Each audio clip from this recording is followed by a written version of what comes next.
The Project Gutenberg ebook of John Barleycorn. This ebook is for the use of anyone anywhere in the United States and most other parts of the world at no cost and with almost no restrictions whatsoever. You may copy it, give it away or reuse it under the terms of the Project Gutenberg license included with this ebook or online at www.gutenberg.org. If you are not located in the United States, you will have to check the laws of the country where you are located before using this ebook. Title: John Barleycorn. Author: Jack London. Release date: August 1, 1995. Ebook number 318. Most recently updated, January 1, 2021. Language: English. Start of the Project Gutenberg ebook. John Barleycorn. John Barleycorn. By Jack London, 1876 to 1916. 1913. Contents: Chapter I, Chapter 2, Chapter 3, Chapter 4, Chapter V, Chapter 6, Chapter 7, Chapter 8, Chapter 9, Chapter X, Chapter 11, Chapter 12, Chapter 13, Chapter 14, Chapter 15, Chapter 16, Chapter 17, Chapter 18, Chapter 19, Chapter XX, Chapter XXI, Chapter XXII, Chapter XXIII, Chapter XXIV, Chapter XXV, Chapter XXVI, Chapter XXVII, Chapter XXVIII, Chapter XXIX, Chapter XXX, Chapter XXXI, Chapter XXXII, Chapter XXXIII, Chapter XXXV, Chapter XXXV, Chapter 30, Chapter XXXVII, Chapter 38, Chapter 36, Chapter I. It all came to me one election day. It was on a warm California afternoon, and I had ridden down into the Valley of the Moon from the ranch to the little village to vote yes and no to a host of proposed amendments to the Constitution of the state of California. Because of the warmth of the day, I had had several drinks before casting my ballot, and divers drinks after casting it. Then I had ridden up through the vine-clad hills and rolling pastures of the ranch, and arrived at the farmhouse in time for another drink and supper. "How did you vote on the suffrage amendment?" Charmian asked. "I voted for it." She uttered an exclamation of surprise. For, be it known, in my younger days, despite my ardent democracy, I had been opposed to woman suffrage. In my later and more tolerant years I had been unenthusiastic in my acceptance of it as an inevitable social phenomenon. "Now just why did you vote for it?" Charmian asked. I answered at length. I answered indignantly. The more I answered, the more indignant I became. No, I was not drunk. The horse I had ridden was well named the Outlaw. I'd like to see any drunken man ride her. And yet, how shall I say, I was lighted up, I was feeling good, I was pleasantly jingled. "When the women get the ballot, they will vote for prohibition," I said. "It is the wives and sisters and mothers, and they only, who will drive the nails into the coffin of John Barleycorn." "But I thought you were a friend to John Barleycorn," Charmian interpolated. "I am. I was. I am not. I never am. I am never less his friend than when he is with me and when I seem most his friend. He is the king of liars. He is the frankest truth-sayer. He is the august companion with whom one walks with the gods. He is also in league with the noseless one. His way leads to truth naked, and to death. He gives clear vision and muddy dreams. He is the enemy of life, and the teacher of wisdom. Beyond life's wisdom. He is a red-handed killer, and he slays youth. And Charmian looked at me, and I knew she wondered where I had got it. I continued to talk. As I say, I was lighted up. In my brain every thought was at home. Every thought, in its little cell, crouched, ready dressed at the door, like prisoners at midnight waiting a jailbreak. And every thought was a vision, bright imaged, sharp cut, unmistakable. My brain was illuminated by the clear, white light of alcohol. John Barleycorn was on a truth-telling rampage, giving away the choicest secrets on himself. And I was his spokesman. There moved the multitudes of memories of my past life, all orderly arranged like soldiers in some vast review. It was mine to pick and choose.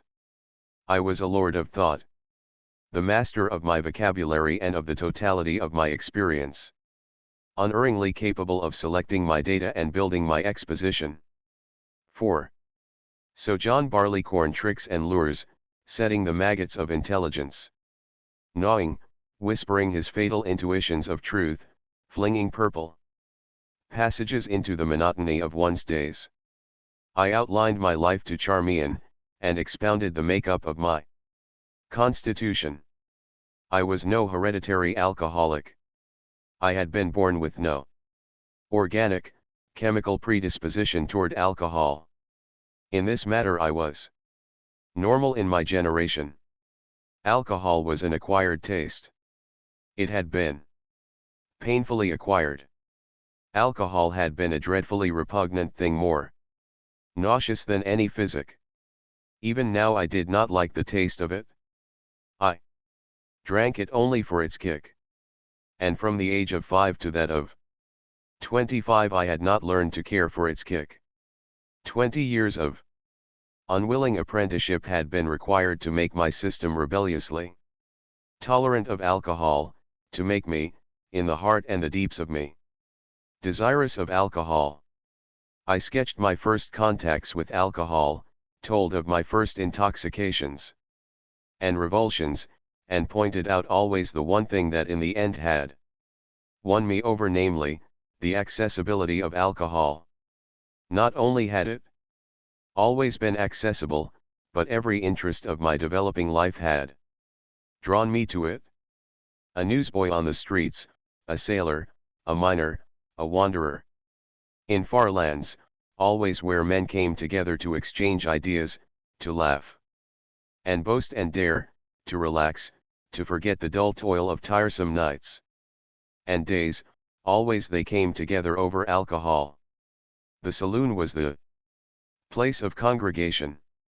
Men gathered to it as primitive men gathered about the fire of the squatting place or the fire at the mouth of the cave.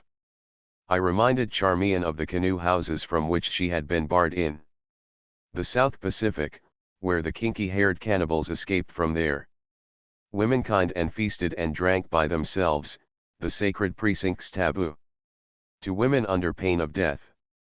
As a youth, by way of the saloon I had escaped from the narrowness of woman's influence into the wide free world of men. Always led to the saloon.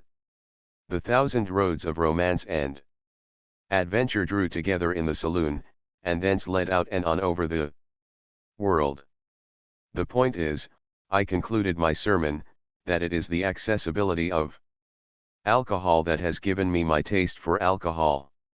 I did not care for it. I used to laugh at it. Yet here I am, at the last, possessed with the drinker's desire.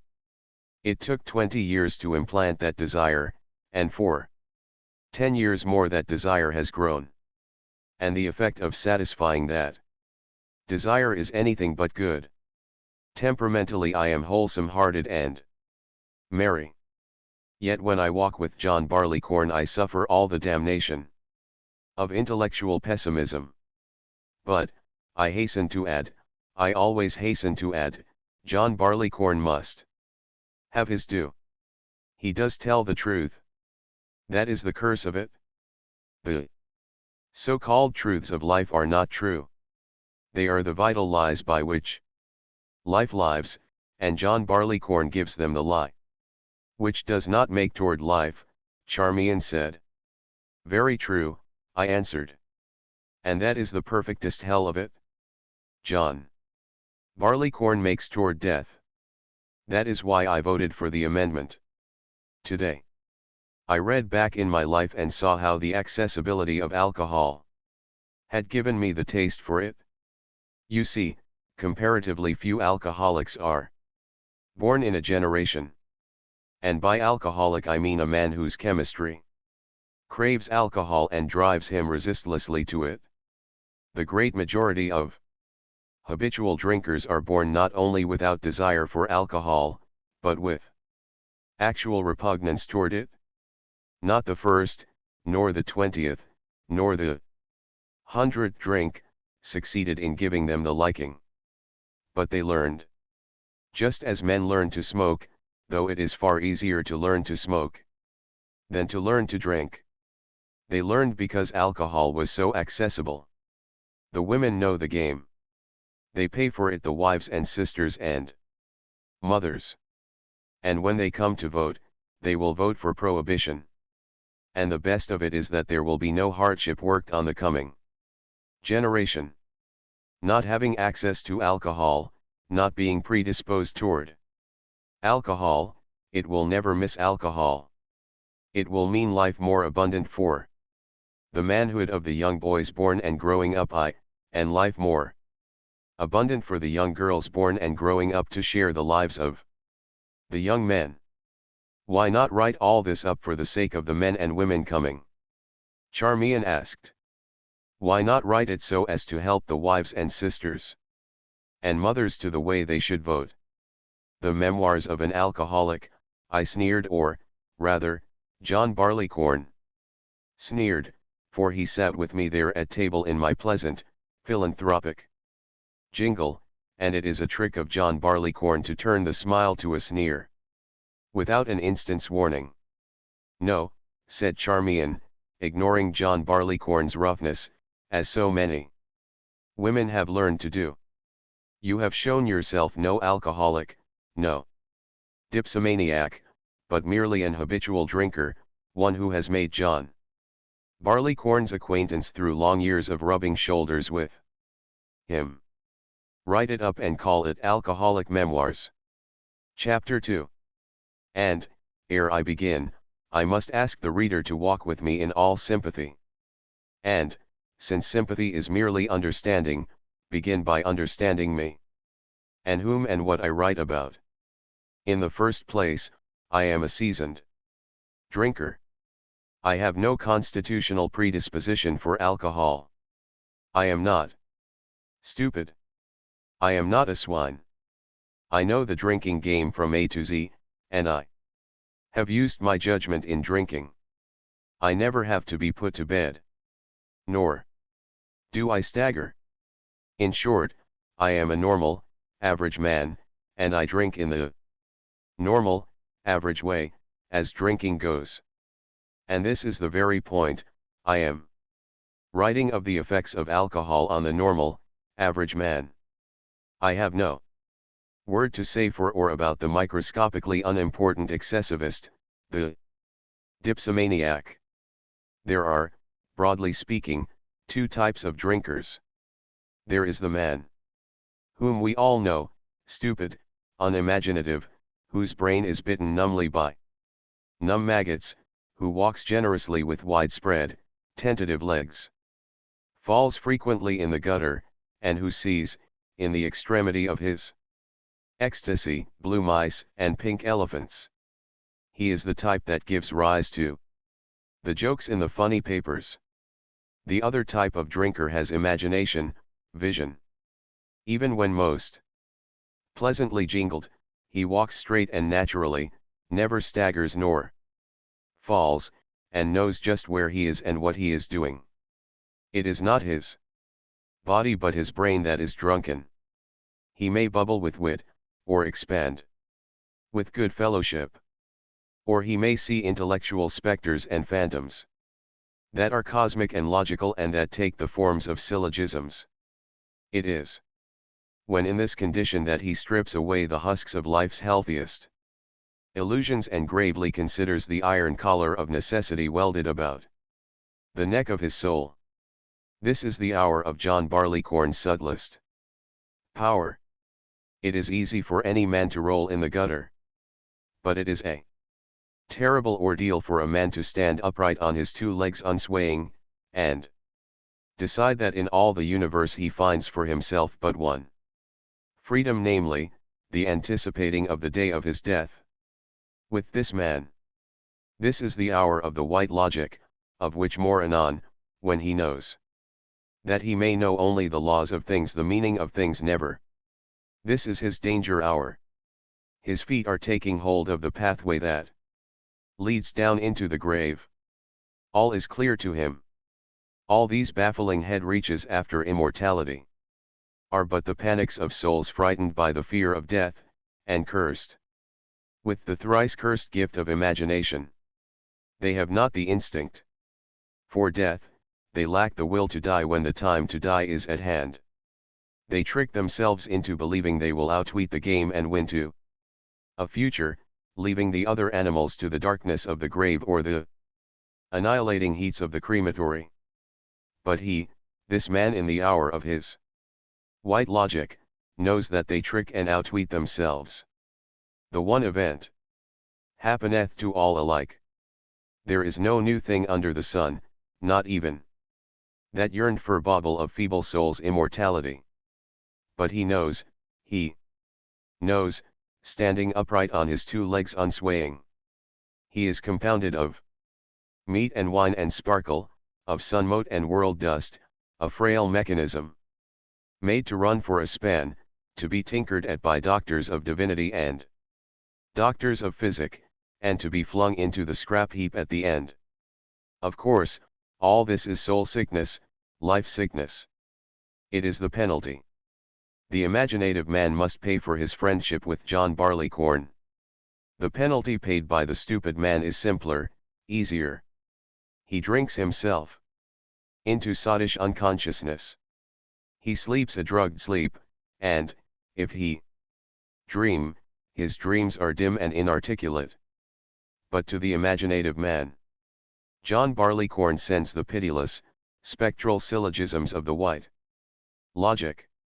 He looks upon life and all its affairs with the jaundiced eye of a pessimistic German philosopher. He sees through all illusions. He transvalues all values. Good is bad, truth is a cheat, and life is a joke. From his calm mad heights, with the certitude of a god, he beholds all life as evil. Wife, children, friends in the clear, white light of his logic they are exposed as frauds and shams. He sees through them. And all that he sees is their frailty, their meageriness, their sordidness, their pitifulness. No longer do they fool him. They are miserable little egotisms, like all the other little humans, fluttering their mayfly life dance of an hour. They are without freedom. They are puppets of chance. So is he. He realizes that. But there is one difference. He sees, he knows. And he knows his one freedom, he may anticipate the day of his death. All of which is not good for a man who is made to live and love and be loved. Yet suicide, quick or slow, a sudden spill or a gradual oozing away through the years, is the price John Barleycorn exacts. No friend of his ever escapes making the just due payment.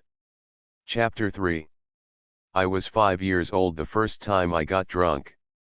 It was on a hot day, and my father was plowing in the field. I was sent from the house, half a mile away, to carry to him a pail of beer. And be sure you don't spill it, was the parting injunction. It was, as I remember it, a lard pail, very wide across the top, and, without a cover, as I toddled along, the beer slopped over the rim upon my legs. And as I toddled, I pondered. Beer was a very precious thing. Come to think of it, it must be wonderfully good. Else why was I never permitted to drink of it in the house? Other things kept from me by the grown ups I had found good. Then this, too, was good. Trust the grown ups. They knew. And, anyway, the pail was too full. I was slopping it against my legs and spilling it on the ground. Why waste it?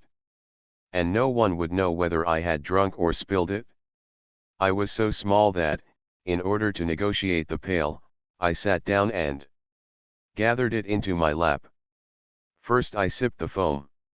I was disappointed. The preciousness evaded me. Evidently it did not reside in the foam. Besides, the taste was not good. Then I remembered seeing the grown ups blow the foam away before they drank. I buried my face in the foam and lapped the solid liquid beneath. It wasn't good at all. But still I drank. The grown ups knew what they were about. Considering my diminutiveness, the size of the pail in my lap, and my drinking out of it, my breath held and my face buried to the ears in foam, it was rather difficult to estimate how much I drank. Also, I was gulping it down like medicine, in nauseous haste to get the ordeal over. I shuddered when I started on, and decided that the good taste would come afterward. I tried several times more in the course of that long half-mile. Then, astounded by the quantity of beer that was lacking, and remembering having seen stale beer made to foam afresh, I took a stick and stirred what was left till it foamed to the brim. And my father never noticed. He emptied the pail with the wide thirst of the sweating ploughman, returned it to me, and started up the plough. I endeavored to walk beside the horses. I remember tottering and falling against their heels in front of the shining share, and that my father hauled back on the line so violently that the horses nearly sat down on me. He told me afterward that it was by only a matter of inches that I escaped disemboweling. Vaguely, too, I remember, my father carried me in his arms to the trees on the edge of the field, while all the world reeled and swung about me, and I was aware of deadly nausea mingled with an appalling conviction of sin. I slept the afternoon away under the trees, and when my father roused me at sundown, it was a very sick little boy that got up and dragged wearily homeward. I was exhausted, oppressed by the weight of my limbs, and in my stomach was a harp-like vibrating that extended to my throat and brain. My condition was like that of one who had gone through a battle with poison. In truth, I had been poisoned. In the weeks and months that followed, I had no more interest in beer than in the kitchen stove after it had burned me. The grown ups were right. Beer was not for children. The grown ups didn't mind it, but neither did they mind taking pills and castor oil. As for me, I could manage to get along quite well without beer. Yes, and to the day of my death I could have managed to get along quite well without it. But circumstance decreed otherwise. At every turn in the world in which I lived, John Barleycorn beckoned. There was no escaping him. All paths led to him. And it took 20 years of contact, of exchanging greetings and passing on with my tongue in my cheek, to develop in me a sneaking liking for the rascal. Chapter 4. My next bout with John Barleycorn occurred when I was 7. This time, my imagination was at fault, and I was frightened into the encounter. Still farming, my family had moved to a ranch on the bleak sad coast of San Mateo County, south of San Francisco. It was a wild, primitive countryside in those days, and often I heard my mother pride herself that we were old American stock and not immigrant Irish and Italians like our neighbors. In all our section there was only one other old American family. One Sunday morning found me, how or why I cannot now remember, at the Morrissey Ranch. A number of young people had gathered there from the nearer ranches. Besides, the oldsters had been there, drinking since early dawn, and, some of them, since the night before. The Morrisseys were a huge breed, and there were many strapping great sons and uncles. Heavy-booted, big-fisted, rough-voiced. Suddenly there were screams from the girls and cries of fight. There was a rush. Men hurled themselves out of the kitchen. Two giants, flush-faced, with graying hair, were locked in each other's arms. One was Black Matt, who, everybody said, had killed 2 men in his time. The women screamed softly, crossed themselves, or prayed brokenly, hiding their eyes and peeping through their fingers. But not I. It is a fair presumption that I was the most interested spectator. Maybe I would see that wonderful thing, a man killed. Anyway, I would see a man fight. Great was my disappointment. Black Matt and Tom Morrissey merely held on to each other and lifted their clumsy booted feet in what seemed a grotesque, elephantine dance. They were too drunk to fight. Then the peacemakers got hold of them and led them back to cement the new friendship in the kitchen. Soon they were all talking at once, rumbling and roaring as big-chested open-air men will, when whiskey has whipped their taciturnity. And I, a little shaver of 7, my heart in my mouth, my trembling body strung tense as a deer's on the verge of flight, peered wonderingly in at the open door and learned more of the strangeness of men. And I marveled at Black Matt and Tom Morrissey, sprawled over the table, arms about each other's necks, weeping lovingly. The kitchen drinking continued, and the girls outside grew timorous. They knew the drink game, and all were certain that something terrible was going to happen. They protested that they did not wish to be there when it happened, and someone suggested going to a big Italian rancho 4 miles away, where they could get up a dance. Immediately they paired off, lad and lassie, and started down the sandy road. And each lad walked with his sweetheart, trust a child of 7 to listen and to know the love affairs of his countryside. And behold, I, too, was a lad with a lassie. A little Irish girl of my own age had been paired off with me. We were the only children in this spontaneous affair. Perhaps the oldest couple might have been 20. There were chits of girls, quite grown up, of 14 and 16, walking with their fellows. But we were uniquely young, this little Irish girl and I, and we walked hand in hand, and, sometimes, under the tutelage of our elders, with my arm around her waist. Only that wasn't comfortable. And I was very proud. On that bright Sunday morning, going down the long bleak road among the sand hills, I, too, had my girl, and was a little man. The Italian rancho was a bachelor establishment. Our visit was hailed with delight. The red wine was poured in tumblers for all, and the long dining room was partly cleared for dancing. And the young fellows drank and danced with the girls to the strains of an accordion. To me that music was divine. I had never heard anything so glorious. The young Italian who furnished it would even get up and dance, his arms around his girl, playing the accordion behind her back. All of which was very wonderful for me, who did not dance, but who sat at a table and gazed wide-eyed at the amazingness of life. I was only a little lad, and there was so much of life for me to learn. As the time passed, the Irish lads began helping themselves to the wine, and jollity and high spirits reigned.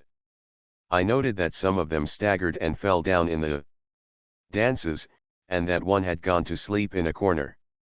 Also, some of the girls were complaining, and wanting to leave, and others of the girls were titteringly complacent, willing for anything to happen. When our Italian hosts had offered me wine in a general sort of way, I had declined. My beer experience had been enough for me, and I had no inclination to traffic further in the stuff, or in anything related to it. Unfortunately, one young Italian, Peter, an impish soul, seeing me sitting solitary, stirred by a whim of the moment, half filled a tumbler with wine and passed it to me. He was sitting across the table from me. I declined. His face grew stern, and he insistently proffered the wine. And then terror descended upon me, a terror which I must explain. My mother had theories. First, she steadfastly maintained that brunettes and all the tribe of dark-eyed humans were deceitful. Needless to say, my mother was a blonde. Next, she was convinced that the dark-eyed Latin races were profoundly sensitive, profoundly treacherous, and profoundly murderous. Again and again, drinking in the strangeness and the fearsomeness of the world from her lips, I had heard her state that if one offended an Italian, no matter how slightly and unintentionally, he was certain to retaliate by stabbing one in the back. That was her particular phrase, stab you in the back. Now, although I had been eager to see Black Matt kill Tom Morrissey that morning, I did not care to furnish to the dancers the spectacle of a knife sticking in my back. I had not yet learned to distinguish between facts and theories. My faith was implicit in my mother's exposition of the Italian character. Besides, I had some glimmering inkling of the sacredness of hospitality. Here was a treacherous, sensitive, murderous Italian, offering me hospitality. I had been taught to believe that if I offended him he would strike at me with a knife precisely as a horse kicked out when one got too close to its heels and worried it. Then, too, this Italian, Peter, had those terrible black eyes I had heard my mother talk about. They were eyes different from the eyes I knew, from the blues and greys and hazels of my own family, from the pale and genial blues of the Irish. Perhaps Peter had had a few drinks. At any rate, his eyes were brilliantly black and sparkling with devilry. They were the mysterious, the unknown, and who was I, a 7-year-old, to analyze them and know their prankishness? In them I visioned sudden death, and I declined the wine half-heartedly. The expression in his eyes changed. They grew stern and imperious as he shoved the tumbler of wine closer. What could I do? I have faced real death since in my life, but never have I known the fear of death as I knew it then. I put the glass to my lips. And Peter's eyes relented. I knew he would not kill me just then. That was a relief. But the wine was not. It was cheap, new wine, bitter and sour, made of the leavings and scrapings of the vineyards and the vats. And it tasted far worse than beer. There is only one way to take medicine, and that is to take it. And that is the way I took that wine. I threw my head back and gulped it down. I had to gulp again and hold the poison down, for poison it was to my child's tissues and membranes. Looking back now, I can realize that Peter was astounded. He half filled a second tumbler and shoved it across the table. Frozen with fear, in despair at the fate which had befallen me, I gulped the second glass down. Like the first. This was too much for Peter. He must share the infant prodigy he had discovered. He called Dominic, a young mustached Italian, to see the sight. This time it was a full tumbler that was given me. One will do anything to live. I gripped myself, mastered the qualms that rose in my throat, and downed the stuff. Dominic had never seen an infant of such heroic caliber. Twice again he refilled the tumbler, each time to the brim, and watched it disappear down my throat. By this time my exploits were attracting attention. Middle-aged Italian laborers, old country peasants who did not talk English, and who could not dance with the Irish girls, surrounded me. They were swarthy and wild-looking, they wore belts and red shirts, and I knew they carried knives, and they ringed me around like a pirate chorus. And Peter and Dominic made me show off for them. Had I lacked imagination, had I been stupid, had I been stubbornly mulish, in having my own way, I should never have got in this pickle. And the lads and lassies were dancing, and there was no one to save me from my fate. How much I drank I do not know. My memory of it is of an age-long suffering of fear in the midst of a murderous crew, and of an infinite number of glasses of red wine passing across the bare boards of a wine-drenched table and going down my burning throat. Bad as the wine was, a knife in the back was worse, and I must survive at any cost. Looking back with the drinker's knowledge, I know now why I did not collapse stupefied upon the table.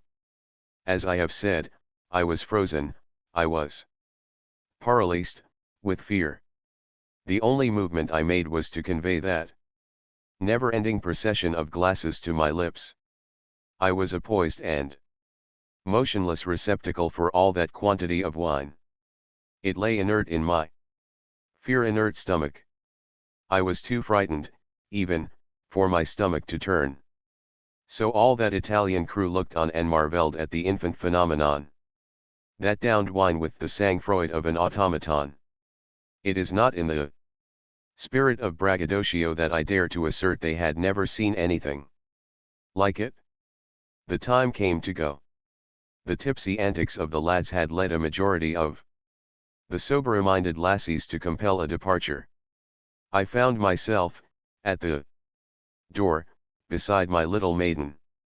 She had not had my experience, so she was sober. She was fascinated by the titubations of the lads who strove to walk beside their girls, and began to mimic them.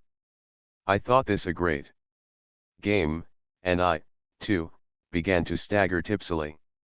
But she had no wine to stir up, while my movements quickly set the fumes rising to my head. Even at the start, I was more realistic than she.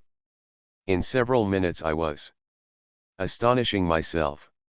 I saw one lad, after reeling half a dozen steps, pause at the side of the road, gravely peer into the ditch, and gravely, and after apparent deep thought, fall into it. To me this was excruciatingly funny. I staggered to the edge of the ditch, fully intending to stop on the edge. I came to myself, in the ditch, in process of being hauled out by several anxious-faced girls.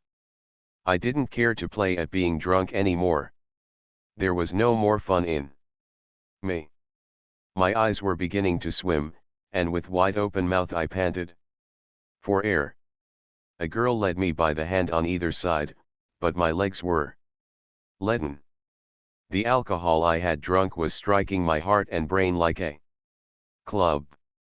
Had I been a weakling of a child, I am confident that it would have killed me. As it was, I know I was nearer death than any of the scared girls dreamed. I could hear them bickering among themselves as to whose fault it was. Some were weeping for themselves, for me, and for the disgraceful way their lads had behaved. But I was not interested. I was suffocating, and I wanted air. To move was agony. It made me pant harder. Yet those girls persisted in making me walk, and it was for Miles home. 4 miles. I remember my swimming eyes saw a small bridge. Across the road an infinite distance away. In fact, it was not 100 feet distant. When I reached it, I sank down and lay on my back panting. The girls tried to lift me, but I was helpless and suffocating. There. Cries of alarm brought Larry, a drunken youth of 17, who proceeded to resuscitate me by jumping on my chest. Dimly I remember this, and the squalling of the girls as they struggled with him and dragged him away. And then I knew nothing, though I learned afterward that Larry wound up under the bridge and spent the night there. When I came to, it was dark. I had been carried unconscious for 4 miles and been put to bed. I was a sick child, and, despite the terrible strain on my heart and tissues, I continually relapsed into the madness of delirium. All the contents of the terrible and horrible in my child's mind spilled out. The most frightful visions were realities to me. I saw murders committed, and I was pursued by murderers. I screamed and raved and fought. My sufferings were prodigious. Emerging from such delirium, I would hear my mother's voice, but the child's brain. He will lose his reason. And sinking back into delirium, I would take the idea with me and be immured in madhouses, and be beaten by keepers, and surrounded by screeching lunatics. One thing that had strongly impressed my young mind was the talk of my elders about the dens of iniquity in San Francisco's Chinatown. In my delirium I wandered deep beneath the ground through 1,000 of these dens, and behind locked doors of iron I suffered and died 1,000 deaths. And when I would come upon my father, seated at table in these subterranean crypts, gambling with Chinese for great stakes of gold, all my outrage gave vent in the vilest cursing. I would rise in bed, struggling against the detaining hands, and curse my father till the rafters rang. All the inconceivable filth a child running at large in a primitive countryside may hear men utter was mine, and though I had never dared utter such oaths, they now poured from me, at the top of my lungs. As I cursed my father sitting there underground and gambling with long-haired, long-nailed Chin Amen. It is a wonder that I did not burst my heart or brain that night. A 7-year-old child's arteries and nerve centers are scarcely fitted to endure the terrific paroxysms that convulsed me. No one slept in the thin frame farmhouse that night when John Barleycorn had his will of me. And Larry, under the bridge, had no delirium like mine. I am confident that his sleep was stupefied and dreamless, and that he awoke next day merely to heaviness and moroseness, and that if he lives today, he does not remember that night, so passing was it as an incident. But my brain was seared forever by that experience. Writing now, 30 years afterward, every vision is as distinct, as sharp cut, every pain as vital and terrible, as on that night. I was sick for days afterward, and I needed none of my mother's injunctions to avoid John Barleycorn in the future. My mother had been dreadfully shocked. She held that I had done wrong, very wrong, and that I had gone contrary to all her teaching. And how was I, who was never allowed to talk back, who lacked the very words with which to express my psychology, how was I to tell my mother that it was her teaching that was directly responsible for my drunkenness? Had it not been for her theories about dark eyes and Italian character, I should never have wet my lips with the sour, bitter wine. And not until man-grown did I tell her the true inwardness of that disgraceful affair.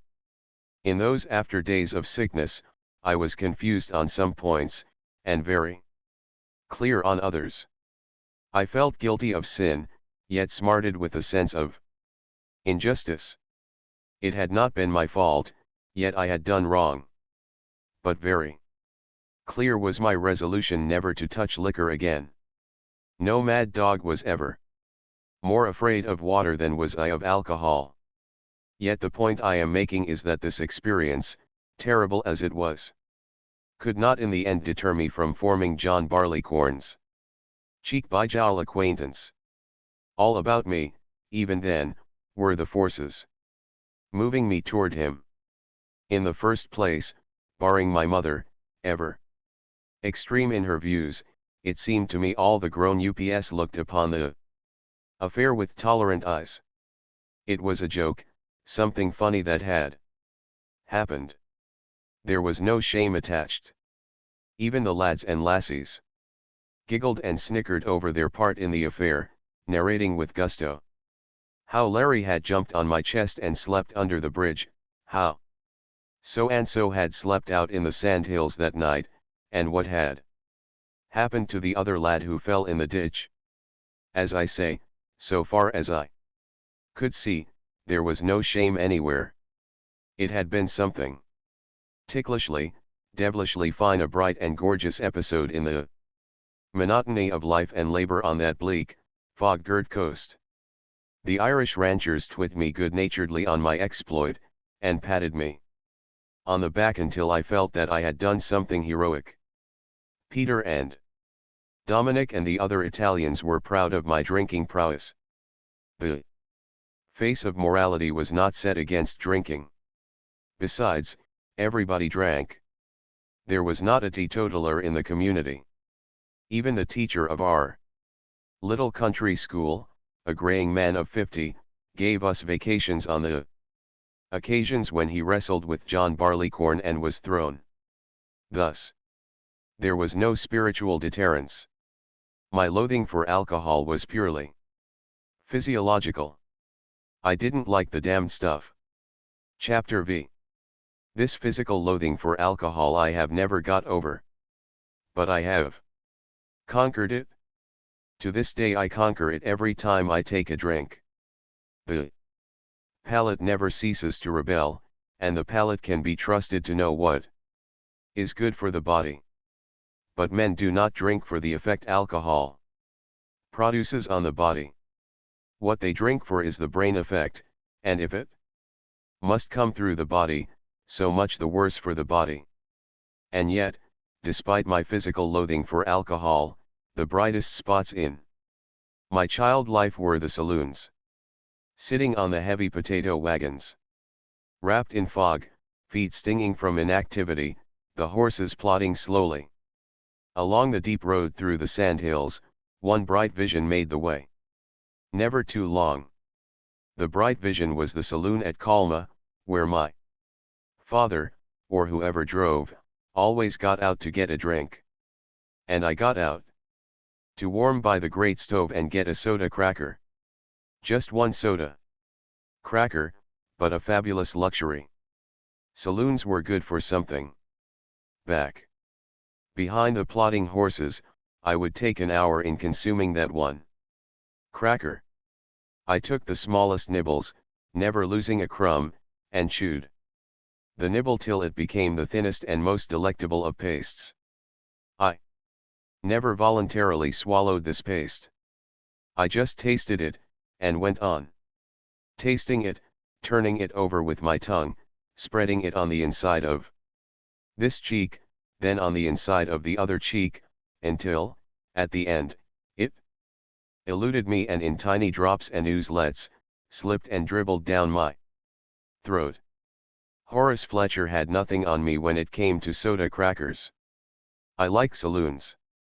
Especially I liked the San Francisco saloons. They had the most delicious dainties for the taking, strange breads and crackers, cheeses, sausages, sardines, wonderful foods that I never saw on our meager home table. And once, I remember, a barkeeper mixed me a sweet temperance drink of syrup and soda water. My father did not pay for it. It was the barkeeper's treat, and he became my ideal of a good, kind man. I dreamed daydreams of him for years. Although I was 7 years old at The time, I can see him now with undiminished clearness, though I never laid eyes on him but that one time. The saloon was south of Market Street in San Francisco. It stood on the west side of the street. As you entered, the bar was on the left. On the right, against the wall, was the free lunch counter. It was a long, narrow room, and at the rear, beyond the beer kegs on tap, were small, round tables and chairs. The barkeeper was blue-eyed, and had fair, silky hair peeping out from under a black silk skull cap. I remember he wore a brown cardigan jacket, and I know precisely the spot, in the midst of the array of bottles, from which he took the bottle of red-colored syrup. He and my father talked long, and I sipped my sweet drink and worshipped him. And for years afterward I worshipped the memory of him. Despite my two disastrous experiences, here was John Barleycorn, prevalent and accessible everywhere in the community, luring and drawing me. Here were connotations of the saloon making deep indentations in a child's mind. Here was a child, forming its first judgments of the world, finding the saloon a delightful and desirable place.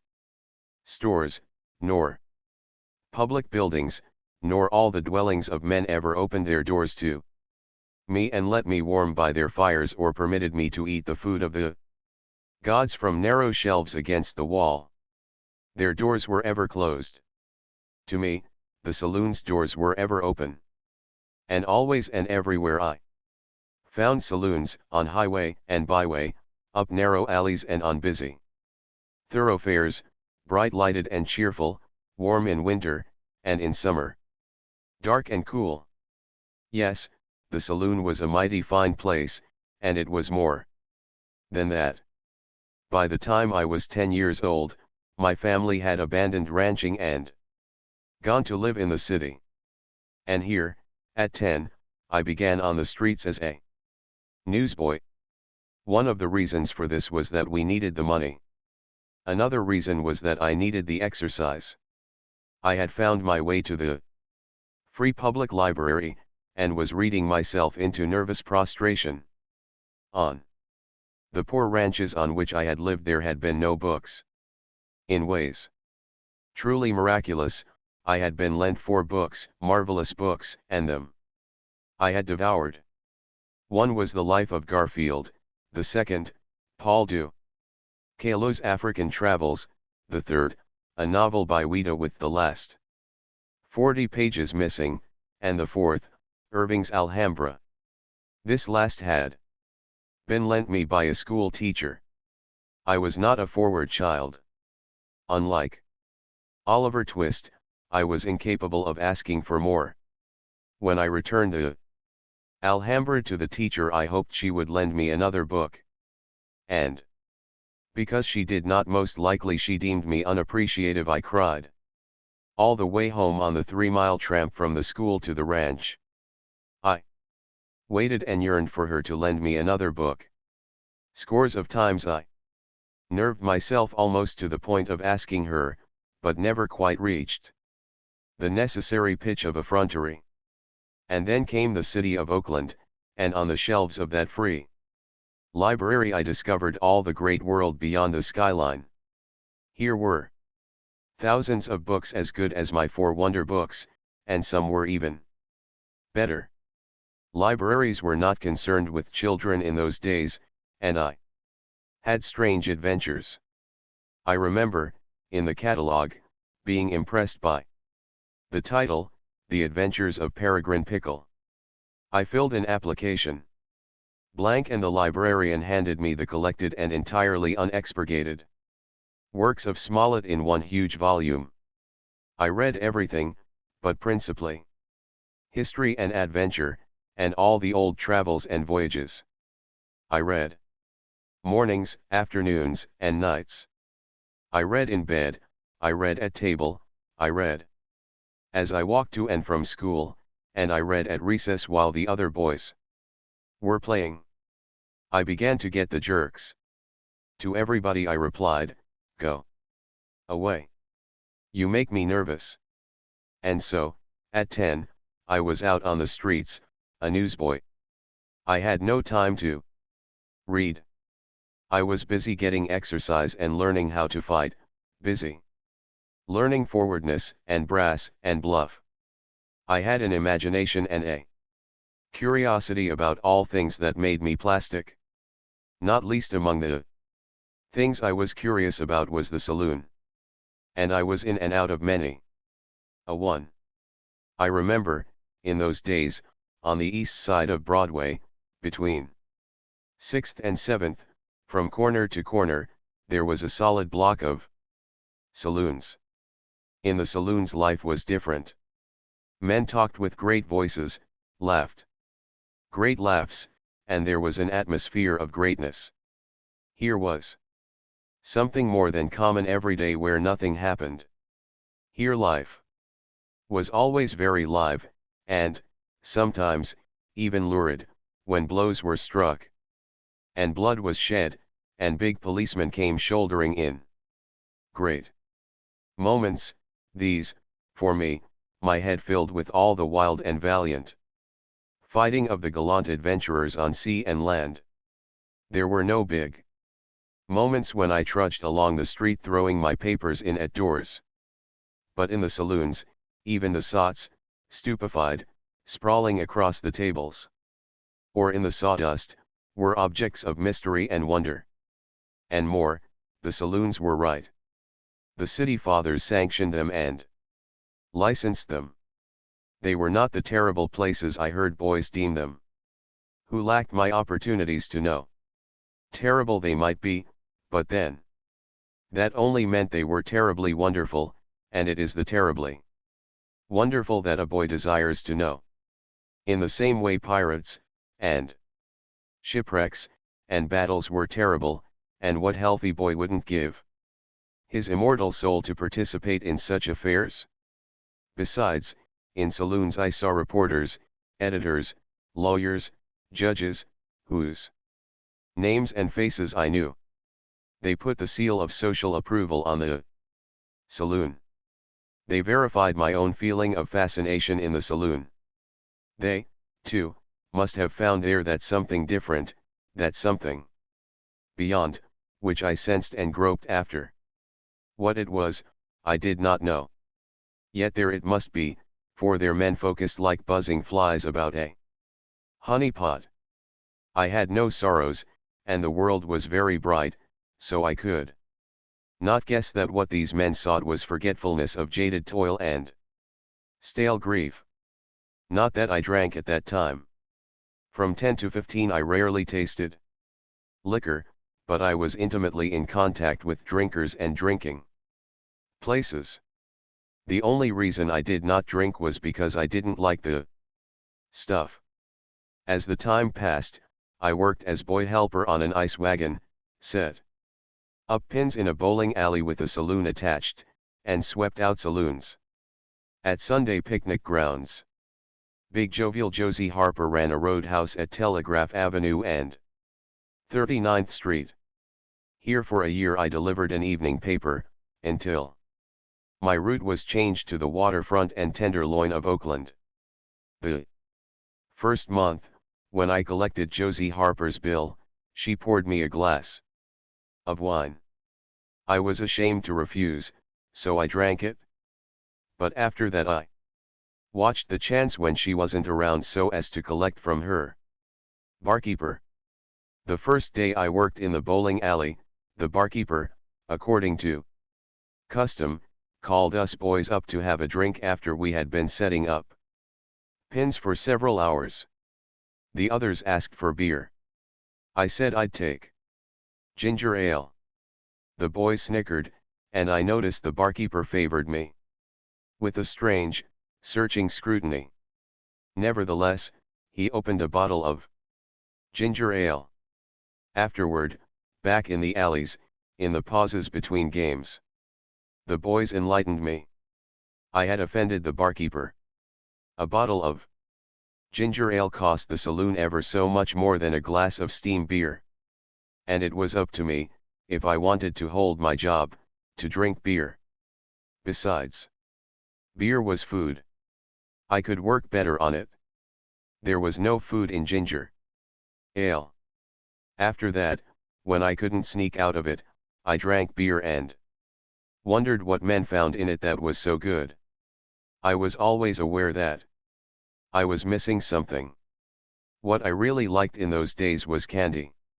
For 5 cents I could buy 5 cannonballs, big lumps of the most delicious lastingness. I could chew and worry a single one for an hour. Then there was a Mexican who sold big slabs of brown chewing taffy for 5 cents each. It required a quarter of a day properly to absorb one of them. And many a day I made my entire lunch off one of those slabs. In truth, I found food there, but not in beer. Chapter 6. But the time was rapidly drawing near when I was to begin my second series of bouts with John Barleycorn. When I was 14, my head filled with the tales of the old voyagers, my vision with tropic isles and far sea rims, I was sailing a small centerboard skiff around San Francisco Bay and on the Oakland estuary. I wanted to go to sea. I wanted to get away from monotony and the commonplace. I was in the flower of my adolescence, a thrill with romance and adventure, dreaming of wildlife in the wild man world.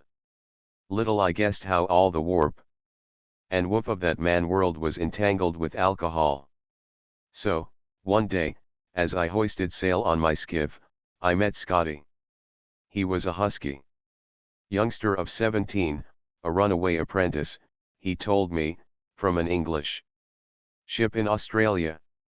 He had just worked his way on another ship to San Francisco, and now he wanted to see about getting a berth on a whaler. Across the estuary, near where the whalers lay, was lying the sloop yacht Idler. The caretaker was a harpooner who intended sailing next voyage on the whale ship Bonanza. Would I take him, Scotty, over in my skiff to call upon the harpooner? Would I? Hadn't I heard the stories and rumors about the Idler, the big sloop that had come up from the Sandwich Islands where it had been engaged in smuggling opium? And the harpooner who was caretaker. How often had I seen him and envied him his freedom. He never had to leave the water. He slept aboard the Idler each night, while I had to go home upon the land to go to bed. The harpooner was only 19 years old. And I have never had anything but his own word that he was a harpooner. But he had been too shining and glorious a personality for me ever to address as I paddled around the yacht at a wistful distance. Would I take Scotty, the runaway sailor, to visit the harpooner, on the opium smuggler Idler? Would I? The harpooner came on deck to answer our hail, and invited us aboard. I played the sailor and the man, fending off the skiff so that it would not mar the yacht's white paint, dropping the skiff astern on a long painter, and making the painter fast with 2 nonchalant half-hitches. We went below. It was the first sea interior I had ever seen. The clothing on the wall smelled musty. But what of that? Was it not the sea gear of men, leather jackets lined with corduroy, blue coats of pilot cloth, sou'westers, sea boots, oilskins? And everywhere was in evidence the economy of space, the narrow bunks, the swinging tables, the incredible lockers. There were the telltale compass, the sea lamps in their gimbals, the blue-backed charts carelessly rolled and tucked away, the signal flags in alphabetical order, and a mariner's dividers jammed into the woodwork to hold a calendar. At last I was living. Here I sat inside my first ship, a smuggler, accepted as a comrade by a harpooner, and a runaway English sailor who said his name was Scotty. The first thing that the harpooner, aged 19, and the sailor, aged 17, did to show that they were men was to behave like men. The harpooner suggested the eminent desirableness of a drink, and Scotty searched his pockets for dimes and nickels. Then the harpooner carried away a pink flask to be filled in some blind pig, for there were no licensed saloons in that locality. We drank the cheap rotgut out of tumblers. Was I any the less strong, any the less valiant, than the harpooner and the sailor? They were men. They proved it by the way they drank. Drink was the badge of manhood. So I drank with them, drink by drink, raw and straight, though the damned stuff couldn't compare with a steak of chewing taffy or a delectable cannonball. I shuddered and swallowed my gorge with every drink, though I manfully hid all such symptoms. Divers times we filled the flask that afternoon. All I had was 20 cents, but I put it up like a man, though with secret regret at the enormous store of candy it could have bought. The liquor mounted in the heads of all of us, and the talk of Scotty and the harpooner was upon running the easting down, gales off the Horn and pamperos off the Plate. Lower topsail breezes, southerly busters, North Pacific gales, and of smashed whale boats in the Arctic ice. "You can't swim in that ice water," said the harpooner confidentially to me. "You double up in a minute and go down. When a whale smashes your boat, the thing to do is to get your belly across an oar, so that when the cold doubles you'll float." "Sure," I said, with a grateful nod and an air of certitude that I, too, would hunt whales and be in smashed boats in the Arctic Ocean. And truly, I registered his advice as singularly valuable information, and filed it away in my brain, where it persists to this day. But I couldn't talk at first. Heavens! I was only 14, and had never been on the ocean in my life. I could only listen to the two sea dogs, and show my manhood by drinking with them, fairly and squarely. Drink and drink. The liquor worked its will with me, the talk of Scotty and the harpooner poured through the pent space of the idler's cabin and through my brain like great gusts of wide, free wind, and in imagination I lived my years to come and rocked over the wild, mad, glorious world on multitudinous adventures. We unbent. Our inhibitions and taciturnities vanished. We were as if we had known each other for years and years, and we pledged ourselves to years of future voyagings together. The harpooner told of misadventures and secret shames. Scotty wept over his poor old mother in Edinburgh. A lady, he insisted, gently born, who was in reduced circumstances, who had pinched herself to pay the lump sum to the ship owners for his apprenticeship, whose sacrificing dream had been to see him a merchantman, officer and a gentleman, and who was heartbroken because he had deserted his ship in Australia and joined another as a common sailor before the mast. And Scotty proved it. He drew her last sad letter from his pocket and wept over it as he read it aloud. The harpooner and I wept with him, and swore that all three of us would ship on the whale ship Bonanza, win a big payday, and, still together, make a pilgrimage to Edinburgh and lay our store of money in the dear lady's lap. And, as John Barleycorn heated his way into my brain, thawing my reticence, melting my modesty, talking through me and with me and as me, my adopted twin brother and alter ego, I, too, raised my voice to show myself a man and an adventurer, and bragged in detail and at length of how I had crossed San Francisco Bay in my open skiff in a roaring southwester when even the schooner sailors doubted my exploit. Further, I or John Barleycorn, for it was the same thing, told Scotty that he might be a deep-sea sailor and know the last rope on the great deep-sea ships, but that when it came to small boat sailing I could beat him hands down and sail circles around him. The best of it was that my assertion and brag were true. With reticence and modesty present, I could never have dared tell Scotty my small boat estimate of him. But it is ever the way of John Barleycorn to loosen the tongue and babble the secret thought. Scotty, or John Barleycorn, or the pair, was very naturally offended by my remarks. Nor was I loath. I could whip any runaway sailor 17 years old. Scotty and I flared and raged like young cockerels, until the harpooner poured another round of drinks to enable us to forgive and make up. Which we did, arms around each other's necks, protesting vows of eternal friendship just like Black Matt and Tom Morrissey, I remembered. In the ranch kitchen in San Mateo. And, remembering, I knew that I was at last a man despite my meager 14 years, a man as big and manly as those two strapping giants who had quarreled and made up on that memorable Sunday morning of long ago. By this time the singing stage was reached, and I joined Scotty and the harpooner in snatches of sea songs and chantas.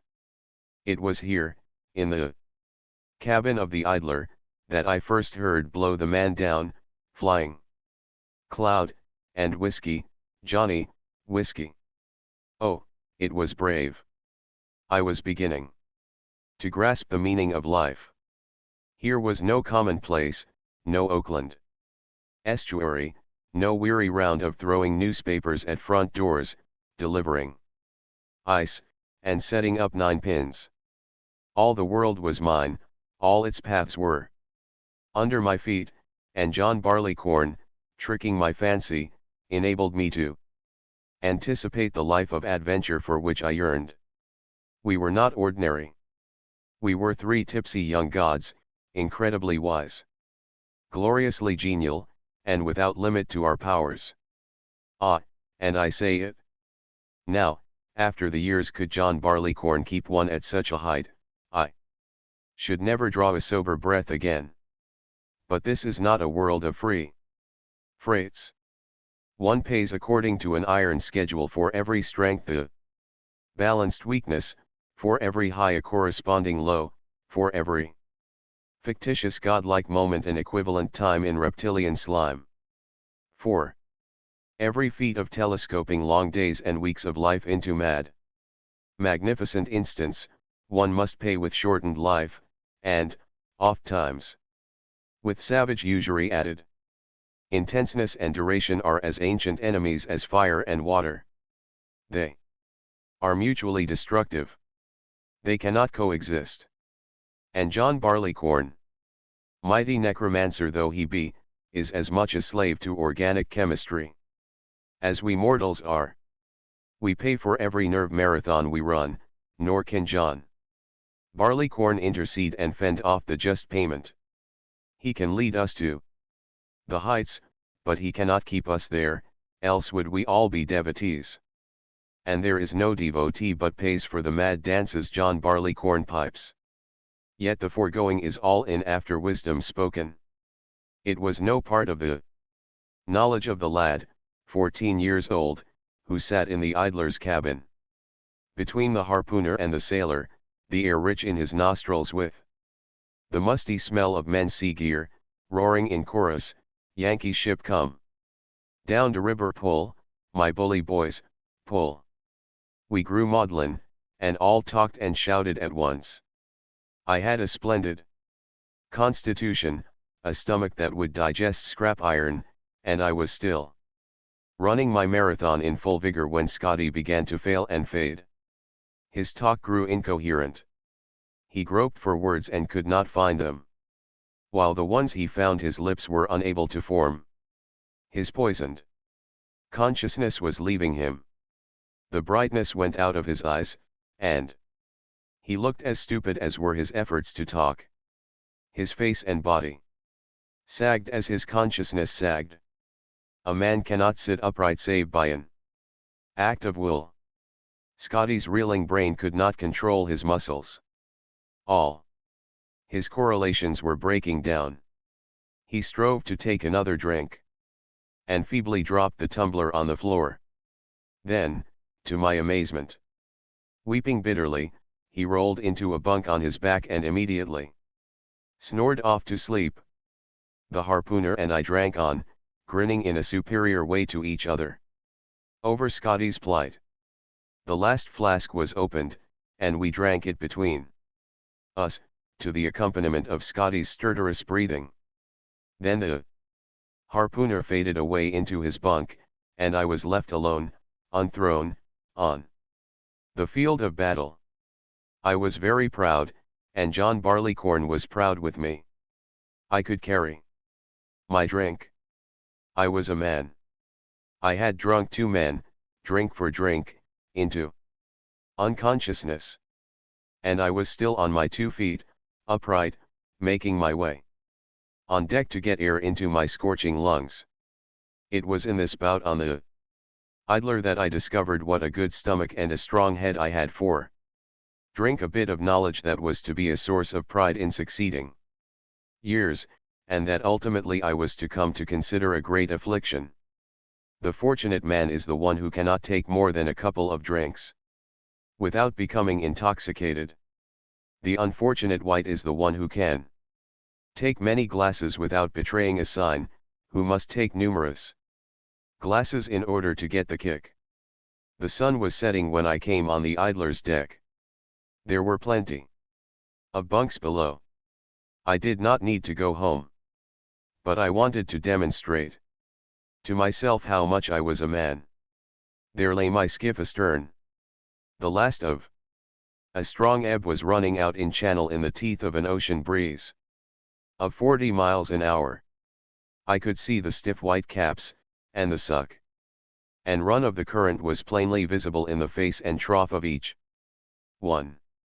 I set sail, cast off, took my place at the tiller, the sheet in my hand, and headed across channel. The skiff heeled over and plunged into it madly. The spray began to fly. I was at the pinnacle of exaltation. I sang blow the man down as I sailed. I was no boy of 14, living the mediocre ways of the sleepy town called Oakland. I was a man, a god. And the very elements rendered me allegiance as I bit them to my will. The tide was out. A full 100 yards of soft mud intervened between the boat wharf and the water. I pulled up my centerboard, ran full tilt into the mud, took in sail, and, standing in the stern, as I had often done at low tide, I began to shove the skiff with an oar.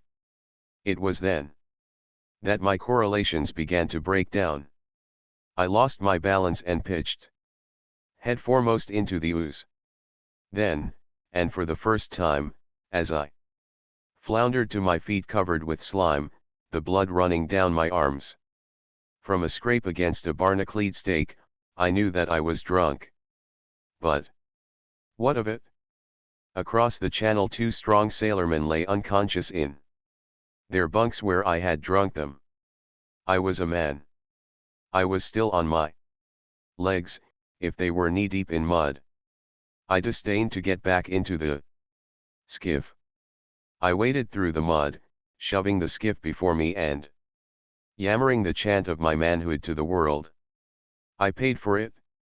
I was sick for a couple of days, meanly sick, and my arms were painfully poisoned from the barnacle scratches. For a week I could not use them, and it was a torture to put on and take off my clothes. I swore, never again. The game wasn't worth it. The price was too stiff. I had no moral qualms. My revulsion was purely physical. No exalted moments were worth such hours of misery and wretchedness. When I got back to my skiff, I shunned the idler. I would cross the opposite side of the channel to go around her. Scotty had disappeared. The harpooner was still about, but him I avoided. Once, when he landed on the boat wharf, I hid in a shed so as to escape seeing him. I was afraid he would propose some more drinking, maybe have a flask full of whiskey in his pocket. And here enters the necromancy of John Barleycorn that afternoons drunk on the idler had been a purple passage flung into the monotony of my days. It was memorable. My mind dwelt on it continually. I went over the details, over and over again. Among other things, I had got into the cogs and springs of men's actions. I had seen Scotty weep about his own worthlessness and the sad case of his Edinburgh mother who was a lady.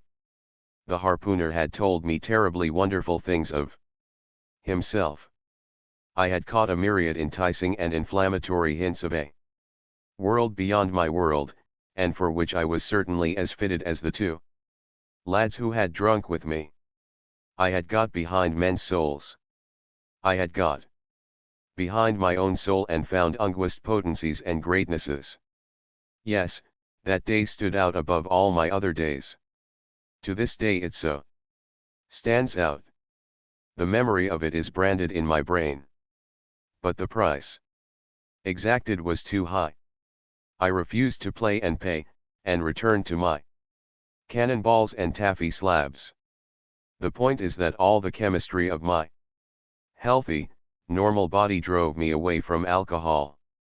The stuff didn't agree with me. It was abominable. But, despite this, circumstance was to continue to drive me toward John Barleycorn, to drive me again and again. Until, after long years, the time should come when I would look up John Barleycorn in every haunt of men, look him up and hail him gladly as benefactor and friend, and detest and hate him all the time. Yes, he is a strange friend, John Barleycorn. Chapter 7. I was barely turned 15, and working long hours in a cannery. Month in and month out, the shortest day I ever worked was 10 hours. When to 10 hours of actual work at a machine is added the noon hour, the walking to work and walking home from work, the getting up in the morning, dressing, and eating, the eating at night, undressing, and going to bed. There remains no more than the 9 hours out of the 24 required by a healthy youngster for sleep. Out of those 9 hours, after I was in bed and ere my eyes drowsed shut, I managed to steal a little time for reading. But many a night I did not knock off work until midnight. On occasion I worked 18 and 20 hours on a stretch. Once I worked at my machine for 36 consecutive hours. And there were weeks on end when I never knocked off work earlier than 11 o'clock, got home and in bed at half after midnight, and was called at 5:30 to dress, eat, walk to work, and be at my machine at 7 o'clock whistle blow. No moments here to be stolen for my beloved books. And what had John Barleycorn to do with such strenuous, stoic toil of a lad just turned 15? He had everything to do with it. Let me show you. I asked myself if this were the meaning of life, to be a work beast. I knew of no horse in the city of Oakland that worked the hours I worked. If this were living, I was entirely unenamored of it. I remembered my skiff lying idle and accumulating barnacles at the boat wharf. I remembered the wind that blew every day on the bay, the sunrises and sunsets I never saw, the bite of the salt air in my nostrils, the bite of the salt water on my flesh when I plunged overside. I remembered all the beauty and the wonder and the sense delights of the world denied me. There was only one way to escape my deadening toil. I must get out and away on the water. I must earn my bread on the water. And the way of the water led inevitably to John Barleycorn. I did not know this. And when I did learn it, I was courageous enough not to retreat back to my bestial life at the machine. I wanted to be where the winds of adventure blew. And the winds of adventure blew the oyster pirate sloops up and down San Francisco Bay. from raided oyster beds and fights at night on shoal and flat, to markets in the morning against city wharves, where peddlers and saloon keepers came down to buy. Every raid on an oyster bed was a felony. The penalty was state imprisonment, the stripes and the lockstep. And what of that? The men in stripes worked a shorter day than I at my machine. And there was vastly more romance in being an oyster pirate or a convict than in being a machine slave. And behind it all, behind all of me with youth, a bubble, whispered romance, adventure. So I interviewed my mammy Jenny, my old nurse at whose black breast I had suckled. She was more prosperous than my folks. She was nursing sick people at a good weekly wage. Would she lend her white child the money? Would she? What she had was mine. Then I sought out French Frank, the oyster pirate, who wanted to sell. I had heard his sloop, the Razzle Dazzle. I found him lying at anchor on the Alameda side of the estuary near the Webster Street Bridge, with visitors aboard, whom he was entertaining with afternoon wine. He came on deck to talk business. He was willing to sell. But it was Sunday. Besides, he had guests. On the morrow he would make out the bill of sale. And I could enter into possession. And in the meantime I must come below and meet his friends. They were two sisters, Mamie and Tess, a MRS. Hadley, who chaperoned them, Whiskey Bob, a youthful oyster pirate of 16, and Spider Healy, a black-whiskered wharf rat of 20. Mamie, who was Spider's niece, was called the Queen of the Oyster Pirates, and, on occasion, presided at their revels. French Frank was in love with her, though I did not know it at the time, and she steadfastly refused to marry him. French Frank poured a tumbler of red wine from a big demijohn to drink to our transaction. I remembered the red wine of the Italian rancho, and shuddered inwardly. Whiskey and beer were not quite so repulsive. But the Queen of the Oyster Pirates was looking at me, a part-emptied glass in her own hand. I had my pride. If I was only 15, at least I could not show myself any less a man than she. Besides, there were her sister, and Mrs. Hadley, and the young oyster pirate, and the whiskered wharf rat, all with glasses in their hands. Was I a milk and water sop? No, 1,000 times no, and 1,000 glasses no. I downed the tumbler full like a man. French Frank was elated by the sale, which I had bound with a $20 gold piece.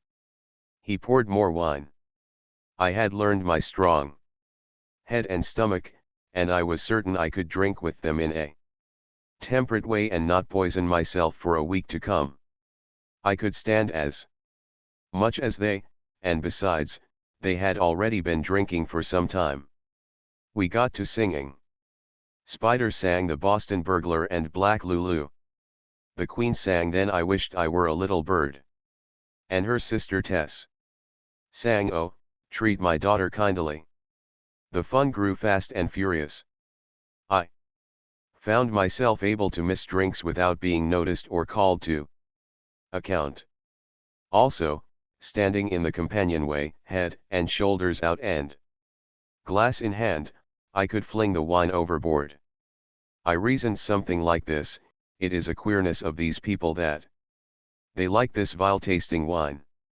Well, let them. I cannot quarrel with their tastes. My manhood, according to their queer notions, must compel me to appear to like this wine. Very well. I shall so appear. But I shall drink no more than is unavoidable. And the Queen began to make love to me, the latest recruit to the oyster pirate fleet, and no mere hand, but a master and owner. She went upon deck to take the air, and took me with her. She knew of course, but I never dreamed how French Frank was raging down below. Then Tess joined us, sitting on the cabin, and Spider and Bob, and at the last, Mrs. Hadley and French Frank. And we sat there, glasses in hand, and sang. While the big demijohn went around, and I was the only strictly sober one. And I enjoyed it as no one of them was able to enjoy it.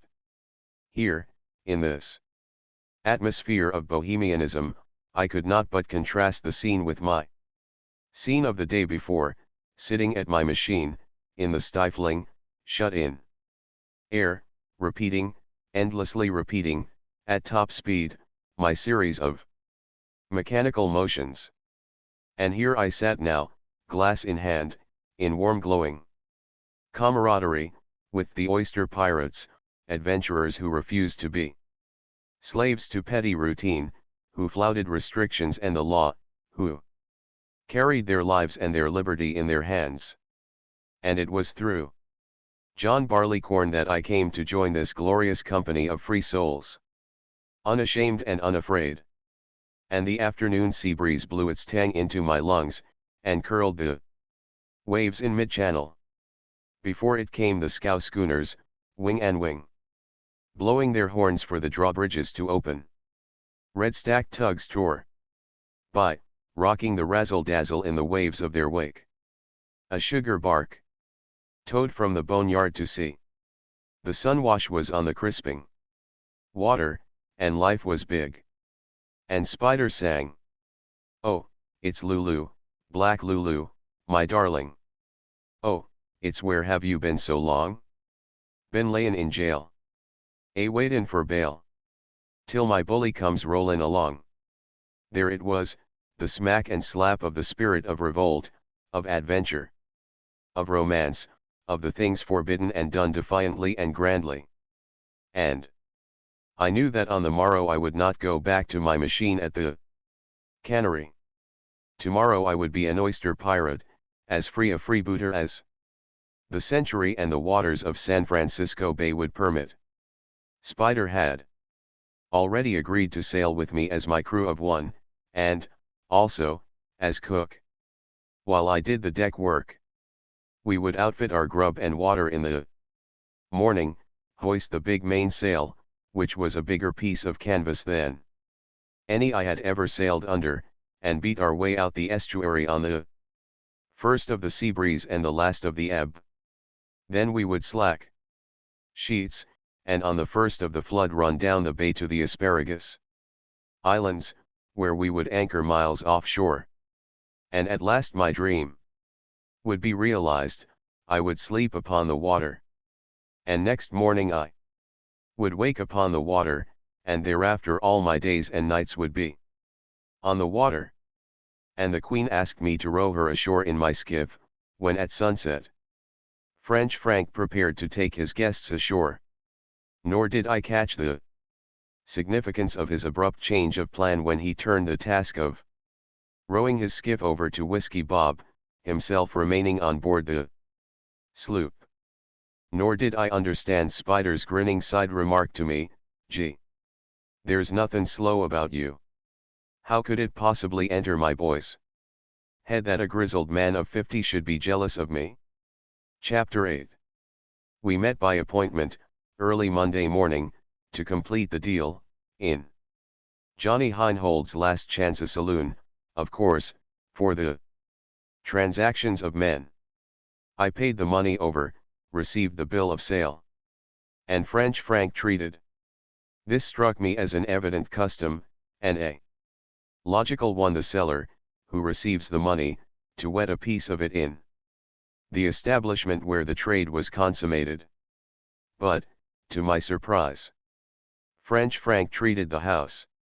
He and I drank, which seemed just, but why should Johnny Heinhold, who owned the saloon and waited behind the bar, be invited to drink? I figured it immediately that he made a profit on the very drink he drank. I could, in a way, considering that they were friends and shipmates, understand Spider and Whiskey Bob being asked To drink, but why should the longshoreman, Bill Kelly, and Soup Kennedy be asked? Then there was Pat, the Queen's brother, making a total of 8 of us. It was early morning, and all ordered whiskey. What could I do, here in this company of big men, all drinking whiskey? Whiskey, I said, with the careless air of one who had said it 1,000 times. And such whiskey. I tossed it down. Arrrgh. I can taste it yet. And I was appalled at the price French Frank had paid 80 cents. 80 cents. It was an outrage to my thrifty soul. 80 cents, the equivalent of 8 long hours of my toil at the machine, gone down our throats, and gone like that, in a twinkling, leaving only a bad taste in the mouth. There was no discussion that French Frank was a waster. I was anxious to be gone, out into the sunshine, out over the water to my glorious boat. But all hands lingered. Even Spider, my crew, lingered. No hint broke through my obtuseness of why they lingered. I have often thought since of how they must have regarded me, the newcomer being welcomed into their company standing at bar with them, and not standing for a single round of drinks. French Frank, who, unknown to me, had swallowed his chagrin since the day before, now that the money for the razzle-dazzle was in his pocket, began to behave curiously toward me. I sensed the change in his attitude, saw the forbidding glitter in his eyes, and wondered. The more I saw of men, the queerer they became. Johnny Heinhold leaned across the bar and whispered in my ear, "He's got it in for you. Watch out." I nodded comprehension of his statement, and acquiescence in it, as a man should nod who knows all about men. But secretly I was perplexed. Heavens! How was I, who had worked hard and read books of adventure, and who was only 15 years old, who had not dreamed of giving the Queen of the oyster pirates a second thought, and who did not know that French Frank was madly and Latinly in love with her, how was I to guess that I had done him shame? And how was I to guess that the story of how the Queen had thrown him down on his own boat, the moment I hove in sight, was already the gleeful gossip of the waterfront? And by the same token, how was I to guess that her brother Pat's offishness with me was anything else than temperamental gloominess of spirit? Whiskey Bob got me aside a moment. "Keep your eyes open," he muttered. "Take my tip. French Frank's ugly. I'm going up river with him to get a schooner for oystering. When he gets down on the beds, watch out. He says he'll run you down. After dark, any time he's around, change your anchorage and douse your riding light. Salve." "Oh, certainly," I salved. I nodded my head, and, as one man to another, thanked him for his tip, and drifted back to the group at the bar. No, I did not treat. I never dreamed that I was expected to treat. I left with Spider, and my ears burn now as I try to surmise the things they must have said about me. I asked Spider, in an offhand way, what was eating French Frank. "He's crazy jealous of you," was the answer. "Do you think so?" I said, and dismissed the matter as not worth thinking about. But I leave it to anyone the swell of my 15 years old manhood at learning that French Frank, the adventurer of 50, the sailor of all the seas of all the world, was jealous of me, and jealous over a girl most romantically named the Queen of the Oyster Pirates. I had read of such things in books, and regarded them as personal probabilities of a distant maturity. Oh, I felt a rare young devil, as we hoisted the big mainsail that morning, broke out anchor, and filled away close hauled on the 3-mile beat to windward out into the bay. Such was my escape from the killing machine toil, and my introduction to the oyster pirates. True, the introduction had begun with drink, and the life promised to continue with drink. But was I to stay away from it for such reason? Wherever life ran free and great, there men drank. Romance and adventure seemed always to go down the street locked arm in arm with John Barleycorn. To know the two, I must know the third. Or else I must go back to my free library books and read of the deeds of other men and do no deeds of my own save slave for 10 cents an hour at a machine in a cannery. No, I was not to be deterred from this brave life on the water by the fact that the water dwellers had queer and expensive desires for beer and wine and whiskey. What if their notions of happiness included the strange one of seeing me drink? When they persisted in buying the stuff and thrusting it upon me, why, I would drink it. It was the price I would pay for their comradeship. And I didn't have to get drunk. I had not got drunk the Sunday afternoon I arranged to buy the razzle-dazzle, despite the fact that not one of the rest was sober. Well, I could go on into the future that way, drinking the stuff when it gave them pleasure. That I should drink it, but carefully avoiding over-drinking. Chapter 9.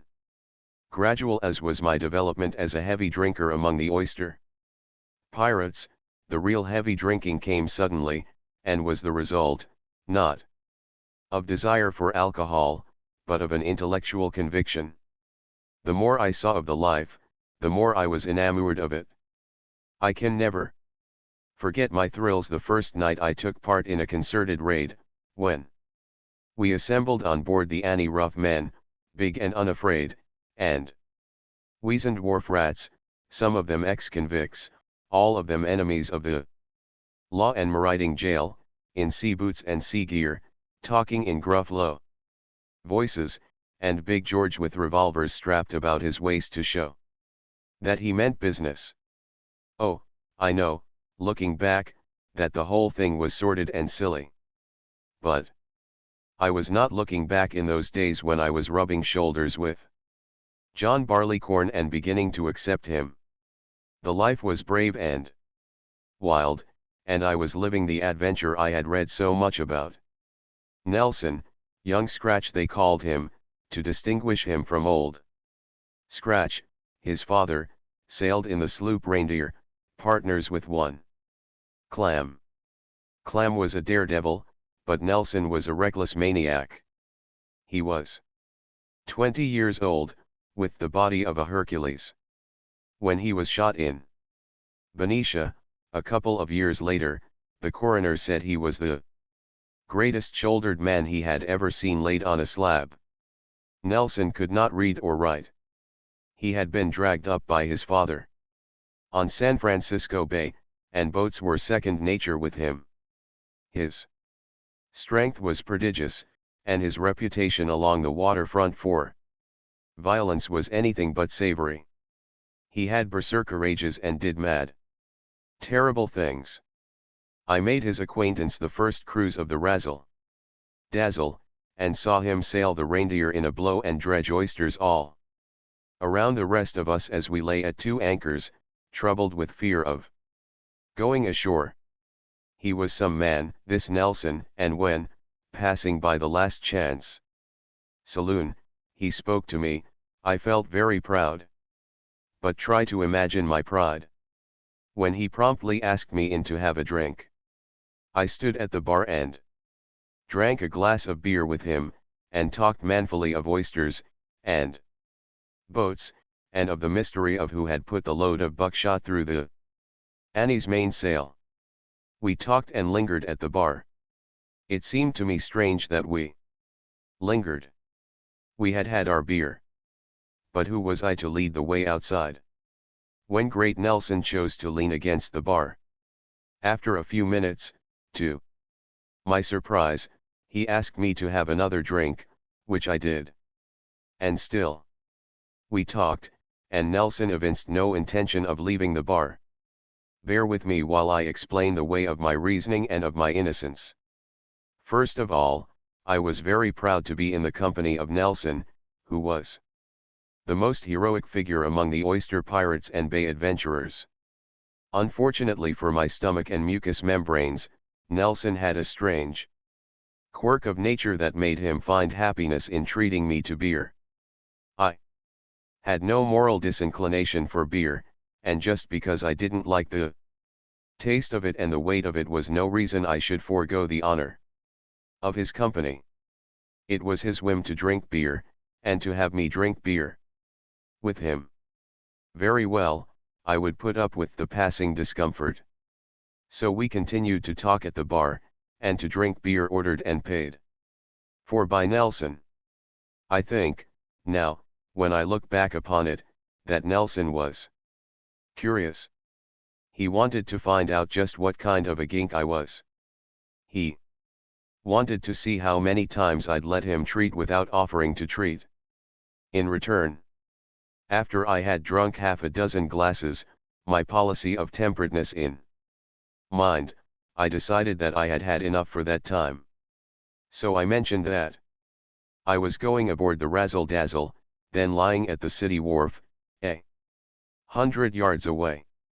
I said goodbye to Nelson, and went on down the wharf. But, John Barleycorn, to the extent of 6 glasses, went with me. My brain tingled, and was very much alive. I was uplifted by my sense of manhood.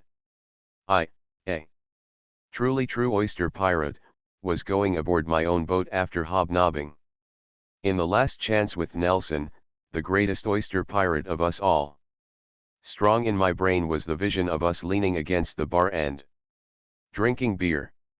And curious it was, I decided, this whim of nature that made men happy in spending good money for beer for a fellow like me who didn't want it. As I pondered this, I recollected that several times other men, in couples, had entered the last chance, and first one, then the other, had treated to drinks. I remembered, on the Drunk on the Idler, how Scotty and the harpooner and myself had raked and scraped dimes and nickels with which to buy the whiskey.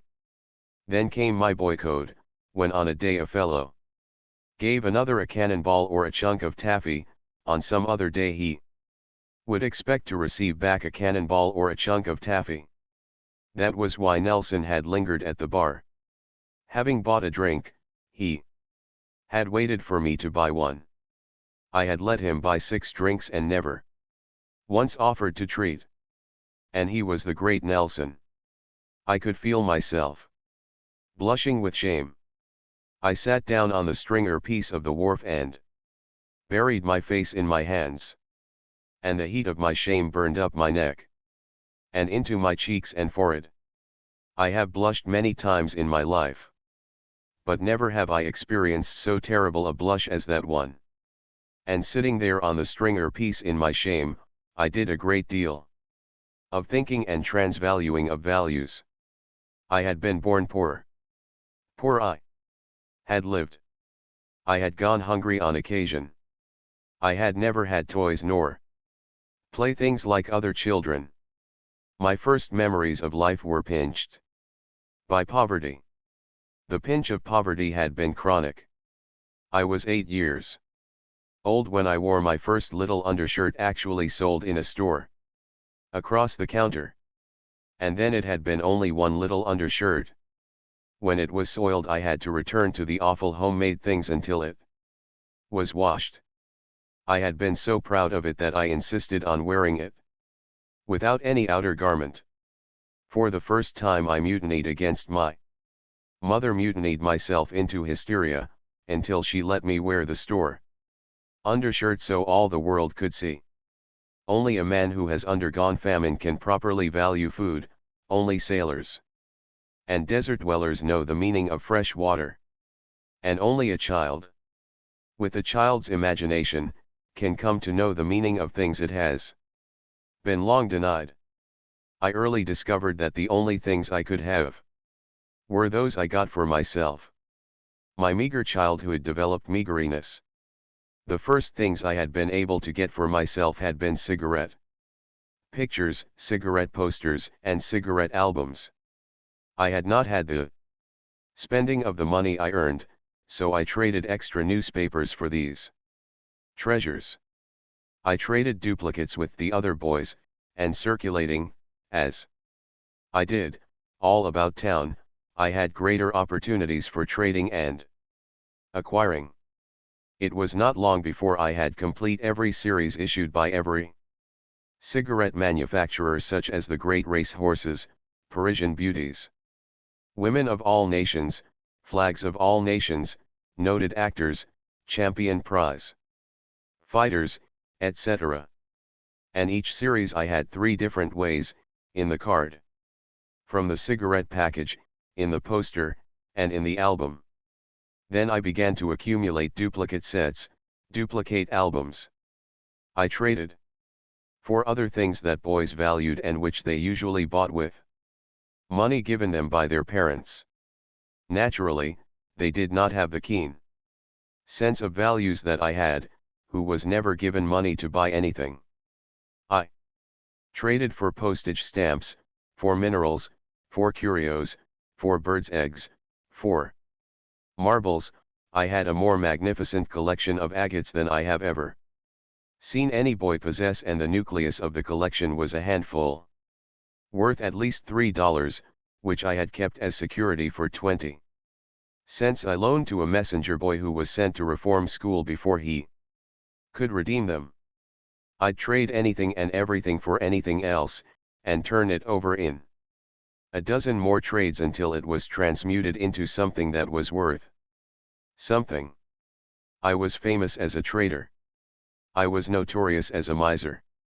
I could even make a junkman weep when I had dealings with him.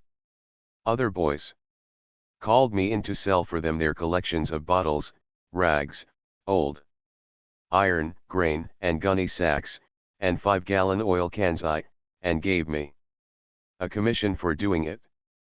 And this was the thrifty, close-fisted boy, accustomed to slave at a machine for 10 cents an hour, who sat on the stringer piece and considered the matter of beer at 5 cents a glass and gone in a moment, with nothing to show for it.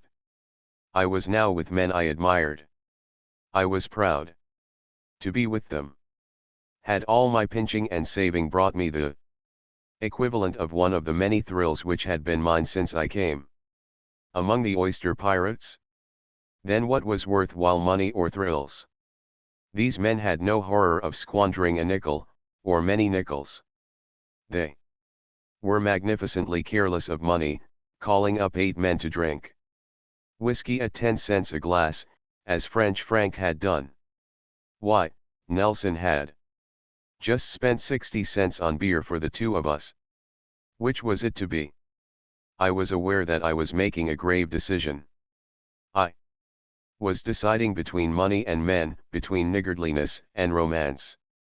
Either I must throw overboard all my old values of money and look upon it as something to be flung about wastefully, or I must throw overboard my comradeship with these men whose peculiar quirks made them like strong drink. I retraced my steps up the wharf to the Last Chance, where Nelson still stood outside. "Come on and have a beer," I invited. Again we stood at the bar and drank and talked, but this time it was I who paid 10 cents.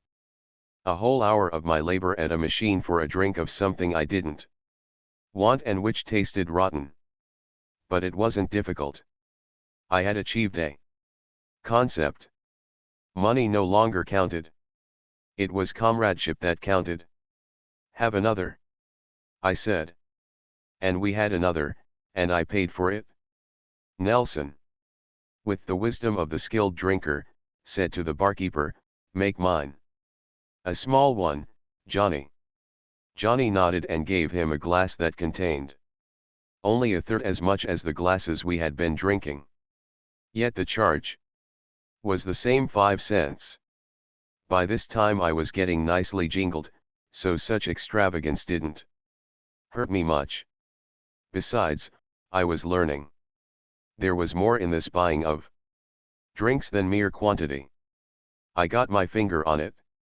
There was a stage when the beer didn't count at all, but just the spirit of comradeship of drinking together. And, another thing. I, too, could call for small beers and minimize by 2/3 the detestable freightage with which comradeship burdened one. I had to go aboard to get some money, I remarked casually, as we drank, in the hope Nelson would take it as an explanation of why I had let him treat 6 consecutive times. "Oh, well, you didn't have to do that," he answered. "Johnny'll trust a fellow like you, won't you, Johnny?" "Sure," Johnny agreed, with a smile. "How much you got down against me?" Nelson queried. Johnny pulled out the book he kept behind the bar, found Nelson's page, and added up the account of several dollars. At once I became possessed with a desire to have a page in that book. Almost it seemed the final badge of manhood. After a couple more drinks, for which I insisted on paying, Nelson decided to go. We parted true comradely, and I wandered down the wharf to the razzle-dazzle. Spider was just building the fire for supper. "Where'd you get it?" he grinned up at me through the open companion. "Oh, I been with Nelson," I said carelessly, trying to hide my pride. Then an idea came to me. Here was another one of them. Now that I had achieved my concept, I might as well practice it thoroughly. "Come on," I said, "up to Johnny's and have a drink." Going up the wharf, we met Clam coming down. Clam was Nelson's partner. And he was a fine, brave, handsome, mustached man of 30 everything. In short, that his nickname did not connote. "Come on," I said, "and have a drink." He came. As we turned into the last chance, there was Pat, the Queen's brother, coming out. "What's your hurry?" I greeted him. "We're having a drink. Come on along." "I've just had one," he demurred. "What of it, we're having one now," I retorted. And Pat consented to join us, and I melted my way into his good graces with a couple of glasses of beer. Oh, I was learning things that afternoon about John Barleycorn. There was more in him than the bad taste when you swallowed him. Here, at the absurd cost of 10 cents, a gloomy, grouchy individual, who threatened to become an enemy, was made into a good friend. He became even genial, his looks were kindly, and our voices mellowed together as we talked waterfront and oyster bed gossip. "Small beer for me, Johnny," I said, when the others had ordered schooners. "Yes," and I said it like the accustomed drinker, carelessly, casually, as a sort of spontaneous thought that had just occurred to me. Looking back, I am confident that the only one there who guessed I was a tyro at bar drinking was Johnny Heinhold. "Where'd he get it?" I overheard Spider confidentially ask Johnny. "Oh, he's been sousin' here with Nelson all afternoon," was Johnny's answer. I never let on that I'd heard, but proud. Even the barkeeper was giving me a recommendation as a man. "He's been sousin' here with Nelson all afternoon." Magic words. The accolade delivered by a barkeeper with a beer glass. I remembered that French Frank had treated Johnny the day I bought the razzle-dazzle. The glasses were filled and we were ready to drink. "Have something yourself, Johnny," I said, with an air of having intended to say it all the time, but of having been a trifle remiss because of the interesting conversation I had been holding with Clam and Pat. Johnny looked at me with quick sharpness, divining, I am positive, the strides I was making in my education, and poured himself whiskey from his private bottle. This hit me for a moment on my thrifty side. He had taken a 10-cent drink when the rest of us were drinking 5-cent drinks. But the hurt was only for a moment. I dismissed it as ignoble, remembered my concept, and did not give myself away. "You'd better put me down in the book for this," I said, when we had finished the drink. And I had the satisfaction of seeing a fresh page devoted to my name and a charge penciled for a round of drinks amounting to 30 cents. And I glimpsed, as through a golden haze, a future wherein that page would be much charged, and crossed off, and charged again. I treated a second time around, and then, to my amazement, Johnny redeemed himself in that matter of the 10-cent drink. He treated us around from behind the bar, and I decided that he had arithmetically evened things up handsomely. "Let's go around to the St. Louis house," Spider suggested when we got outside. Pat, who had been shoveling coal all day, had gone home, and Clam had gone upon the reindeer to cook supper. So around Spider and I went to the St. Louis house, my first visit, a huge bar room, where perhaps 50 men, mostly longshoremen, were congregated. And there I met Soup Kennedy for the second time, and Bill Kelly and Smith, of the Annie, drifted in, he of the belt-buckled revolvers.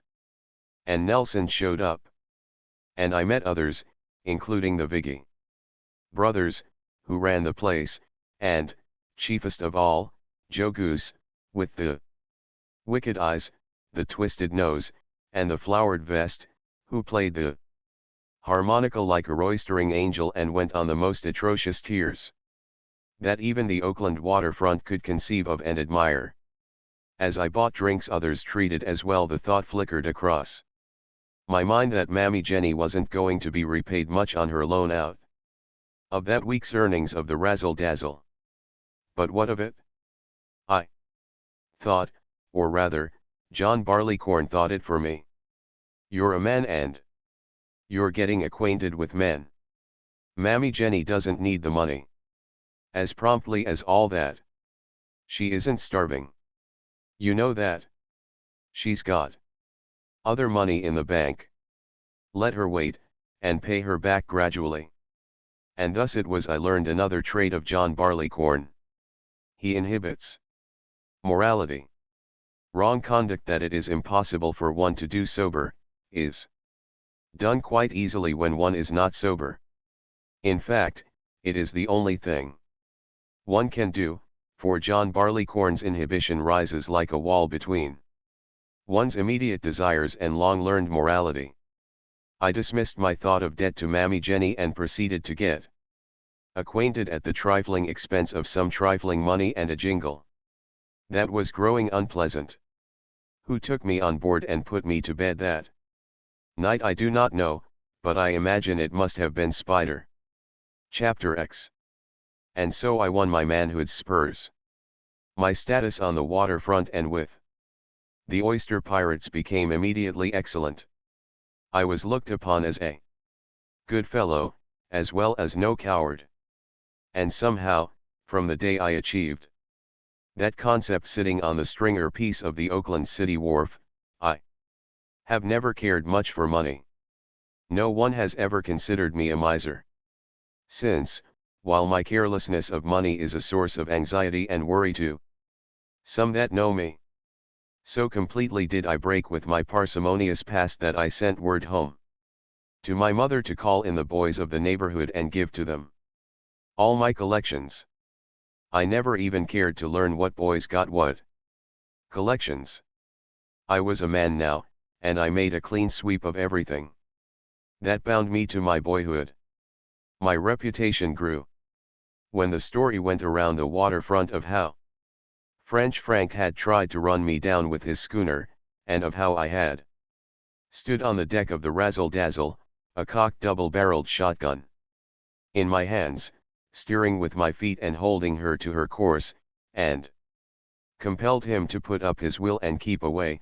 The waterfront decided that there was something in me despite my youth. And I continued to show. What was in me?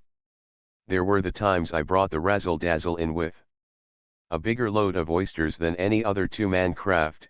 There was the time when we raided far down in Lower Bay, and mine was the only craft back at daylight to the anchorage off Asparagus Island. There was the Thursday night we raced for market and I brought the razzle-dazzle in without a rudder, first of the fleet, and schemed the cream of the Friday morning trade. And there was the time I brought her in from Upper Bay under a jib, when Scotty burned my mainsail. Yes, it was Scotty of the Idler Adventure. Irish had followed Spider on board the razzle-dazzle, and Scotty, turning up, had taken Irish's place. But the things I did on the water only partly counted. What completed everything, and won for me the title of Prince of the Oyster Beds, was that I was a good fellow ashore with my money, buying drinks like a man.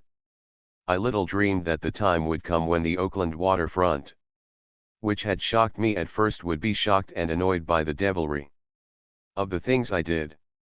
But always the life was tied up with drinking. The saloons are poor men's clubs. Saloons are congregating places. We engaged to meet one another in saloons. We celebrated our good fortune or wept our grief in saloons. We got acquainted in saloons. Can I ever forget the afternoon I met Old Scratch, Nelson's father? It was in the Last Chance. Johnny Heinhold introduced us. That Old Scratch was Nelson's father was noteworthy enough. But there was more in it than that. He was owner and master of the scow schooner Annie mine, and some day I might ship as a sailor with him. Still more, he was romance. He was a blue-eyed, yellow-haired, raw-boned Viking, big-bodied and strong-muscled despite his age. And he had sailed the seas in ships of all nations in the old savage sailing days. I had heard many weird tales about him, and worshipped him from a distance. It took the saloon to bring us together. Even so, our acquaintance might have been no more than a hand grip and a word. He was a laconic old fellow had it not been for the drinking. Have a drink, I said, with promptitude, after the pause which I had learned good form in drinking dictates. Of course, while we drank our beer, which I had paid for, it was incumbent on him to listen to me and to talk to me. And Johnny, like a true host, made the tactful remarks that enabled us to find mutual topics of conversation. And of course, having drunk my beer, Captain Nelson must now buy beer in turn. This led to more talking, and Johnny drifted out of the conversation to wait on other customers. The more beer Captain Nelson and I drank, the better we got acquainted. In me he found an appreciative listener, who, by virtue of book reading, knew much about the sea life he had lived. So he drifted back to his wild young days, and spun many a rare yarn for me, while we downed beer, treat by treat, all through a blessed summer afternoon. And it was only John Barleycorn that made possible that long afternoon with the old sea dog. It was Johnny Heinhold who secretly warned me across the bar that I was getting pickled and advised me to take small beers. But as long as Captain Nelson drank large beers, my pride forbade anything else than large beers. And not until the skipper ordered his first small beer did I order one for myself. Oh, when we came to a lingering fond farewell, I was drunk. But I had the satisfaction of seeing Old Scratch as drunk as I. My youthful modesty scarcely let me dare believe that the hardened old buccaneer was even more drunk. And afterwards, from Spider, and Pat, and Clam, and Johnny Heinhold, and others, came the tips that Old Scratch liked me and had nothing but good words for the fine lad I was. which was the more remarkable, because he was known as a savage, cantankerous old cuss who never liked anybody. His very nickname, Scratch, arose from a berserker trick of his, in fighting, of tearing off his opponent's face. And that I had won his friendship, all thanks were due to John Barleycorn. I have given the incident merely as an example of the multitudinous lures and draws and services by which John Barleycorn wins his followers. Chapter 11. And still there arose in me no desire for alcohol, no chemical demand. In years and years of heavy drinking, drinking did not beget the desire. Drinking was the way of the life I led, the way of the men with whom I lived. While away on my cruises on the bay, I took no drink along, and while out on the bay the thought of the desirableness of a drink never crossed my mind.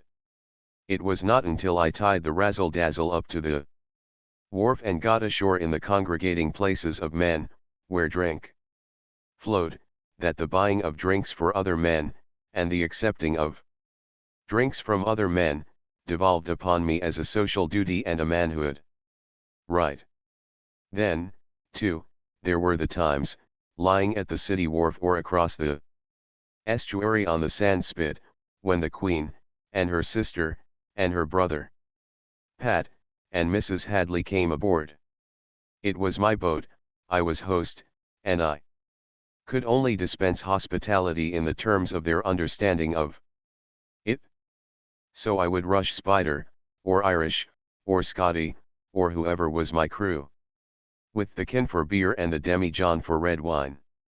And again, lying at the wharf disposing of my oysters, there were dusky twilights when big policemen and plainclothes men stole on board. And because we lived in the shadow of the police, we opened oysters and fed them to them with squirts of pepper sauce, and rushed the growler or got stronger stuff in bottles. Drink as I would, I couldn't come to like John Barleycorn. I valued him extremely well for his associations, but not for the taste of him. All the time I was striving to be a man amongst men, and all the time I nursed secret and shameful desires for candy. But I would have died before I'd let anybody guess it. I used to indulge in lonely debauches. On nights when I knew my crew was going to sleep ashore, I would go up to the free library, exchange my books, buy a quarter's worth of all sorts of candy that chewed and lasted, sneak aboard the razzle-dazzle, lock myself in the cabin, go to bed, and lie there long hours of bliss, reading and chewing candy. And those were the only times I felt that I got my real money's worth. Dollars and dollars, across the bar, couldn't buy the satisfaction that 25 cents did in a candy store. As my drinking grew heavier, I began to note more and more that it was in the drinking bouts the purple passages occurred. Drunks were always memorable. At such times things happened. Men like Joe Goose dated existence from drunk to drunk. The longshoremen all looked forward to their Saturday night drunk. We of the oyster boats waited until we had disposed of our cargoes before we got really started, though a scattering of drinks and a meeting of a chance friends sometimes precipitated an accidental drunk. In ways, the accidental drunks were the best. Stranger and more exciting things happened at such times. As, for instance, the Sunday when Nelson and French Frank and Captain Spink stole the stolen salmon boat from Whiskey Bob and Nicky the Greek. Changes had taken place in the personnel of the oyster boats. Nelson had got into a fight with Bill Kelly on the Annie and was carrying a bullet hole through his left hand.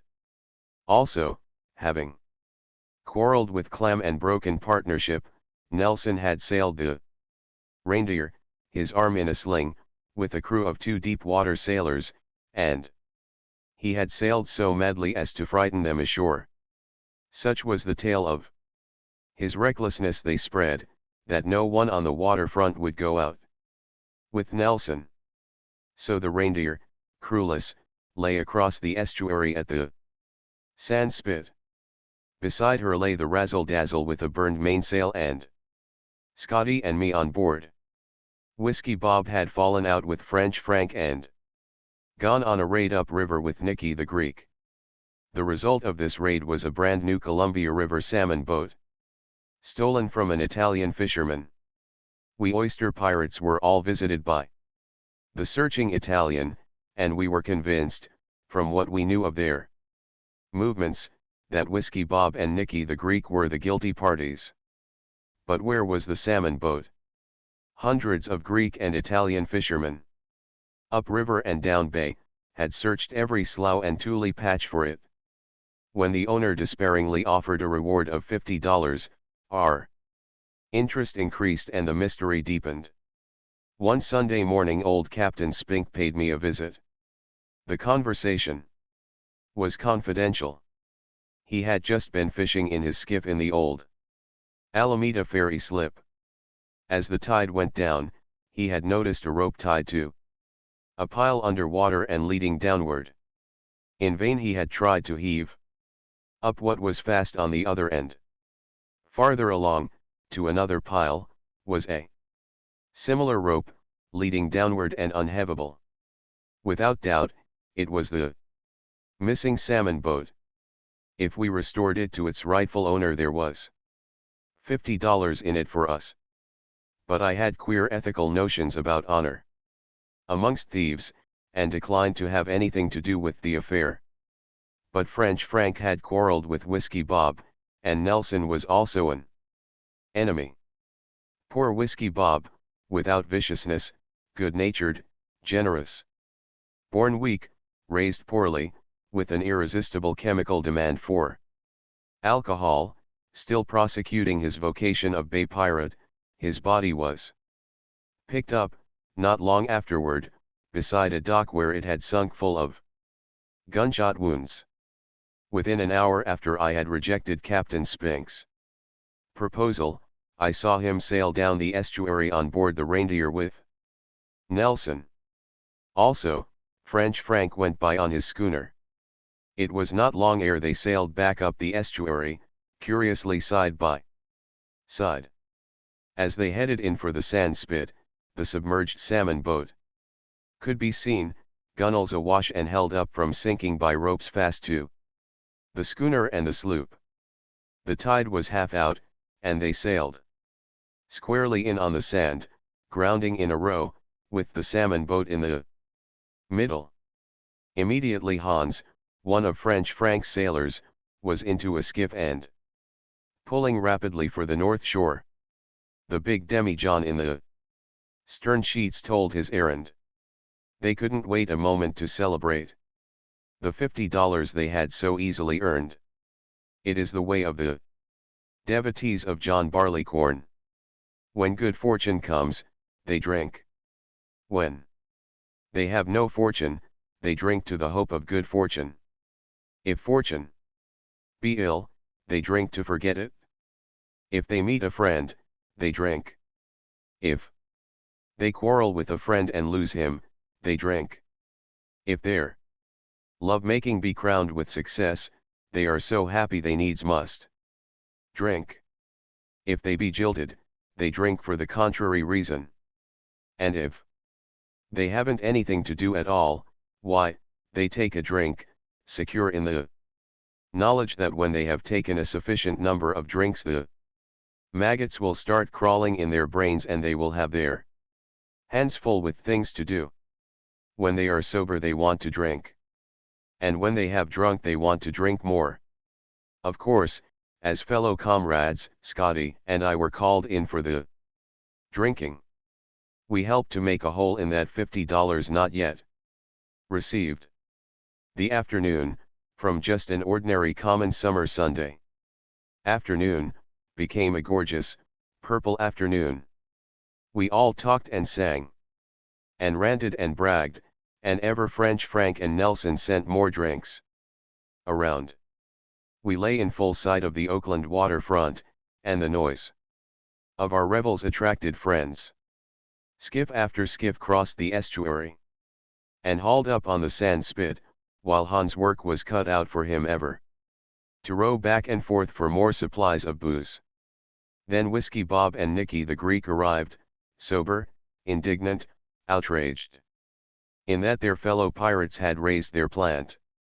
French Frank, aided by John Barleycorn, orated hypocritically about virtue and honesty, and, despite his 50 years, got Whiskey Bob out on the sand and proceeded to lick him. When Nicky the Greek jumped in with a short-handled shovel to Whiskey Bob's assistance, short work was made of him by Hans. And of course, when the bleeding remnants of Bob and Nicky were sent packing in their skiff, the event must needs be celebrated in further carousal.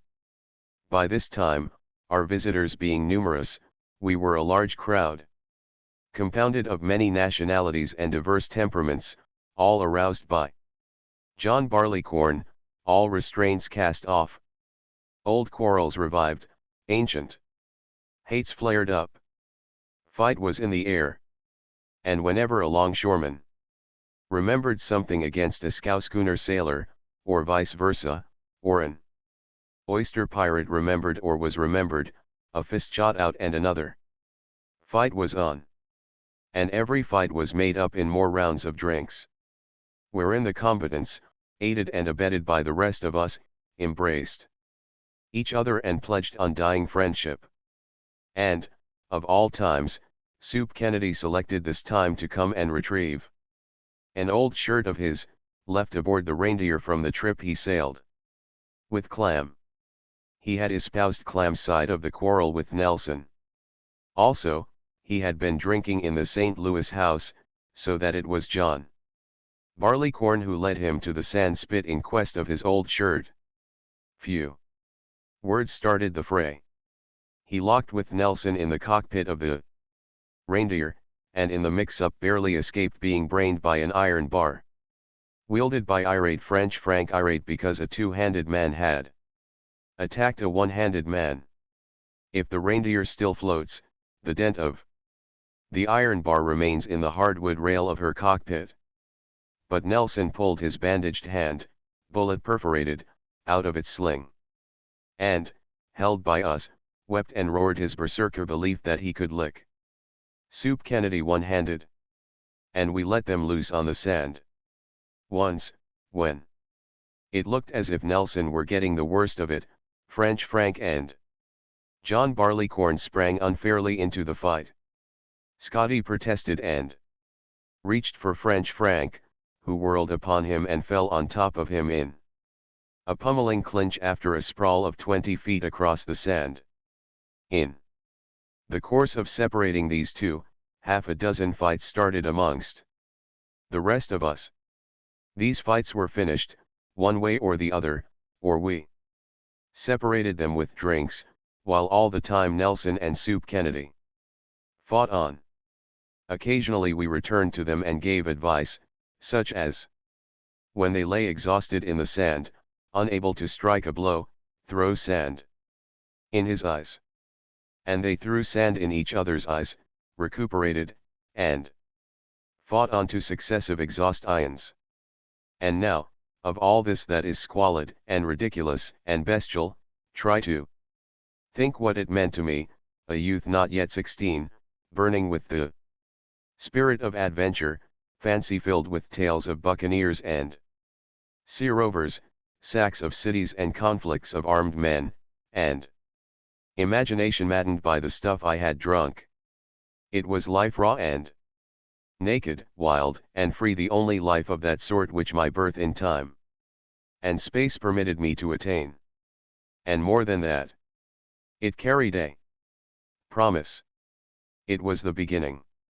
From the sand spit the way led out through the Golden Gate to the vastness of adventure of all the world, where battles would be fought, not for old shirts and over stolen salmon boats, but for high purposes and romantic ends.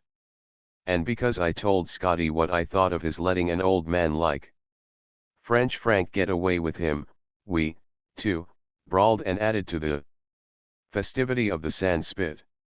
And Scotty threw up his job as crew, and departed in the night with a pair of blankets belonging to me. During the night, while the oyster pirates lay stupefied in their bunks, the schooner and the Reindeer floated on the high water and swung about to their anchors. The salmon boat, still filled with rocks and water, rested on the bottom. In the morning, early, I heard wild cries from the Reindeer, and tumbled out in the chill gray to see a spectacle that made the waterfront laugh. 4 days.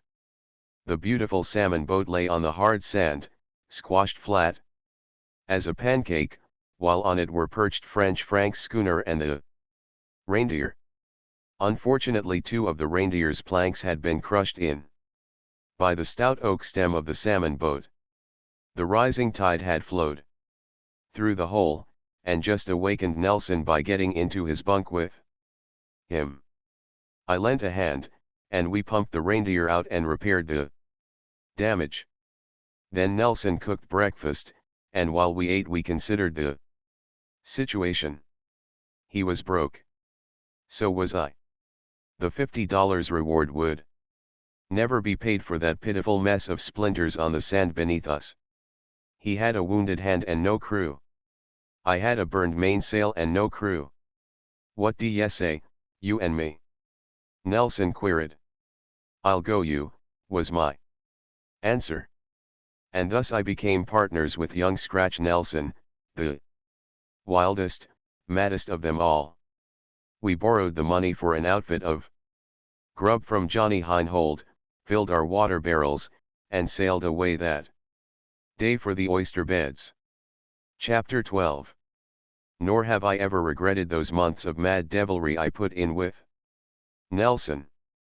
He could sail, even if he did frighten every man that sailed with him.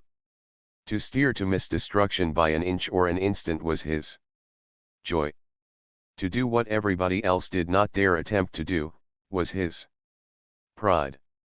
Never to reef down was his mania, and in all the time I spent with him, blow high or low, the Reindeer was never reefed. Nor was she ever dry. We strained her open and sailed her open and sailed her open continually. And we abandoned the Oakland waterfront and went wider afield for our adventures. And all this glorious passage in my life was made possible for me by John Barleycorn. And this is my complaint against John Barleycorn. Here I was, thirsting for the wild life of adventure, and the only way for me to win to it was through John Barleycorn's mediation.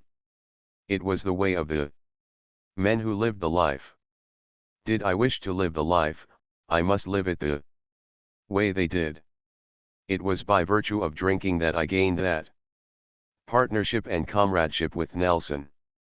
Had I drunk only the beer he paid for, or had I declined to drink at all, I should never have been selected by him as a partner.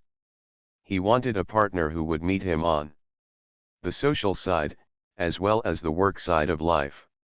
I abandoned myself to the life, and developed the misconception that the secret of John Barleycorn lay in going on mad drunks, rising through the successive stages that only an iron constitution could endure to final stupefaction and swinish unconsciousness.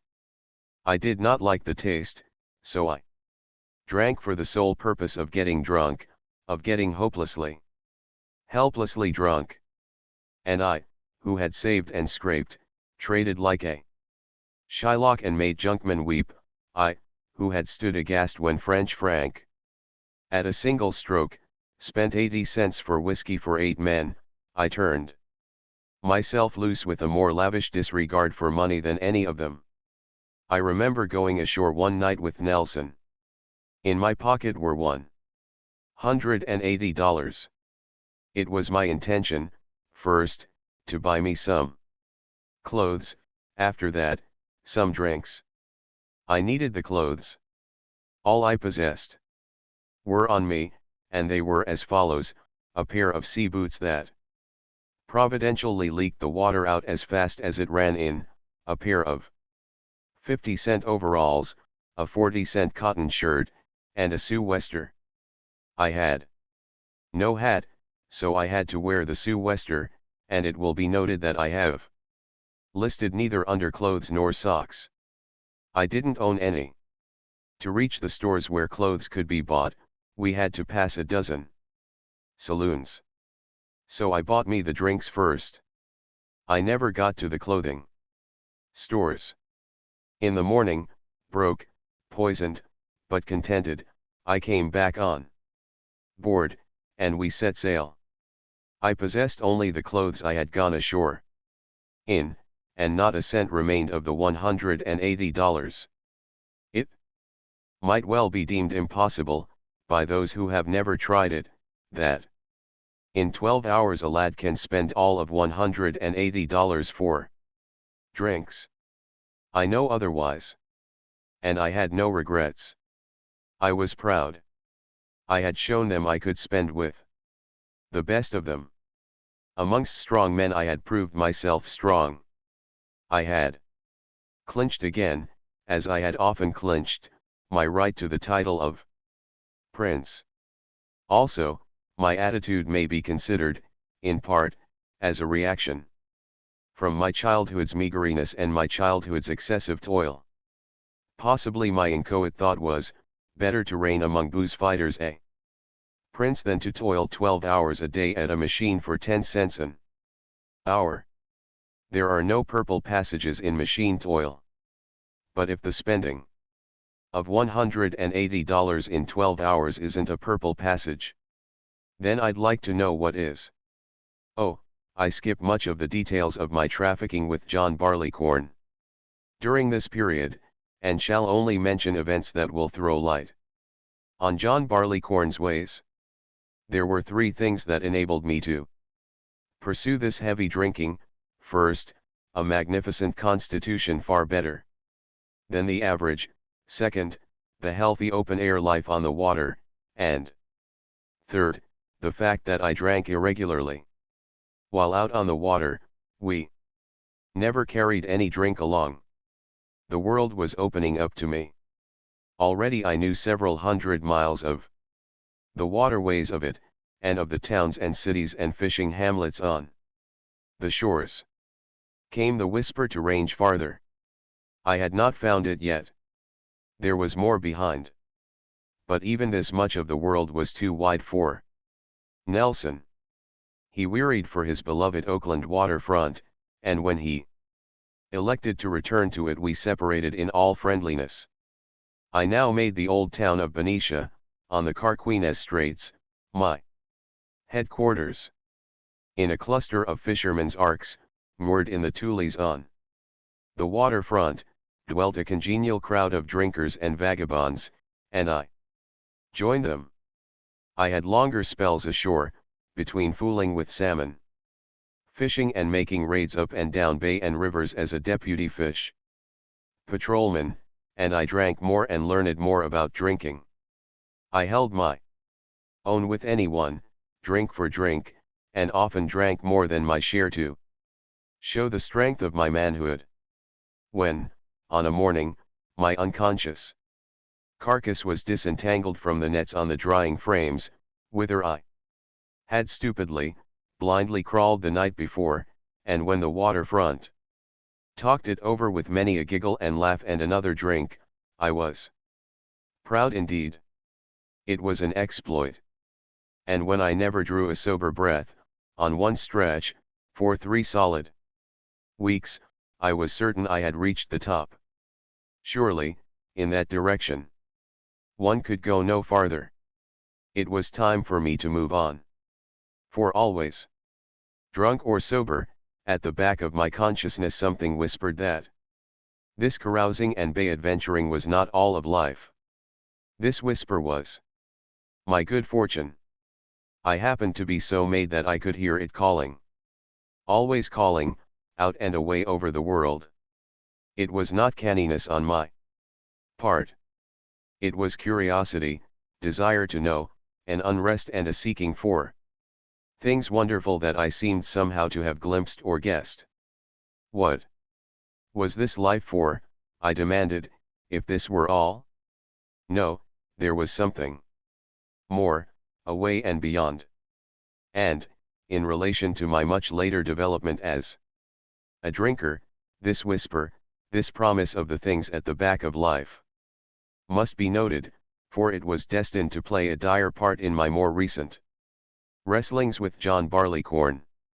But what gave immediacy to my decision to move on was a trick John Barleycorn played me, a monstrous, incredible trick that showed abysses of intoxication hitherto undreamed.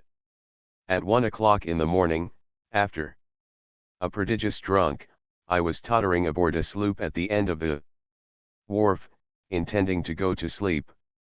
The tide swept through Carquinez Straits as in a mill race, and the full ebb was on when I stumbled overboard. There was nobody on the wharf, nobody on the sloop. I was borne away by the current. I was not startled. I thought the misadventure delightful. I was a good swimmer, and in my inflamed condition the contact of the water with my skin soothed me like cool linen. And then John Barleycorn played me his maniacal trick. Some maundering fancy of going out with the tide suddenly obsessed me. I had never been morbid. Thoughts of suicide had never entered my head. And now that they entered, I thought it fine, a splendid culminating, a perfect rounding off of my short but exciting career. I, who had never known girl's love, nor woman's love, nor the love of children, who had never played in the wide joy fields of art, nor climbed the star-cool heights of philosophy, nor seen with my eyes more than a pinpoint surface of the gorgeous world, I decided that this was all, that I had seen all, lived all, been all, that was worthwhile, and that now was the time to cease. This was the trick of John Barleycorn, laying me by the heels of my imagination and in a drug dream dragging me to death. Oh, he was convincing. I had really experienced all of life, and it didn't amount to much. The swinish drunkenness in which I had lived for months, this was accompanied by the sense of degradation, and the old feeling of conviction of sin, was the last and best, and I could see for myself what it was worth. There were all the broken down old bums and loafers I had bought drinks for. That was what remained of life. Did I want to become like them? 1,000 times no, and I wept tears of sweet sadness over my glorious youth going out with the tide. And who has not seen the weeping drunk, the melancholic drunk? They are to be found in all the bar rooms, if they can find no other listener telling their sorrows to the barkeeper, who is paid to listen. The water was delicious. It was a man's way to die. John Barleycorn changed the tune he played in my drink-maddened brain. Away with tears and regret. It was a hero's death, and by the hero's own hand and will. So I struck up my death chant and was singing it lustily, when the gurgle and splash of the current riffles in my ears reminded me of my more immediate situation. Below the town of Benicia, where the Solano Wharf projects, the straits widen out into what bayfarers call the Bight of Turner's shipyard. I was in the shore tide that swept under the Solano Wharf and on into the Bight. I knew of old the power of the suck which developed when the tide swung around the end of Dead Man's Island and drove straight for the wharf. I didn't want to go through those piles. It wouldn't be nice. And I might lose an hour in the Bight on my way out with the tide. I undressed in the water and struck out with a strong, single overhand stroke, crossing the current at right angles. Nor did I cease until, by the wharf lights, I knew I was safe to sweep by the end. Then I turned over and rested. The stroke had been a telling one, and I was a little time in recovering my breath. I was elated, for I had succeeded in avoiding the suck. I started to raise my death chant again, a purely extemporized farrago of a drug-crazed youth. "Don't sing yet," whispered John Barleycorn. "The Solano runs all night. There are railroad men on the wharf. They will hear you, and come out in a boat and rescue you, and you don't want to be rescued." I certainly didn't. What? Be robbed of my hero's death? Never. And I lay on my back in the starlight, watching the familiar wharf lights go by, red and green and white, and bidding sad sentimental farewell to them, each and all. When I was well clear, in mid-channel, I sang again. Sometimes I swam a few strokes, but in the main I contented myself with floating and dreaming long drunken dreams. Before daylight, the chill of the water and the passage of the hours had sobered me sufficiently to make me wonder what portion of the straits I was in, and also to wonder if the turn of the tide wouldn't catch me and take me back ere I had drifted out into San Pablo Bay. Next I discovered that I was very weary and very cold, and quite sober, and that I didn't in the least want to be drowned. I could make out the Selby smelter on the Contra Costa shore and the Mare Island lighthouse. I started to swim for the Solano shore, but was too weak and chilled, and made so little headway, and at the cost of such painful effort, that I gave it up and contented myself with floating, now and then giving a stroke to keep my balance in the tide rips which were increasing their commotion on the surface of the water. And I knew fear. I was sober now, and I didn't want to die. I discovered scores of reasons for living. And the more reasons I discovered, the more liable it seemed that I was going to drown anyway. Daylight, after I had been 4 hours in the water, found me in a parlous condition in the tide rips off Mare Island Light, where the swift ebbs from Vallejo Straits and Carquinez Straits were fighting with each other, and where, at that particular moment, they were fighting the flood tide setting up against them from San Pablo Bay. A stiff breeze had sprung up, and the crisp little waves were persistently lapping into my mouth. And I was beginning to swallow salt water. With my swimmer's knowledge, I knew the end was near. And then the boat came, a Greek fisherman, running in for Vallejo, and again I had been saved from John Barleycorn by my constitution and physical vigor.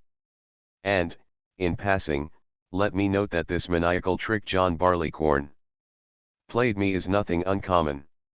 An absolute statistic of the percentage of suicides due to John Barleycorn would be appalling. In my case, healthy, normal, young, full of the joy of life, the suggestion to kill myself was unusual, but it must be taken into account that it came on the heels of a long carouse, when my nerves and brain were fearfully poisoned, and that the dramatic, romantic side of my imagination, drink maddened to lunacy, was delighted with the suggestion. And yet, the older, more morbid drinkers, more jaded with life and more disillusioned, who kill themselves, do so usually after a long debauch, when their nerves and brains are thoroughly poison-soaked. Chapter 13. So I left Benicia, where John Barleycorn had nearly got me, and ranged wider afield in pursuit of the whisper from the back of life to come and find. And wherever I ranged, the way lay along alcohol-drenched roads. Men still congregated in saloons. They were the poor man's clubs, and they were the only clubs to which I had access. I could get acquainted in saloons. I could go into a saloon and talk with any man. In the strange towns and cities I wandered through, the only place for me to go was the saloon. I was no longer a stranger in any town the moment I had entered a saloon. And right here let me break in with experiences no later than last year. I harnessed 4 horses to a light trap, took Charmian along, and drove For 3 months and a half over the wildest mountain parts of California and Oregon. Each morning I did my regular day's work of writing fiction. That completed, I drove on through the middle of the day and the afternoon to the next stop. But the irregularity of occurrence of stopping places, coupled with widely varying road conditions, made it necessary to plan, the day before, each day's drive and my work. I must know when I was to start driving in order to start writing in time to finish my day's output. Thus, on occasion, when the drive was to be long, I would be up and at my writing by 5 in the morning. On easier driving days I might not start writing till 9 o'clock. But how to plan? As soon as I arrived in a town, and put the horses up. On the way from the stable to the hotel I dropped into the saloons. First thing, a drink. Oh, I wanted the drink, but also it must not be forgotten that, because of wanting to know things, it was in this very way I had learned to want a drink. Well, the first thing, a drink. Have something yourself, to the barkeeper. And then, as we drink, my opening query about roads and stopping places on ahead. Let me see, the barkeeper will say, there's the road across Tarwater Divide. That used to be good. I was over it 3 years ago. But it was blocked this spring. Say, I'll tell you what. I'll ask Jerry. And the barkeeper turns and addresses some man sitting at a table or leaning against the bar farther along, and who may be Jerry, or Tom, or Bill. Say, Jerry, how about the Tarwater Road? You was down to Wilkins last week. And while Bill or Jerry or Tom is beginning to unlimber his thinking and speaking apparatus, I suggest that he join us in the drink. Then discussions arise about the advisability of this road or that, what the best stopping places may be, what running time I may expect to make, where the best trout streams are, and so forth, in which other men join, and which are punctuated with more drinks. 2 or 3 more saloons, and I accumulate a warm jingle and come pretty close to knowing everybody in town, all about the town, and a fair deal about the surrounding country. I know the lawyers, editors, business men, local politicians, and the visiting ranchers, hunters, and miners. So that by evening, when Charmian and I stroll down the main street and back, she is astounded by the number of my acquaintances in that totally strange town. And thus is demonstrated a service John Barleycorn renders, a service by which he increases his power over men and over the world. Wherever I have gone, during all the years, it has been the same. It may be a cabaret in the Latin Quarter, a cafe in some obscure Italian village, a boozing ken in Sailor Town, and it may be up at the club over scotch and soda, but always it will be where John Barleycorn makes fellowship that I get immediately in touch, and meet, and know. And in the good days coming, when John Barleycorn will have been banished out of existence, along with the other barbarisms, some other institution than the saloon will have to obtain, some other congregating place of men where strange men and stranger men may get in touch, and meet, and know. But to return to my narrative.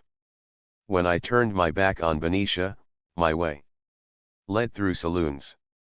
I had developed no moral theories against drinking, and I disliked as much as ever the taste of the stuff. But I had grown respectfully suspicious of John Barleycorn. I could not forget that trick he had played on me who did not want to die. So I continued to drink, and to keep a sharp eye on John Barleycorn, resolved to resist all future suggestions of self-destruction. In strange towns I made immediate acquaintances in the saloons. When I hoboed, and hadn't the price of a bed, a saloon was the only place that would receive me and give me a chair by the fire. I could go into a saloon and wash up, brush my clothes, and comb my hair. And saloons were always so damnably convenient. They were everywhere in my western country. I couldn't go into the dwellings of strangers that way. Their doors were not open to me, no seats were there for me by their fires. Also, churches and preachers I had never known. And from what I didn't know, I was not attracted toward them. Besides, there was no glamour about them. No haze of romance, no promise of adventure. They were the sort with whom things never happened. They lived and remained always in the one place, creatures of order and system, narrow, limited, restrained. They were without greatness, without imagination, without camaraderie. It was the good fellows, easy and genial, daring, and, on occasion, mad, that I wanted to know the fellows, generous-hearted and handed, and not rabbit-hearted. And here is another complaint I bring against John Barleycorn. It is these good fellows that he gets the fellows with the fire and the go in them, who have bigness and warmness and the best of the human weaknesses. And John Barleycorn puts out the fire, and softens the agility, and, when he does not more immediately kill them or make maniacs of them, he coarsens and grossens them, twists and malforms them out of the original goodness and fineness of their natures. Oh, and I speak out of later knowledge, heaven forfend me from the most of the average run of male humans who are not good fellows, the ones cold of heart and cold of head, who don't smoke, drink, or swear, or do much of anything else that is brazen, and resentful, and stinging, because in their feeble fibers there has never been the stir and prod of life to well over its boundaries and be devilish and daring.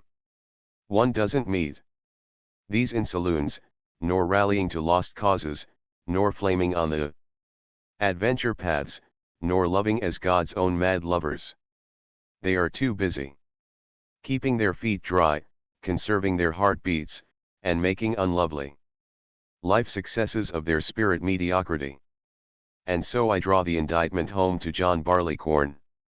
It is just those, the good fellows, the worthwhile, the fellows with the weakness of too much strength, too much spirit, too much fire and flame of fine devilishness, that he solicits and ruins.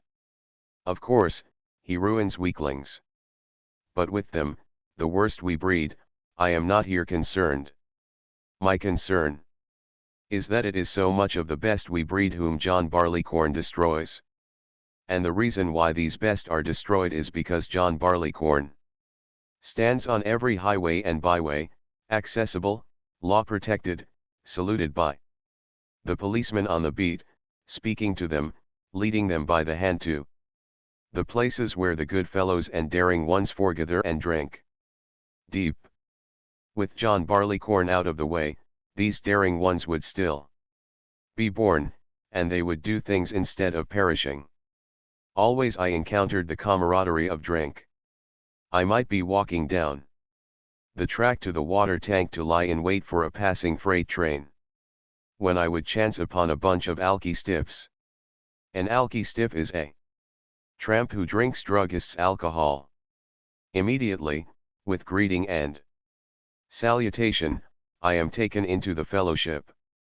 The alcohol, shrewdly blended with water, is handed to me, and soon I am caught up in the revelry, with maggots crawling in my brain and John Barleycorn whispering to me that life is big, and that we are all brave and fine free spirits, sprawling like careless gods upon the turf and telling the 2x4 cut and dried, conventional world to go hang.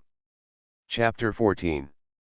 Back in Oakland from my wanderings, I returned to the waterfront and renewed my comradeship with Nelson, who was now on shore all the time and living more madly than before. I, too, spent my time on shore with him. only occasionally going for cruises of several days on the bay to help out on short-handed scow schooners. The result was that I was no longer reinvigorated by periods of open air abstinence and healthy toil. I drank every day, and whenever opportunity offered I drank to excess, for I still labored under the misconception that the secret of John Barleycorn lay in drinking to bestiality and unconsciousness. I became pretty thoroughly alcohol-soaked during this period. I practically lived in saloons, became a barroom loafer, and worse. And right here was John Barleycorn getting me in a more insidious though no less deadly way than when he nearly sent me out with the tide. I had a few months still to run before I was 17, I scorned the thought of a steady job at anything. I felt myself a pretty tough individual in a group of pretty tough men, and I drank because these men drank and because I had to make good with them. I had never had a real boyhood. And in this, my precocious manhood, I was very hard and woefully wise. Though I had never known girls' love even, I had crawled through such depths that I was convinced absolutely that I knew the last word about love and life. And it wasn't a pretty knowledge. Without being pessimistic, I was quite satisfied that life was a rather cheap and ordinary affair. You see, John Barleycorn was blunting me. The old stings and prods of the spirit were no longer sharp. Curiosity was leaving me. What did it matter what lay on the other side of the world? Men and women, without doubt, very much like the men and women I knew, marrying and giving in marriage and all the petty run of petty human concerns, and drinks, too. But the other side of the world was a long way to go for a drink. I had but to step to the corner and get all I wanted at Joe Viggie's. Johnny Heinhold still ran the last chance. And there were saloons on all the corners and between the corners. The whispers from the back of life were growing dim as my mind and body soddened. The old unrest was drowsy. I might as well rot and die here in Oakland as anywhere else. And I should have so rotted and died, and not in very long order either, at the pace John Barleycorn was leading me, had the matter depended wholly on him. I was learning what it was to have no appetite. I was learning what it was to get up shaky in the morning, with a stomach that quivered, with fingers touched with palsy. And to know the drinker's need for a stiff glass of whiskey neat in order to brace up. Oh, John Barleycorn is a wizard dopister. Brain and body scorched and jangled and poisoned, returned to be tuned up by the very poison that caused the damage. There is no end to John Barleycorn's tricks. He had tried to inveigle me into killing myself. At this period he was doing his best to kill me at a fairly rapid pace.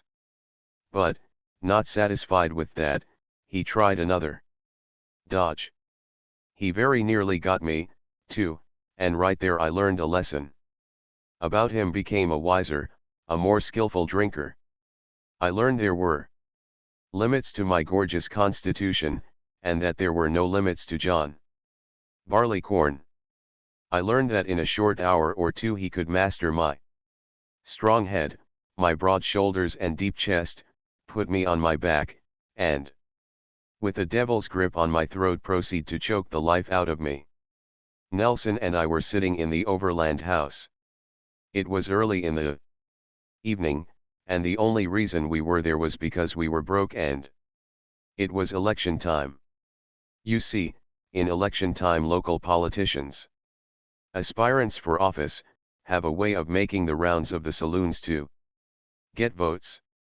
One is sitting at a table, in a dry condition, wondering who is going to turn up and buy him a drink, or if his credit is good at some other saloon, and if it's worthwhile to walk that far to find out, when suddenly the saloon doors swing wide, and enters a bevy of well-dressed men, themselves usually wide and exhaling an atmosphere of prosperity and fellowship. They have smiles and greetings for everybody for you, without the price of a glass of beer in your pocket, for the timid hobo who lurks in the corner and who certainly hasn't a vote, but who may establish a lodging house registration. And do you know, when these politicians swing wide the doors and come in, with their broad shoulders, their deep chests, and their generous stomachs which cannot help making them optimists and masters of life, why, you perk right up.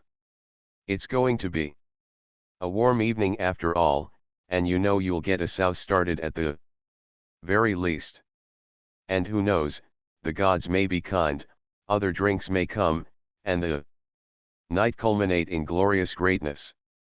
And the next thing you know, you are lined up at the bar, pouring drinks down your throat and learning the gentlemen's names and the offices which they hope to fill. It was during this period, when the politicians went their saloon rounds, that I was getting bitter bits of education and having illusions punctured. I, who had poured and thrilled over the rail splitter, and from canal boy to president. Yes, I was learning how noble politics and politicians are. Well, on this night, broke, thirsty, but with the drinker's faith in the unexpected drink, Nelson and I sat in the overland house waiting for something to turn up, especially politicians. And there entered Joe Goose, he of the unquenchable thirst, the wicked eyes, the crooked nose, the flowered vest. Come on, fellows, free booze all you want of it. I didn't want you to miss it. Where, we wanted to know. Come on. I'll tell you as we go along. We haven't a minute to lose.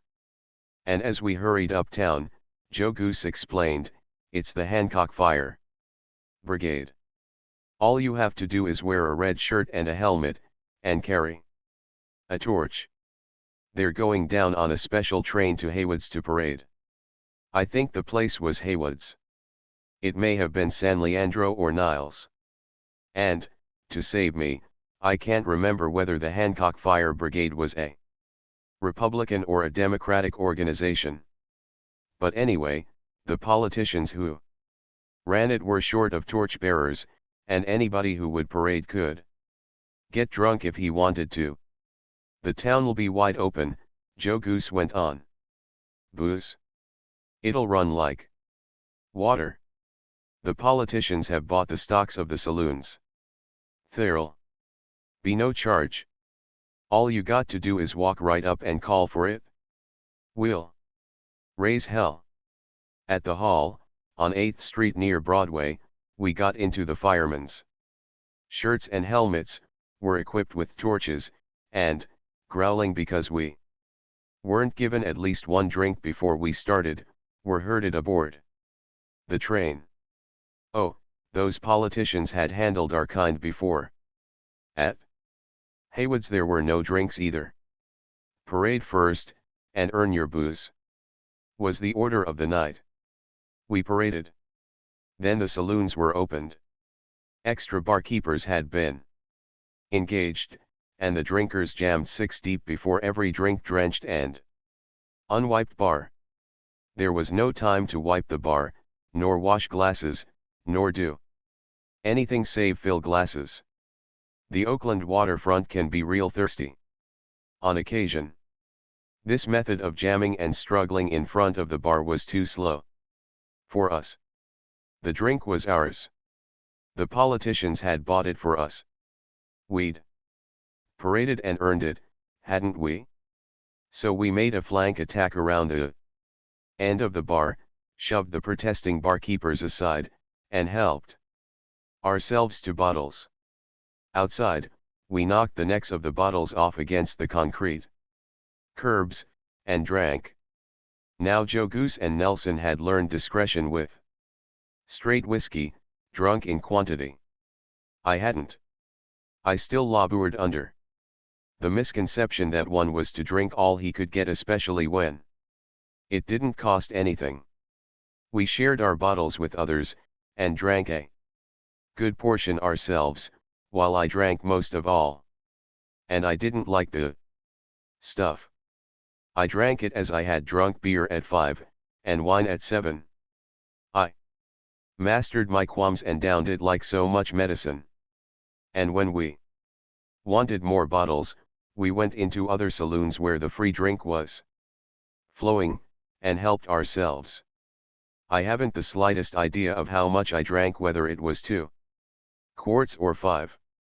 I do know that I began the orgy with half-pint draughts, and with no water afterward to wash the taste away or to dilute the whiskey. Now the politicians were too wise to leave the town filled with drunks. From the waterfront of Oakland, when train time came, there was a roundup of the saloons. Already I was feeling the impact of the whiskey. Nelson and I were hustled out of a saloon, and found ourselves in the very last rank of a disorderly parade. I struggled along heroically, my correlations breaking down, my legs tottering under me, my head swimming, my heart pounding, my lungs panting for air. My helplessness was coming on so rapidly that my reeling brain told me I would go down and out and never reach the train if I remained at the rear of the procession. I left the ranks and ran down a pathway beside the road under broad spreading trees. Nelson pursued me, laughing. Certain things stand out, as in memories of nightmare. I remember those trees especially, and my desperate running along under them, and how, every time I fell, roars of laughter went up from the other drunks. They thought I was merely antic drunk. They did not dream that John Barleycorn had me by the throat in a death clutch. But I knew it. And I remember the fleeting bitterness that was mine as I realized that I was in a struggle with death, and that these others did not know. It was as if I were drowning before a crowd of spectators who thought I was cutting up tricks for their entertainment. And running there under the trees, I fell and lost consciousness. What happened afterward, with one glimmering exception, I had to be told. Nelson, with his enormous strength, picked me up and dragged me on and aboard the train. When he had got me into a seat, I fought and panted so terribly for air that even with his obtuseness he knew I was in a bad way. And right there, at any moment, I know now, I might have died. I often think it is the nearest to death I have ever been. I have only Nelson's description of my behavior to go by. I was scorching up, burning alive internally, in an agony of fire and suffocation, and I wanted air. I madly wanted air. My efforts to raise a window were vain, for all the windows in the car were screwed down. Nelson had seen drink-crazed men, and thought I wanted to throw myself out.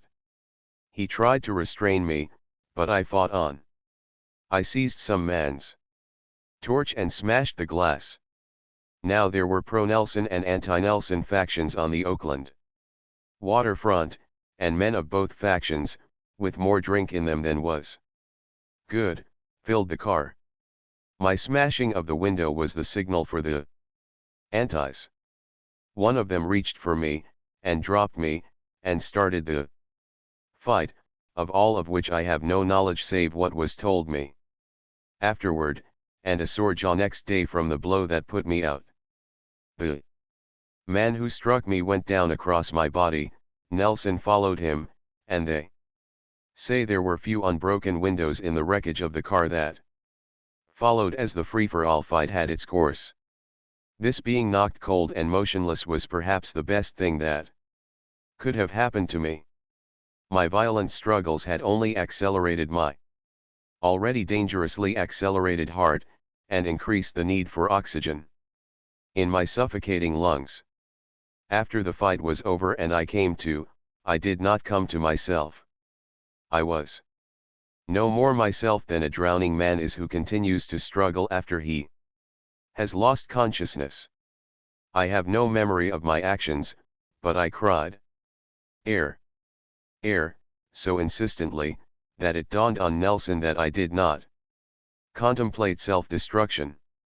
So he cleared the jagged glass from the window ledge and let me stick my head and shoulders out. He realized, partially, the seriousness of my condition, and held me by the waist to prevent me from crawling farther out. And for the rest of the run into Oakland I kept my head and shoulders out, fighting like a maniac whenever he tried to draw me inside. And here my one glimmering streak of true consciousness came. My sole recollection, from the time I fell under the trees until I awoke the following evening, is of my head out of the window, facing the wind, caused by the train, cinders striking and burning and blinding me, while I breathed with will. All my will was concentrated on breathing on. Breathing the air in the hugest lungful gulps I could, pumping the greatest amount of air into my lungs in the shortest possible time. It was that or death, and I was a swimmer and diver, and I knew it, and in the most intolerable agony of prolonged suffocation, during those moments, I was conscious, I faced the wind and the cinders and breathed for life. All the rest is a blank. I came to the following evening, in a waterfront lodging house. I was alone. No doctor had been called in. And I might well have died there, for Nelson and the others, deeming me merely sleeping off my drunk, had let me lie there in a comatose condition for 17 hours. Many a man, as every doctor knows, has died of the sudden impact of a quart or more of whiskey. Usually one reads of them so dying, strong drinkers, on account of a wager. But I didn't know then. And so I learned, and by no virtue nor prowess, but simply through good fortune and constitution. Again my constitution had triumphed over John Barleycorn. I had escaped from another death pit, dragged myself through another morass, and perilously acquired the discretion that would enable me to drink wisely for many another year to come. Heavens! That was 20 years ago, and I am still very much and wisely alive, and I have seen much, done much, lived much, in that intervening score of years, and I shudder when I think how close a shave I ran, how near I was to missing that splendid fifth of a century that has been mine. And, oh, it wasn't John Barleycorn's fault that he didn't get me. That night of the Hancock Fire Brigade. Chapter 15. It was during the early winter of 1892 that I resolved to go to sea. My Hancock Fire Brigade experience was very little responsible for this. I still drank and frequented saloons, practically lived in saloons. Whiskey was dangerous, in my opinion, but not wrong. Whiskey was dangerous like other dangerous things in the natural world. Men died of whiskey, but then, too, fishermen were capsized and drowned, hobos fell under trains and were cut to pieces.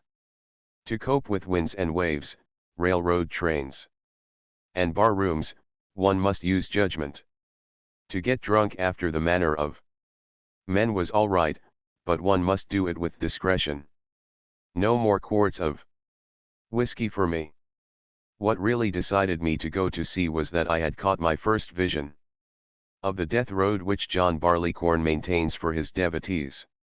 It was not a clear vision, however, and there were two phases of it, somewhat jumbled at the time. It struck me, from watching those with whom I associated, that the life we were living was more destructive than that lived by the average man. John Barleycorn, by inhibiting morality, incited to crime. Everywhere I saw men doing, drunk, what they would never dream of doing sober. And this wasn't the worst of it. It was the penalty that must be paid. Crime was destructive. Saloon mates I drank with, who were good fellows. And harmless, sober, did most violent and lunatic things when they were drunk. And then the police gathered them in and they vanished from our ken. Sometimes I visited them behind the bars and said goodbye ere they journeyed across the bay to put on the felon's stripes. And time and again I heard the one explanation: if I hadn't been drunk I wouldn't a done it. And sometimes, under the spell of John Barleycorn, the most frightful things were done, things that shocked even my case-hardened soul. The other phase of the death road was that of the habitual drunkards, who had a way of turning up their toes without apparent provocation. When they took sick, even with trifling afflictions that any ordinary man could pull through, they just pegged out. Sometimes they were found unattended and dead in their beds. On occasion their bodies were dragged out of the water, and sometimes it was just plain accident, as when Bill Kelly, unloading cargo while drunk, had a finger jerked off, which, under the circumstances, might just as easily have been his head. So I considered my situation and knew that I was getting into a bad way of living. It made toward death too quickly to suit my youth and vitality. And there was only one way out of this hazardous manner of living, and that was to get out. The sealing fleet was wintering in San Francisco Bay, and in the saloons I met skippers, mates, hunters, boat steerers, and boat pullers. I met the seal hunter, Pete Holt, and agreed to be his boat puller and to sign on any schooner he signed on. And I had to have half a dozen drinks with Pete Holt there and then to seal our agreement. And at once awoke all my old unrest that John Barleycorn had put to sleep. I found myself actually bored with the saloon life of the Oakland waterfront, and wondered what I had ever found fascinating in it. Also, with this death road concept in my brain, I began to grow afraid that something would happen to me before sailing day, which was set for some time in January. I lived more circumspectly, drank less deeply, and went home more frequently. When drinking grew too wild, I got out. When Nelson was in his maniacal cups, I managed to get separated from him. On the 12th of January, 1893, I was 17, and the 20th of January I signed before the shipping commissioner the articles of the Sophie Sutherland, a three-topmast sealing schooner bound on a voyage to the coast of Japan. And of course we had to drink on it. Joe Viggy cashed my advance note, and Pete Holt treated, and I treated, and Joe Viggy treated, and other hunters treated. Well, it was the way of men, and who was I? Just turned 17, that I should decline the way of life of these fine, chesty, man-grown men? Chapter 16. There was nothing to drink on the Sophie Sutherland, and we had 51 days of glorious sailing, taking the southern passage in the northeast trades to Bonin Islands. This isolated group, belonging to Japan, had been selected as the rendezvous of the Canadian and American sealing fleets. Here they filled their water barrels and made repairs before starting on the 100 days harrying of the seal herd along the northern coasts of Japan to Bering Sea. Those 51 days of fine sailing and intense sobriety had put me in splendid fettle.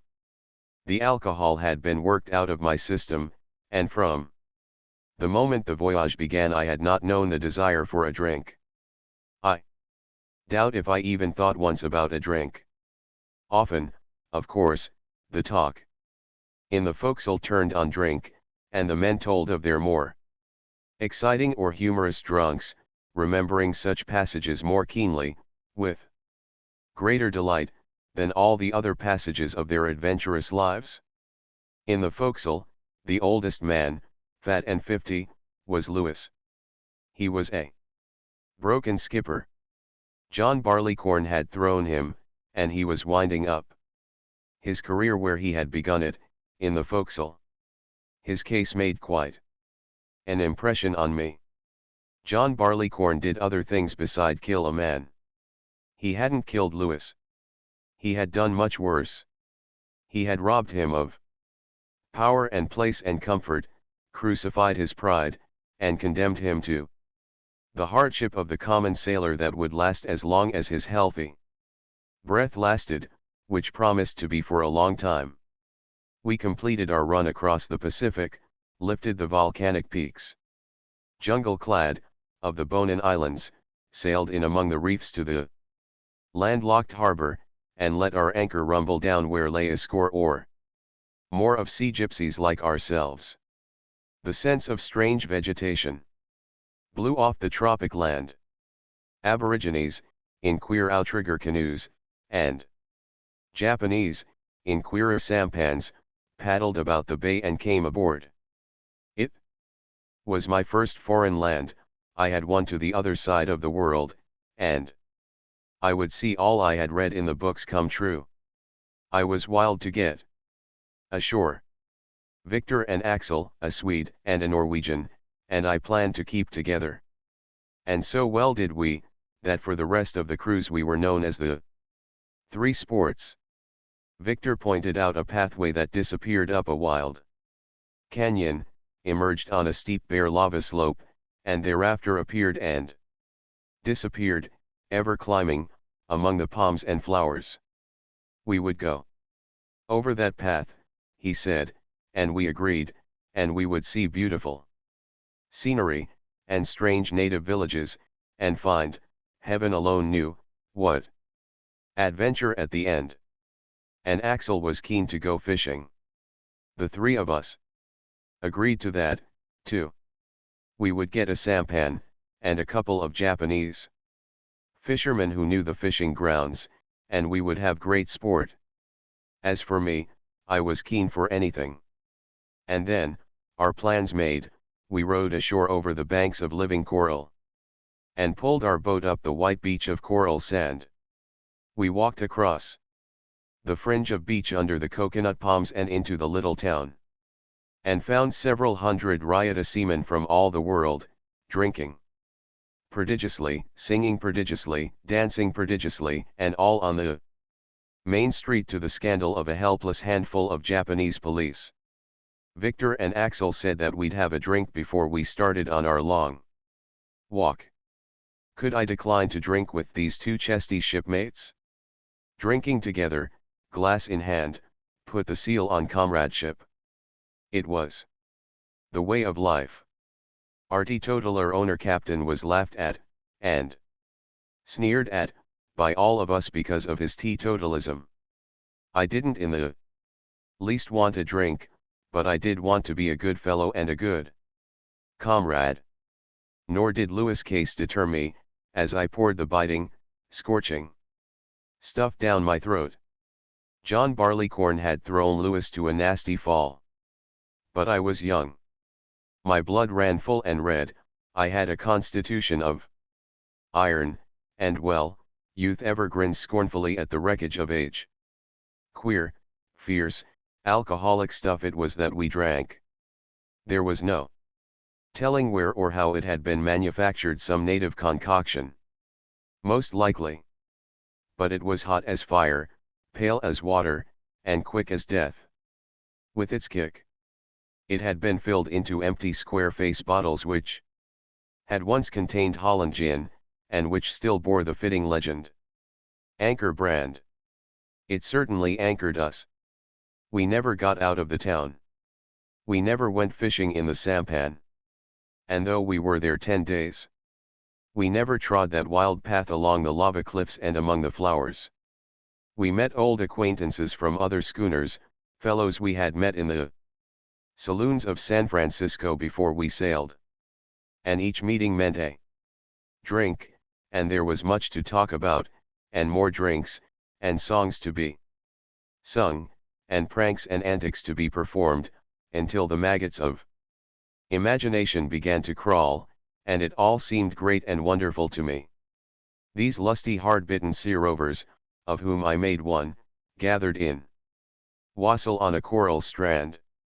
Old lines about knights at table in the great banquet halls, and of those above the salt and below the salt, and of Vikings feasting fresh from sea and ripe for battle, came to me, and I knew that the old times were not dead and that we belonged to that self-same ancient breed.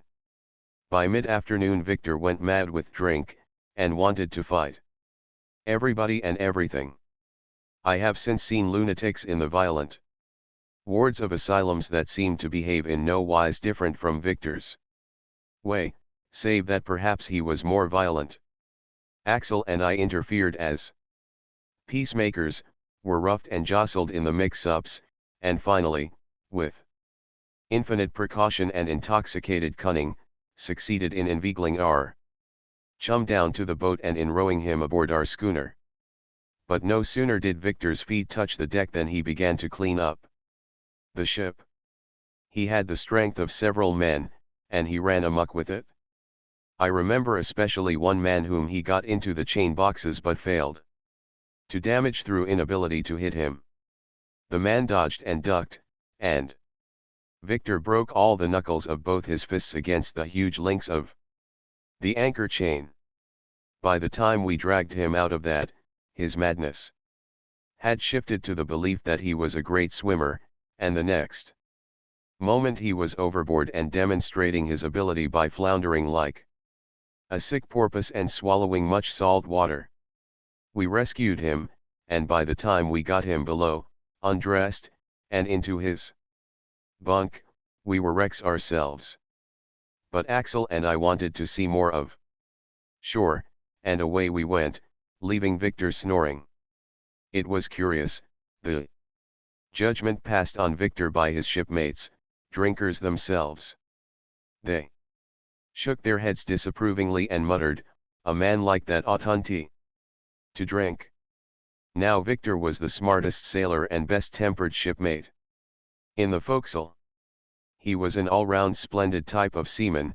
His mates recognized his worth, and respected him and liked him. Yet John Barleycorn metamorphosed him into a violent lunatic. And that was the very point these drinkers made. They knew that drink and drink with a sailor is always excessive made them mad, but only mildly mad. Violent madness was objectionable because it spoiled the fun of others and often culminated in tragedy. From their standpoint, mild madness was all right. But from the standpoint of the whole human race, is not all madness objectionable? And is there a greater maker of madness of all sorts than John Barleycorn? But to return ashore, snugly ensconced in a Japanese house of entertainment, Axel and I compared bruises, and over a comfortable drink, talked of the afternoon's happenings. We liked the quietness of that drink and took another. A shipmate dropped in, several shipmates dropped in, and we had more quiet drinks. Finally, just as we had engaged a Japanese orchestra, and as the first strains of the samisens and taikos were rising, through the paper walls came a wild howl from the street. We recognized it. Still howling, disdaining doorways, with bloodshot eyes and wildly waving muscular arms, Victor burst upon us through the fragile walls. The old amok rage was on him, and he wanted blood. Anybody's blood. The orchestra fled, so did we. We went through doorways, and we went through paper walls, anything to get away. And after the place was half wrecked, and we had agreed to pay the damage, leaving Victor partly subdued and showing symptoms of lapsing into a comatose state, Axel and I wandered away in quest of a quieter drinking place. The main street was a madness. Hundreds of sailors rollicked up and down. Because the chief of police with his small force was helpless, the governor of the colony had issued orders to the captains to have all their men on board by sunset. What to be treated in such fashion. As the news spread among the schooners, they were emptied. Everybody came ashore. Men who had had no intention of coming ashore climbed into the boats. The unfortunate governor's ukase had precipitated a general debauch for all hands. It was hours after sunset, and the men wanted to see anybody try to put them on board. They went around inviting the authorities to try to put them on board. In front of the governor's house they were gathered thickest, bawling sea songs, circulating square faces, and dancing uproarious Virginia reels and old country dances. The police, including the reserves, stood in little forlorn groups, waiting for the command the governor was too wise to issue. And I thought this Saturnalia was great. It was like the old days of the Spanish Main come back. It was license. It was adventure. And I was part of it, a chesty sea rover along with all these other chesty sea rovers among the paper houses of Japan. The governor never issued the order to clear the streets, and Axel and I wandered on from drink to drink. After a time, in some of the antics, getting hazy myself, I lost him. I drifted along, making new acquaintances, downing more drinks, getting hazier and hazier. I remember, somewhere, sitting in a circle with Japanese fishermen, Canuck boat steerers from our own vessels, and a young Danish sailor fresh from cowboying in the Argentine and with a penchant for native customs and ceremonials. And with due and proper and most intricate Japanese ceremonial, we of the circle drank sake, pale, mild, and lukewarm, from tiny porcelain bowls. And, later, I remember the runaway apprentices, boys of 18 and 20, of middle-class English families, who had jumped their ships and apprenticeships in various ports of the world and drifted into the forecastles of the sealing schooners. They were healthy, smooth-skinned, clear-eyed, and they were young youths like me, learning the way of their feet in the world of men. And they were men. No mild sake for them, but square faces illicitly refilled with corrosive fire that flamed through their veins and burst into conflagrations in their heads. I remember a melting song they sang, the refrain of which was, "'Tis but a little golden ring. I give it to thee with pride. Wear it for your mother's sake, when you are on the tide." They wept over it as they sang it, the graceless young scamps who had all broken their mother's prides, and I sang with them, and wept with them, and luxuriated in the pathos and the tragedy of it, and struggled to make glimmering inebriated generalizations on life and romance. And one last picture I have, standing out very clear and bright in the midst of vagueness before and blackness afterward. We the apprentices and I are swaying and clinging to one another under the stars. We are singing a rollicking sea song, all save one who sits on the ground and weeps, and we are marking the rhythm with waving square faces. From up and down the street come far choruses of sea voices similarly singing, and life is great, and beautiful, and romantic, and magnificently mad. And next, after the blackness, I open my eyes in the early dawn to see a Japanese woman, solicitously anxious, bending over me. She is the port pilot's wife, and I am lying in her doorway. I am chilled and shivering, sick with the after-sickness of debauch. And I feel lightly clad. Those rascals of runaway apprentices. They have acquired the habit of running away. They have run away with my possessions. My watch is gone. My few dollars are gone. My coat is gone. So is my belt. And yes, my shoes. And the foregoing is a sample of the 10 days I spent in the Bonin Islands. Victor got over his lunacy, rejoined Axel and me, and after That we Karo used somewhat more discreetly. And we never climbed that lava path among the flowers. The town and the square faces were all we saw. One who has been burned by fire must preach about the fire. I might have seen and healthily enjoyed a whole lot more of the Bonin Islands, if I had done what I ought to have done. But, as I see it, it is not a matter of what one ought to do, or ought not to do. It is what one does do. That is the everlasting, irrefragable fact. I did just what I did. I did what all those men did in the Bonin Islands. I did what millions of men over the world were doing at that particular point in time.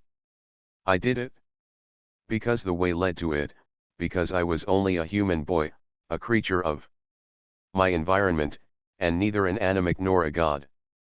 I was just human, and I was taking the path in the world that men took, men whom I admired, if you please, full-blooded men, lusty, breedy, chesty men, free spirits, and anything but niggards in the way they foamed life away. And the way was open. It was like an uncovered well in a yard where children play. It is small use to tell the brave little boys toddling their way along into knowledge of life that they mustn't play near the uncovered well. They'll play near it. Any parent knows that. And we know that a certain percentage of them, the livest and most daring, will fall into the well. The thing to do, we all know it, is to cover up the well. The case is the same with John Barleycorn.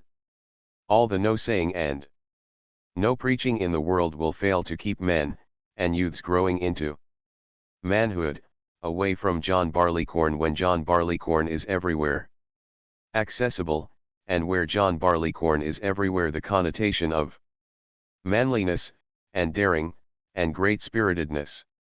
The only rational thing for the 20th century folk to do is to cover up the well, to make the 20th century in truth the 20th century, and to relegate to the 19th century and all the preceding centuries the things of those centuries, the witch-burnings, the intolerances, the fetishes, and, not least among such barbarisms, John Barleycorn. Chapter 17.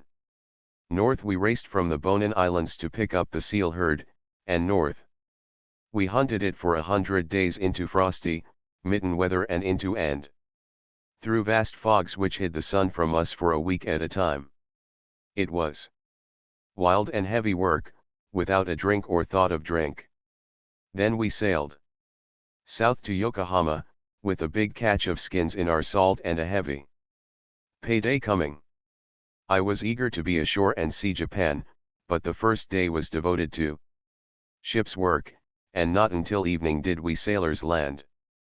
And here, by the very system of things, by the way life was organized and men transacted affairs, John Barleycorn reached out and tucked my arm in his. The captain had given money for us to the hunters, and the hunters were waiting in a certain Japanese public house for us to come and get it. We rode to the place in rickshaws.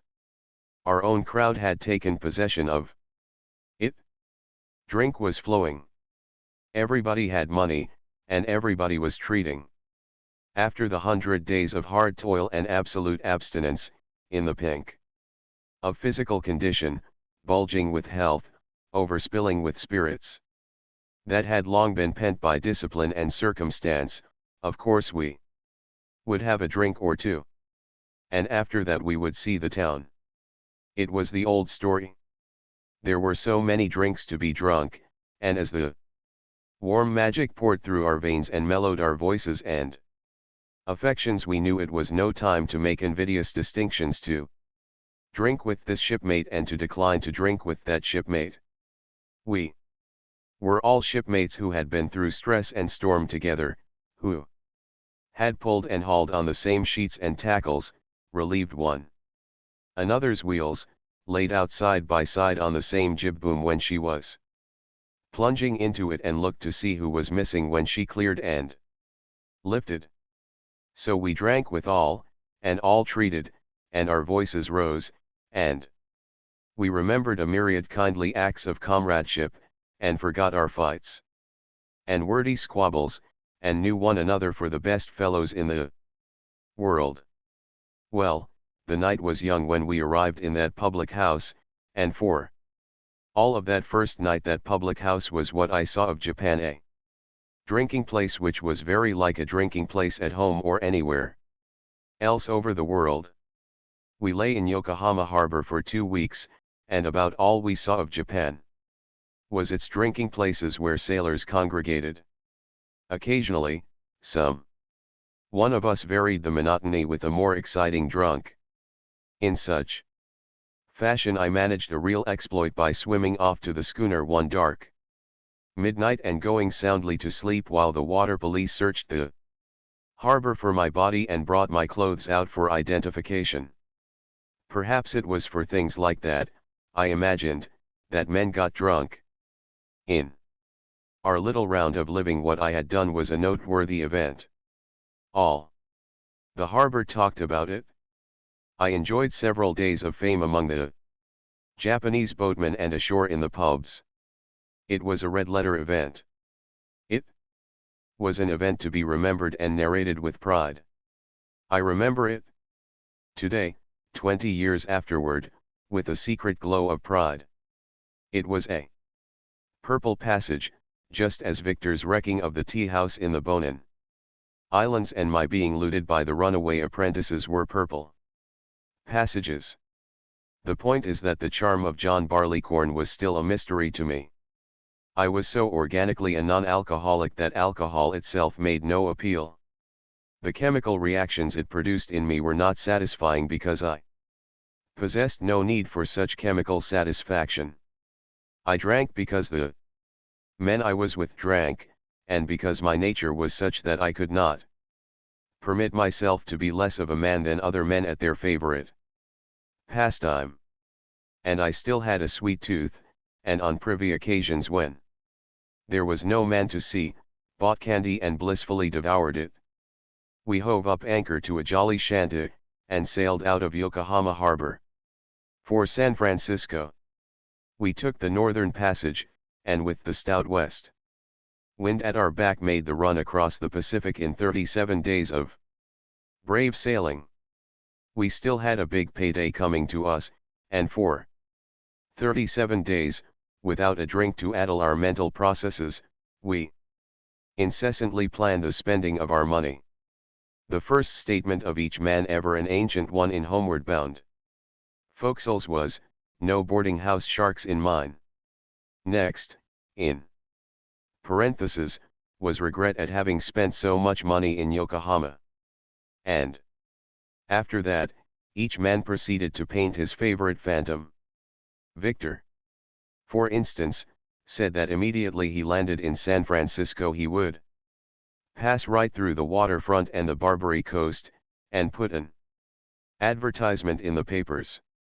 His advertisement would be for board and room in some simple working-class family.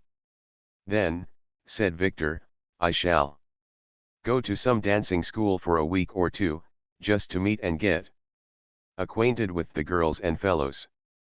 Then I'll get the run of the different dancing crowds, and be invited to their homes, and to parties, and all that, and with the money I've got I can last out till next January, when I'll go sealing again. No, he wasn't going to drink. He knew the way of it, particularly his way of it, wine in, wit out, and his money would be gone in no time.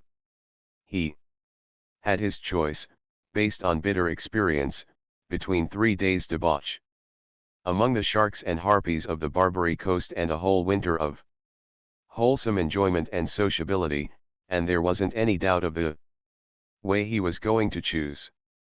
Said Axel Gunderson, who didn't care for dancing and social functions. I've got a good payday. Now I can go home. It is 15 years since I've seen my mother and all the family.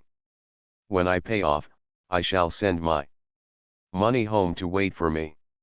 Then I'll pick a good ship bound for Europe, and arrive there with another payday. Put them together, and I'll have more money than ever in my life before.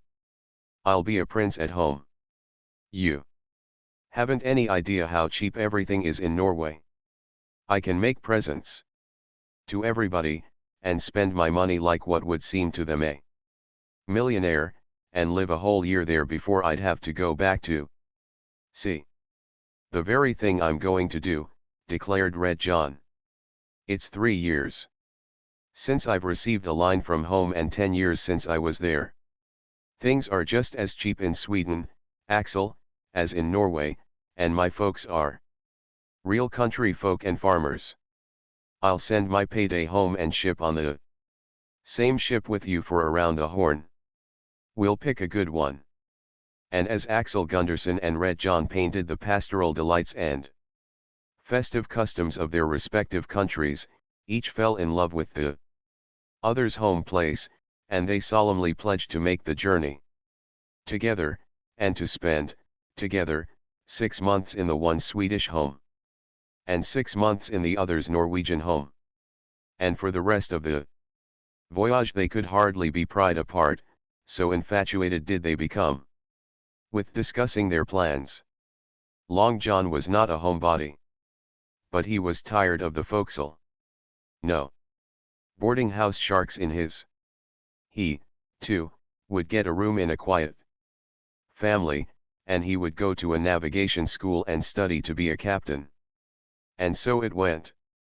Each man swore that for once he would be sensible and not squander his money. No boarding house sharks, no sailor town, no drink, was the slogan of our forecastle. The men became stingy. Never was there such economy. They refused to buy anything more from the slop chest. Old rags had to last, and they sewed patch upon patch, turning out what are called homeward bound patches of the most amazing proportions. They saved on matches, even waiting till 2 or 3 were ready to light their pipes from the same match. As we sailed up the San Francisco waterfront, the moment the port doctors passed us, the boarding house runners were alongside in Whitehall boats. They swarmed on board, each drumming for his own boarding house, and each with a bottle of free whiskey inside his shirt. But we waved them grandly and blasphemously away. We wanted none of their boarding houses and none of their whiskey. We were sober, thrifty sailormen, with better use for our money. Came the paying off before the shipping commissioner. We emerged upon the sidewalk, each with a pocketful of money. About us, like buzzards, clustered the sharks and harpies. And we looked at each other. We had been 7 months together, and our paths were separating. One last farewell rite of comradeship remained. Oh, it was the way, the custom. "Come on, boys," said our sailing master. There stood the inevitable adjacent saloon. There were a dozen saloons all around. And when we had followed the sailing master into the one of his choice, the sharks were thick on the sidewalk outside. Some of them even ventured inside, but we would have nothing to do with them. There we stood at the long bar, the sailing master, the mate, the 6 hunters, the 6 boat steerers, and the 5 boat pullers. There were only 5 of the last, for one of our number had been dropped overboard. With a sack of coal at his feet, between 2 snow squalls in a driving gale off Cape Jerimo.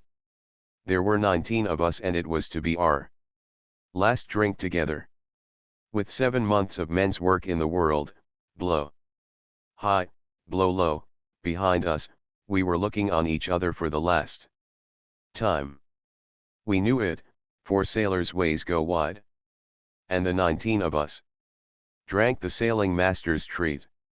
Then the mate looked at us with eloquent eyes and called another round. We liked the mate just as well as the sailing master, and we liked them both. Could we drink with one and not the other?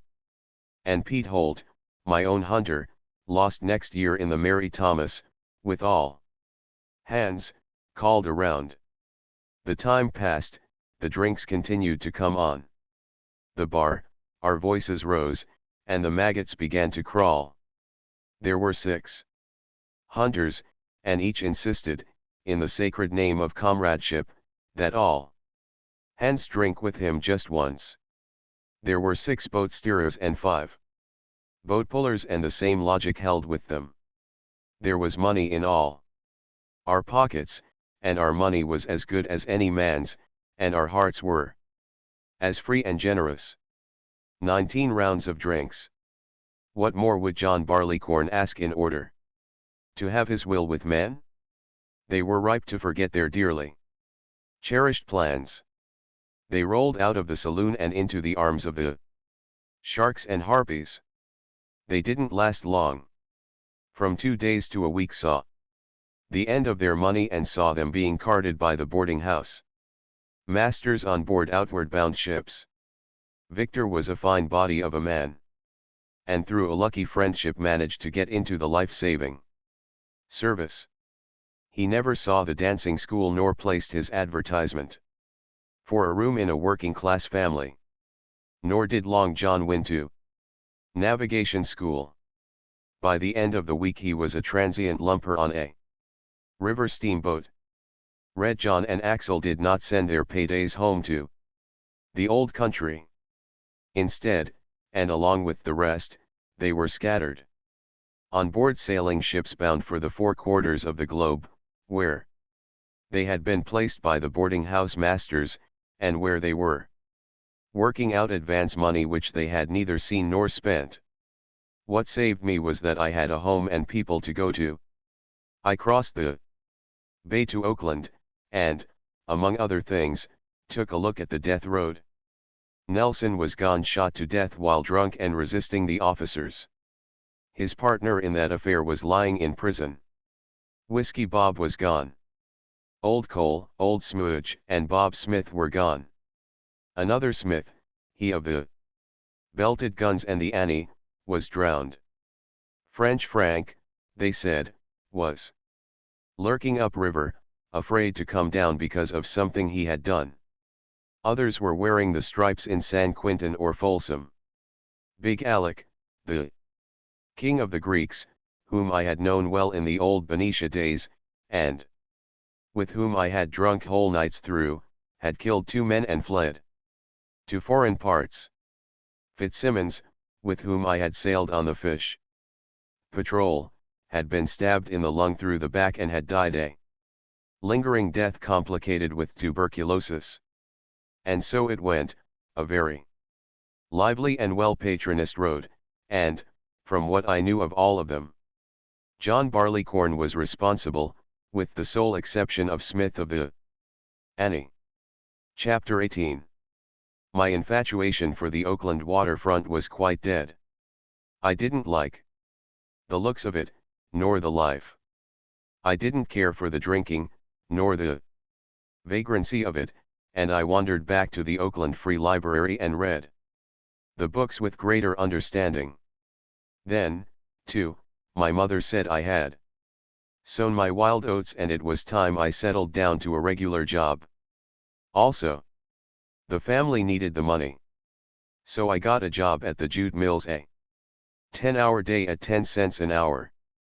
Despite my increase in strength and general efficiency, I was receiving no more than when I worked in the cannery several years before. But, then, there was a promise of a rise to $1.25 a day after a few months. And here, so far as John Barleycorn is concerned, began a period of innocence. I did not know what it was to take a drink from month end to month end. Not yet. 18 years old, healthy, and with labor-hardened but unhurt muscles. Like any young animal, I needed diversion, excitement, something beyond the books and the mechanical toil. I strayed into young men's Christian associations. The life there was healthful and athletic, but too juvenile. For me it was too late. I was not boy, nor youth, despite my paucity of years. I had bucked big with men. I knew mysterious and violent things. I was from the other side of life so far as concerned the young men I encountered in the YMCA. I spoke another language, possessed a sadder and more terrible wisdom. When I come to think it over, I realize now that I have never had a boyhood. At any rate, the YMCA young men were too juvenile for me. Too unsophisticated. This I would not have minded, could they have met me and helped me mentally. But I had got more out of the books than they. Their meager physical experiences, plus their meager intellectual experiences, made a negative sum so vast that it overbalanced their wholesome morality and healthful sports. In short, I couldn't play with the pupils of a lower grade. All the clean splendid young life that was theirs was denied me thanks to my earlier tutelage under John Barleycorn. I knew too much too young. And yet, in the good time coming when alcohol is eliminated from the needs and the institutions of men, it will be the YMCA, and similar unthinkably better and wiser and more virile congregating places, that will receive the men who now go to saloons to find themselves and one another. In the meantime, we live today, here and now, and we discuss today, here and now. I was working 10 hours a day in the jute mills. It was humdrum machine toil. I wanted life. I wanted to realize myself in other ways than at a machine for 10 cents an hour. And yet I had had my fill of saloons. I wanted something new. I was growing up. I was developing unguist and troubling potencies and proclivities. And at this very stage, fortunately, I met Louis Shattuck and we became chums. Louis Shattuck, without one vicious trait, was a real innocently devilish young fellow, who was quite convinced that he was a sophisticated town boy. And I wasn't a town boy at all. Louis was handsome, and graceful, and filled with love for the girls. With him it was an exciting and all-absorbing pursuit. I didn't know anything about girls. I had been too busy being a man. This was an entirely new phase of existence which had escaped me. And when I saw Louis say goodbye to me, raise his hat to a girl of his acquaintance, and walk on with her side by side down the sidewalk, I was made excited and envious. I, too, wanted to play this game. Well, there's only one thing to do, said Louis, and that is, you must get a girl.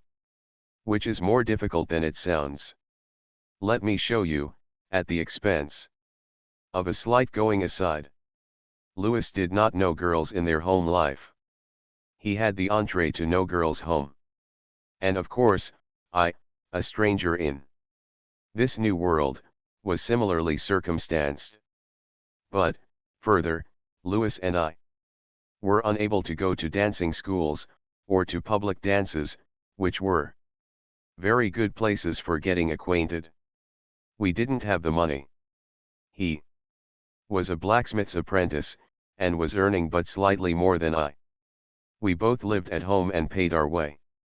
When we had done this, and bought our cigarettes, and the inevitable clothes and shoes, there remained to each of us, for personal spending, a sum that varied between 70 cents and $1 for the week.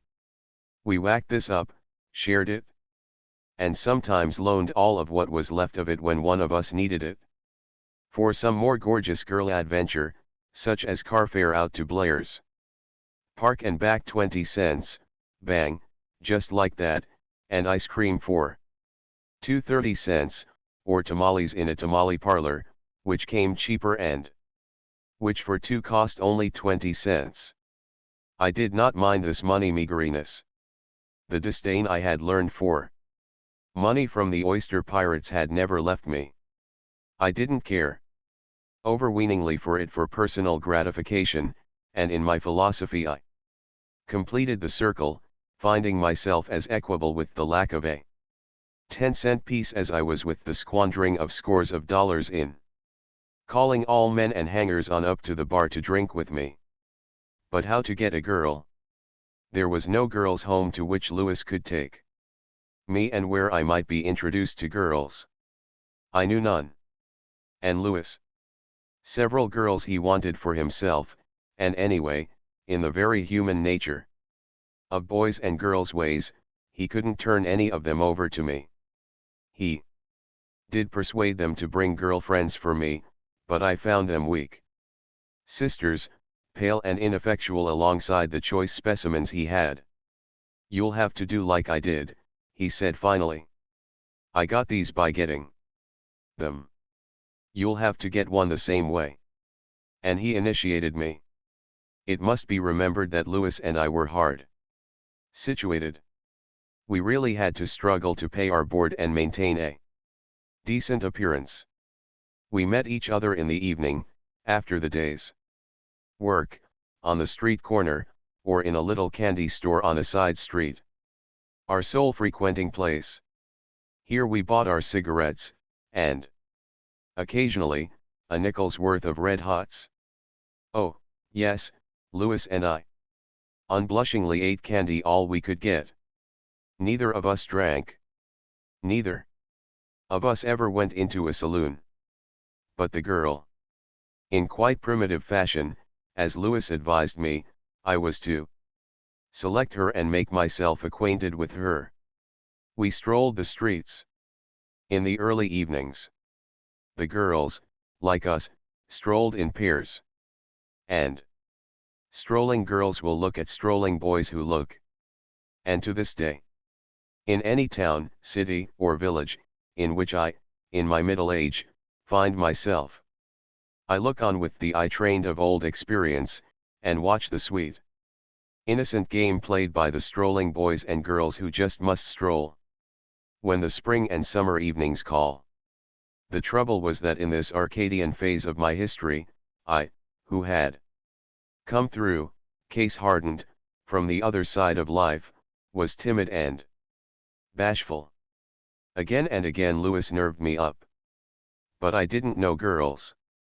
They were strange and wonderful to me after my precocious man's life. I failed of the bold front and the necessary forwardness when the crucial moment came. Then Lewis would show me how a certain, eloquent glance of eye, a smile, a daring, a lifted hat, a spoken word, hesitancies, giggles, coy nervousnesses and, behold, Lewis acquainted and nodding me up to be introduced. But when we paired off to stroll along boy and girl together, I noted that Lewis had invariably picked the good looker and left to me the little lame sister. I improved, of course, after experiences too numerous to enter upon, so that there were divers girls to whom I could lift my hat and who would walk beside me in the early evenings. But girls' love did not immediately come to me. I was excited, interested, and I pursued the quest. And the thought of drink never entered my mind. Some of Lewis and my adventures have since given me serious pause when casting sociological generalizations. But it was all good and innocently youthful, and I learned one generalization, biological rather than sociological, namely, that the Colonel's Lady and Judy O'Grady are sisters under their skins. And before long I learned girls' love, all the dear fond deliciousness of it, all the glory and the wonder. I shall call her Haiti. She was between 15 and 16. Her little skirt reached her shoe tops. We sat side by side in a Salvation Army meeting. She was not a convert, nor was her aunt who sat on the other side of her, and who, visiting from the country where at that time the Salvation Army was not, had dropped into the meeting for half an hour out of curiosity. And Lewis sat beside me. And observed. I do believe he did no more than observe, because hating was not his style of girl. We did not speak, but in that great half hour we glanced shyly at each other, and shyly avoided or as shyly returned and met each other's glances more than several times. She had a slender oval face. Her brown eyes were beautiful. Her nose was a dream, as was her sweet-lipped, petulant hinting mouth. She wore a tam o' shanter, and I thought her brown hair the prettiest shade of brown I had ever seen. And from that single experience of half an hour I have ever since been convinced of the reality of love at first sight. All too soon the Aunt and Haiti departed. This is permissible at any stage of a Salvation Army meeting. I was no longer interested in the meeting, and, after an appropriate interval of a couple of minutes or less, started to leave with Lewis. As we passed out, at the back of the hall a woman recognized me with her eyes, arose, and followed me. I shall not describe her. She was of my own kind and friendship of the old time on the waterfront. When Nelson was shot, he had died in her arms. And she knew me as his one comrade. And she must tell me how Nelson had died, and I did want to know, so I went with her across the width of life. From dawning boy's love for a brown-haired girl in a tam o' shanter back to the old sad savagery I had known.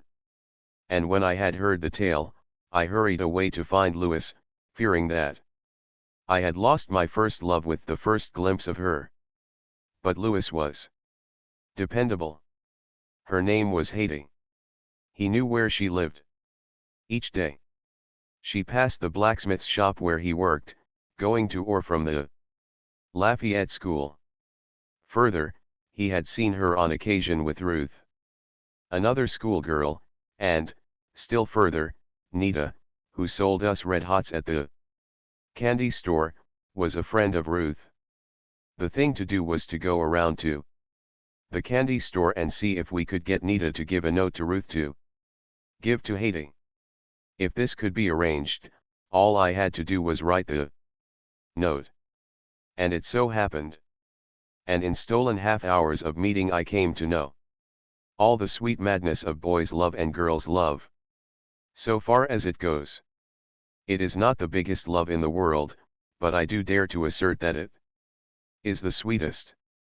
Oh, as I look back on it, never did girl have more innocent boy lover than I, who had been so wicked wise and violent beyond my years. I didn't know the first thing about girls. I, who had been hailed Prince of the Oyster Pirates, who could go anywhere in the world as a man amongst men, who could sail boats, lay aloft in black and storm, or go into the toughest hangouts in Sailor Town and play my part in any rough house that started or call all hands to the bar. I didn't know the first thing I might say or do with this slender little chit of a girl woman whose scant skirt just reached her shoe tops and who was as abysmally ignorant of life as I was, or thought I was, profoundly wise. I remember we sat on a bench in the starlight. There was fully a foot of space between us. We slightly faced each other, our near elbows on the back of the bench, and once or twice our elbows just touched. And all the time, deliriously happy, talking in the gentlest and most delicate terms that might not offend her sensitive ears, I was cudgeling my brains in an effort to divine what I was expected to do. What did girls expect of boys, sitting on a bench and tentatively striving to find out what love was? What did she expect me to do? Was I expected to kiss her? Did she expect me to try? And if she did expect me, and I didn't, what would she think of me? Ah, she was wiser than I know it now, the little innocent girl woman. In her shoe-top skirt, She had known boys all her life. She encouraged me in the ways a girl may. Her gloves were off and in one hand, and I remember, lightly and daringly, in mock reproof for something I had said. How she tapped my lips with a tiny flirt of those gloves. I was like to swoon with delight. It was the most wonderful thing that had ever happened to me. And I remember yet the faint scent that clung to those gloves and that I breathed in the moment they touched my lips. Then came the agony of apprehension and doubt. Should I imprison in my hand that little hand with the dangling, scented gloves which had just tapped my lips? Should I dare to kiss her there and then, or slip my arm around her waist? Or dared I even sit closer? Well, I didn't dare. I did nothing. I merely continued to sit there and love with all my soul. And when we parted that evening I had not kissed her. I do remember the first time I kissed her, on another evening, at parting, a mighty moment, when I took all my heart of courage and dared. We never succeeded in managing more than a dozen stolen meetings, and we kissed perhaps a dozen times as boys and girls kiss, briefly and innocently, and wonderingly. We never went anywhere, not even to a matinee. We once shared together 5 cents worth of Red Hots. But I have always fondly believed that she loved me. I know I loved her, and I dreamed daydreams of her for a year and more, and the memory of her is very dear. Chapter 19. When I was with people who did not drink, I never thought of drinking. Louis did not drink. Neither he nor I could afford it, but, more significant than that, we had no desire to drink. We were healthy, normal, non-alcoholic. Had we been alcoholic, we would have drunk. Whether or not we could have afforded it. Each night, after the day's work, washed up, clothes changed, and supper eaten, we met on the street corner or in the little candy store. But the warm fall weather passed, and on bitter nights of frost or damp nights of drizzle, the street corner was not a comfortable meeting place. And the candy store was unheated. Nita, or whoever waited on the counter between waitings, lurked in a back living room that was heated. We were not admitted to this room, and in the store it was as cold as out of doors. Louis and I debated the situation. There was only one solution: the saloon, the congregating place of men, the place where men hobnobbed with John Barleycorn. Well do I remember the damp and draughty evening, shivering without overcoats because we could not afford them, that Louis and I started out to select our saloon.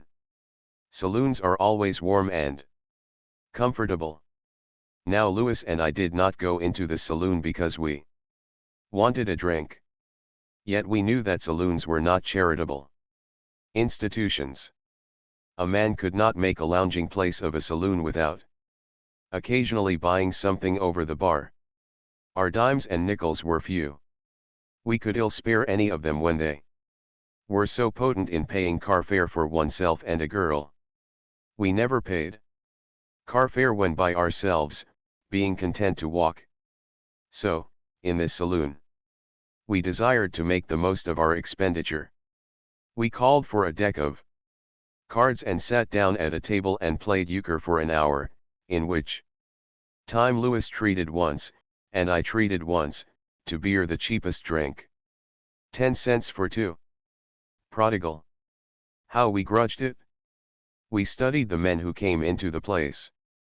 They seemed all middle-aged and elderly workmen, most of them Germans, who flocked by themselves in old acquaintance groups, and with whom we could have only the slightest contacts. We voted against that saloon, and went out cast down with the knowledge that we had lost an evening and wasted 20 cents for beer that we didn't want. We made several more tries on succeeding nights, and at last found our Way into the National, a saloon on 10th and Franklin. Here was a more congenial crowd. Here Lewis met a fellow or two he knew, and here I met fellows I had gone to school with when a little lad in knee pants. We talked of old days, and of what had become of this fellow, and what that fellow was doing now, and of course we talked it over drinks. They treated, and we drank. Then, according to the code of drinking, we had to treat. It hurt, for it meant 40 to 50 cents a clatter. We felt quite enlivened when the short evening was over, but at the same time we were bankrupt. Our week's spending money was gone. We decided that was the saloon for us, and we agreed to be more circumspect thereafter in our drink buying. Also, we had to economize for the rest of the week. We didn't even have car fare. We were compelled to break an engagement with two girls from West Oakland with whom we were attempting to be in love. They were to meet us uptown the next evening, and we hadn't the car fare necessary to take them home. Like many others, financially embarrassed, we had to disappear for a time from the gay whirl, at least until Saturday night payday. So Lewis and I rendezvoused in a livery stable, and with coats buttoned and chattering teeth played euchre and casino until the time of our exile was over. Then we returned to the National Saloon and spent no more than we could decently avoid spending for the comfort and warmth. Sometimes we had mishaps, as when one got stuck twice in succession in a five-handed game of Sancho Pedro for the drinks. Such a disaster meant anywhere between 25 to 80 cents, just according to how many of the players ordered 10-cent drinks. But we could temporarily escape the evil effects of such disaster, by virtue of an account we ran behind the bar. Of course, this only set back the day of reckoning and seduced us into spending more than we would have spent on a cash basis. When I left Oakland suddenly for the adventure path the following spring, I well remember I owed that saloon keeper $1.70. Long after, when I returned, he was gone. I still owe him that $1.70, and if he should chance to read these lines I want him to know that I'll pay on demand. The foregoing incident of the National Saloon I have given in order again to show the lure, or draw, or compulsion, toward John Barleycorn in society as at present organized with saloons on all the corners. Lewis and I were two healthy youths. We didn't want to drink. We couldn't afford to drink. And yet we were driven by the circumstance of cold and rainy weather to seek refuge in a saloon, where we had to spend part of our pitiful dole for drink. It will be urged by some critics that we might have gone to the YMCA, to night school, and to the social circles and homes of young people. The only reply is that we didn't. That is the irrefragable fact. We didn't. And today, at this moment, there are hundreds of thousands of boys like Lewis and me doing just what Lewis and I did with John Barleycorn, warm and comfortable, beckoning and welcoming, tucking their arms in his and beginning to teach them his mellow ways. Chapter XX. The jute mills failed of its agreement to increase my pay to $1.25 a day, and I, a free-born American boy whose direct ancestors had fought in all the wars from the old pre-revolutionary Indian Wars down, exercised my sovereign right of free contract by quitting the job. I was still resolved to settle down, and I looked about me. One thing was clear. Unskilled labor didn't pay. I must learn a trade, and I decided on electricity. The need for electricians was constantly growing. But how to become an electrician? I hadn't the money to go to a technical school or university. Besides, I didn't think much of schools. I was a practical man in a practical world. Also, I still believed in the old myths which were the heritage of the American boy when I was a boy. A canal boy could become a president. Any boy who took employment with any firm could, by thrift, energy, and sobriety, learn the business and rise from position to position until he was taken in as a junior partner. After that, the senior partnership was only a matter of time. Very often so ran the myth. The boy, by reason of his steadiness and application, married his employer's daughter. By this time I had been encouraged to such faith in myself in the matter of girls that I was quite certain I would marry my employer's daughter. There wasn't a doubt of it. All the little boys in the myths did it as soon as they were old enough. So I bade farewell forever to the adventure path, and went out to the power plant of one of our Oakland Street railways. I saw the superintendent himself, in a private office so fine that it almost stunned me. But I talked straight up. I told him I wanted to become a practical electrician, that I was unafraid of work, that I was used to hard work, and that all he had to do was look at me to see I was fit and strong.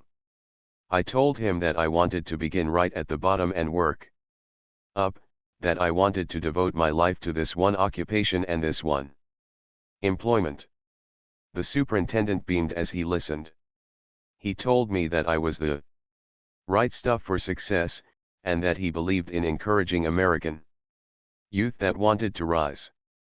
Why, employers were always on the lookout for young fellows like me, and alas, they found them all too rarely. My ambition was fine and worthy, and he would see to it that I got my chance. And as I listened with swelling heart, I wondered if it was his daughter I was to marry. Before you can go out on the road and learn the more complicated and higher details of the profession, he said, you will, of course, have to work in the car house with the men who install and repair the motors. By this time I was sure that it was his daughter, and I was wondering how much stock he might own in the company. But, he said, as you yourself so plainly see, you couldn't expect to begin as a helper to the car house electricians. That will come when you have worked up to it. You will really begin at the bottom. In the car house your first employment will be sweeping up, washing the windows, keeping things clean. And after you have shown yourself satisfactory at that, then you may become a helper to the car house electricians. I didn't see how sweeping and scrubbing a building was any preparation for the trade of electrician, but I did know that in the books all the boys started with the most menial tasks and by making good ultimately won to the ownership of the whole concern. When shall I come to work? I asked, eager to launch on this dazzling career. But, said the superintendent, as you and I have already agreed, you must begin at the bottom. Not immediately can you in any capacity enter the car house. Before that you must pass through the engine room as an oiler. My heart went down slightly, and for the moment as I saw the road lengthen between his daughter and me, then it rose again.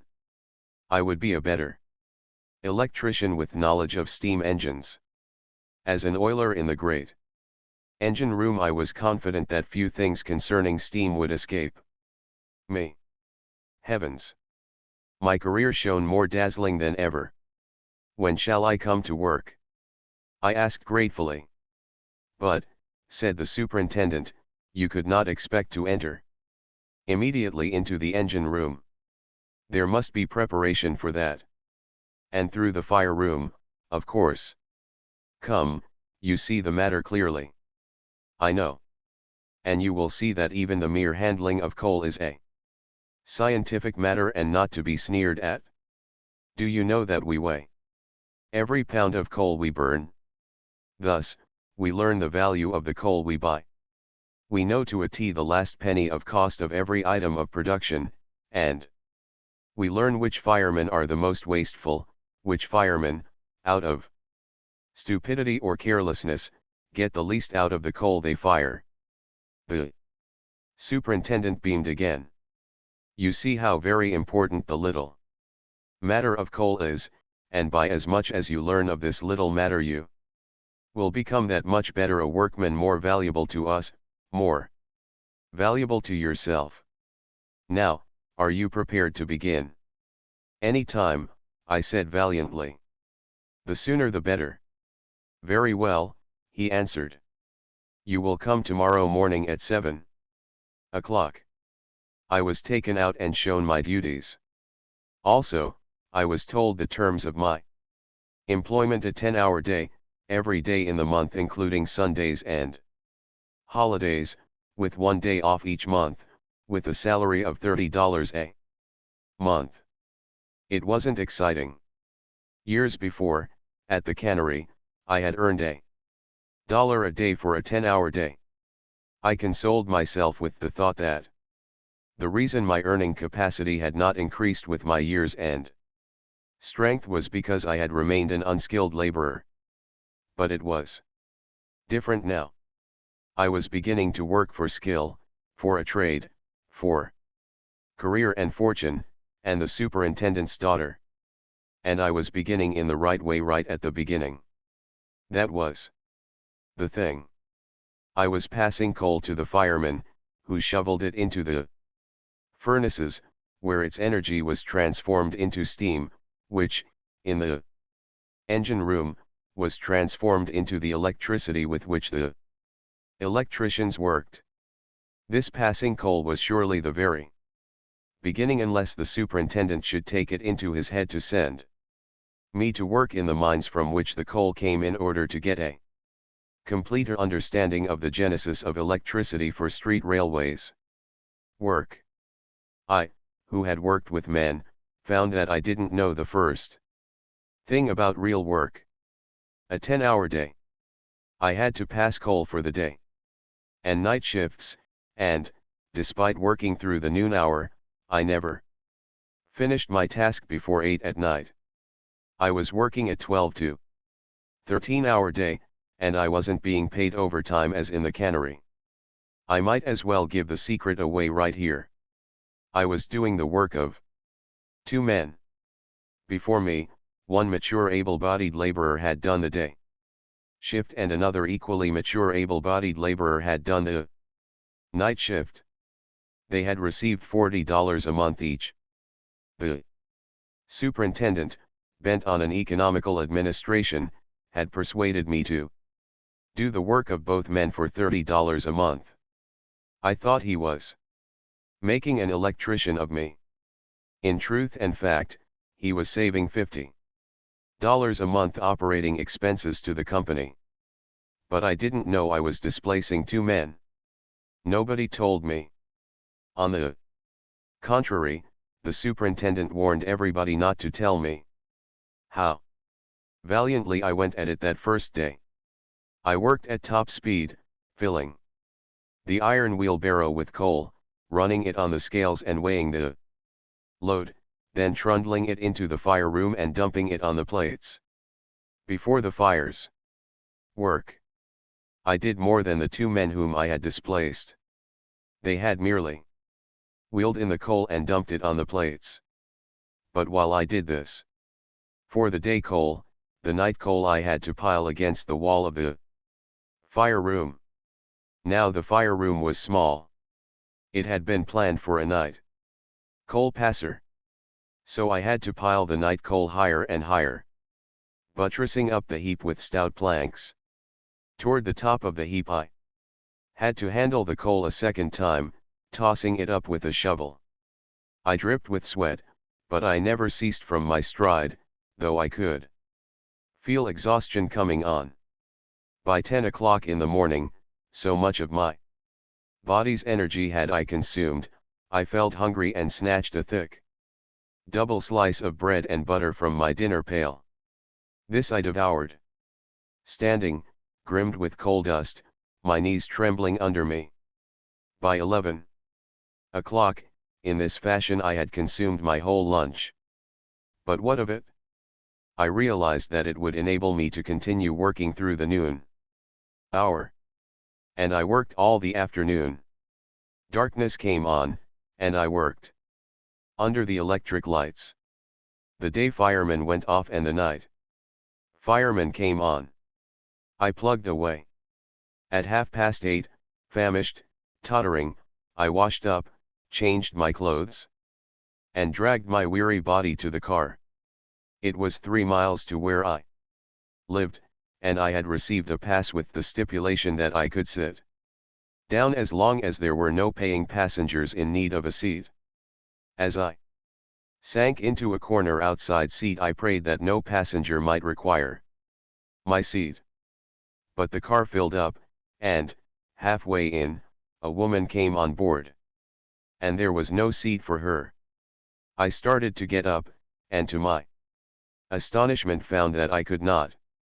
With the chill wind blowing on me, my spent body had stiffened into the seat. It took me the rest of the run-in to unkink my complaining joints and muscles and get into a standing position on the lower step. And when the car stopped at my corner, I nearly fell to the ground when I stepped off. I hobbled 2 blocks to the house and limped into the kitchen. While my mother started to cook, I plunged into bread and butter, but before my appetite was appeased, or the steak fried, I was sound asleep. In vain. My mother strove to shake me awake enough to eat the meat. Failing in this, with the assistance of my father, she managed to get me to my room, where I collapsed dead asleep on the bed. They undressed me and covered me up. In the morning came the agony of being awakened. I was terribly sore, and, worst of all, my wrists were swelling. But I made up for my lost supper, eating an enormous breakfast, and when I hobbled to catch my car, I carried a lunch twice as big as the one the day before. Work. Let any youth just turned 18 try to outshovel 2 man-grown coal shovelers. Work. Long before midday I had eaten the last scrap of my huge lunch. But I was resolved to show them what a husky young fellow, determined to rise, could do. The worst of it was that my wrists were swelling and going back on me. There are few who do not know the pain of walking on a sprained ankle. Then imagine the pain of shoveling coal and trundling a loaded wheelbarrow with 2 sprained wrists. Work. More than once I sank down on the coal where no one could see me, and cried with rage and mortification and exhaustion and despair. That second day was my hardest, and all that enabled me to survive it and get in the last of the night coal at the end of 13 hours was the day fireman, who bound both my wrists with broad leather straps. So tightly were they buckled that they were like slightly flexible plaster casts. They took the stresses and pressures which hitherto had been borne by my wrists, and they were so tight that there was no room for the inflammation to rise in the sprains. And in this fashion I continued to learn to be an electrician. Night after night I limped home, fell asleep before I could eat my supper, and was helped into bed and undressed. Morning after morning, always with huger lunches in my dinner pail, I limped out of the house on my way to work. I no longer read my library books. I made no dates with the girls. I was a proper work beast. I worked and ate and slept, while my mind slept all the time. The whole thing was a nightmare. I worked every day, including Sunday, and I looked far ahead to my one day off at the end of a month, resolved to lie abed all that day and just sleep and rest up. The strangest part of this experience was that I never took a drink nor thought of taking a drink. Yet I knew that men under hard pressure almost invariably drank. I had seen them do it, and in the past had often done it myself. But so sheerly non-alcoholic was I that it never entered my mind that a drink might be good for me. I instance this to show how entirely lacking from my makeup was any predisposition toward alcohol. And the point of this instance is that later on, after more years had passed, contact with John Barleycorn at last did induce in me the alcoholic desire. I had often noticed the day fireman staring at me in a curious way. At last, one day, he spoke. He began by swearing me to secrecy. He had been warned by the superintendent not to tell me, and in telling me he was risking his job. He told me of the day coal passer and the night coal passer, and of the wages they had received. I was doing for $30 a month what they had received $80 for doing. He would have told me sooner, the fireman said, had he not been so certain that I would break down under the work and quit. As it was, I was killing myself, and all to no good purpose. I was merely cheapening the price of labor, he argued, and keeping two men out of a job. Being an American boy, and a proud American boy, I did not immediately quit. This was foolish of me, I know, but I resolved to continue the work long enough to prove to the superintendent that I could do it without breaking down. Then I would quit, and he would realize what a fine young fellow he had lost. All of which I faithfully and foolishly did. I worked on until the time came when I got in the last of the night coal by 6 o'clock. Then I quit the job of learning electricity by doing more than two men's work for a boy's wages, went home and proceeded to sleep the clock around. Fortunately, I had not stayed by the job long enough to injure myself, though I was compelled to wear straps on my wrists for a year afterward.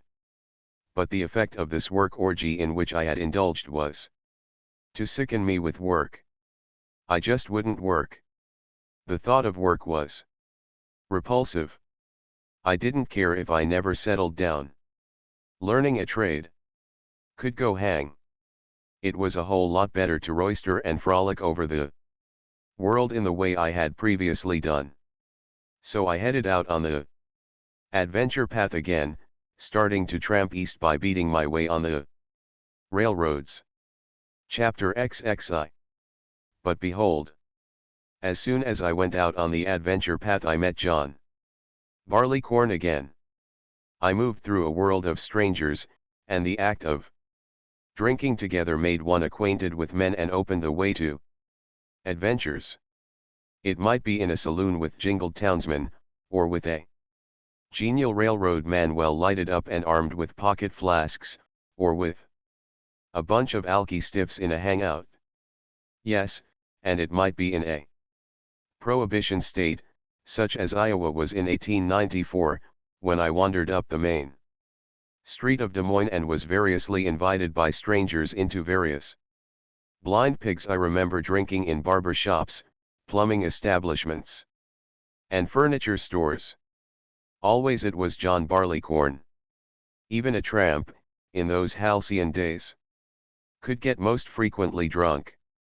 I remember, inside the prison at Buffalo, how some of us got magnificently jingled, and how, on the streets of Buffalo after our release, another jingle was financed with pennies begged on the main drag.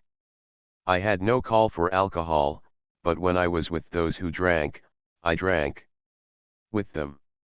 I insisted on traveling or loafing with the livest, keenest men, and it was just these keen ones that did most of the drinking. They were the more comradely men, the more venturous, the more individual. Perhaps it was too much temperament that made them turn from the commonplace and humdrum to find relief in the lying and fantastic sureties of John Barleycorn. Be that as it may, the men I liked best, desired most to be with, were invariably to be found in John Barleycorn's company. In the course of my tramping over the United States I achieved a new Concept. As a tramp, I was behind the scenes of society and down. In the cellar. I could watch the machinery work. I saw the wheels of the social machine go around, and I learned that the dignity of manual labor wasn't what I had been told it was by the teachers, preachers, and politicians. The men without trades were helpless cattle.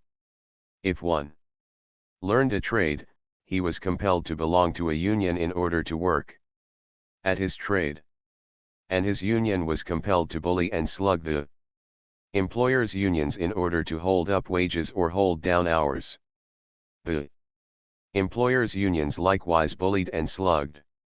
I couldn't see any dignity at all. And when a workman got old, or had an accident, he was thrown into the scrap heap like any worn-out machine. I saw too many of this sort who were making anything but dignified ends of life. So my new concept was that manual labor was undignified, and that it didn't pay. No trade for me, was my decision, and no superintendents' daughters. And no criminality, I also decided. That would be almost as disastrous as to be a laborer. Brains paid, not brawn, and I resolved never again to offer my muscles for sale in the brawn market. Brain, and brain only, would I sell. I returned to California with the firm intention of developing my brain. This meant school education.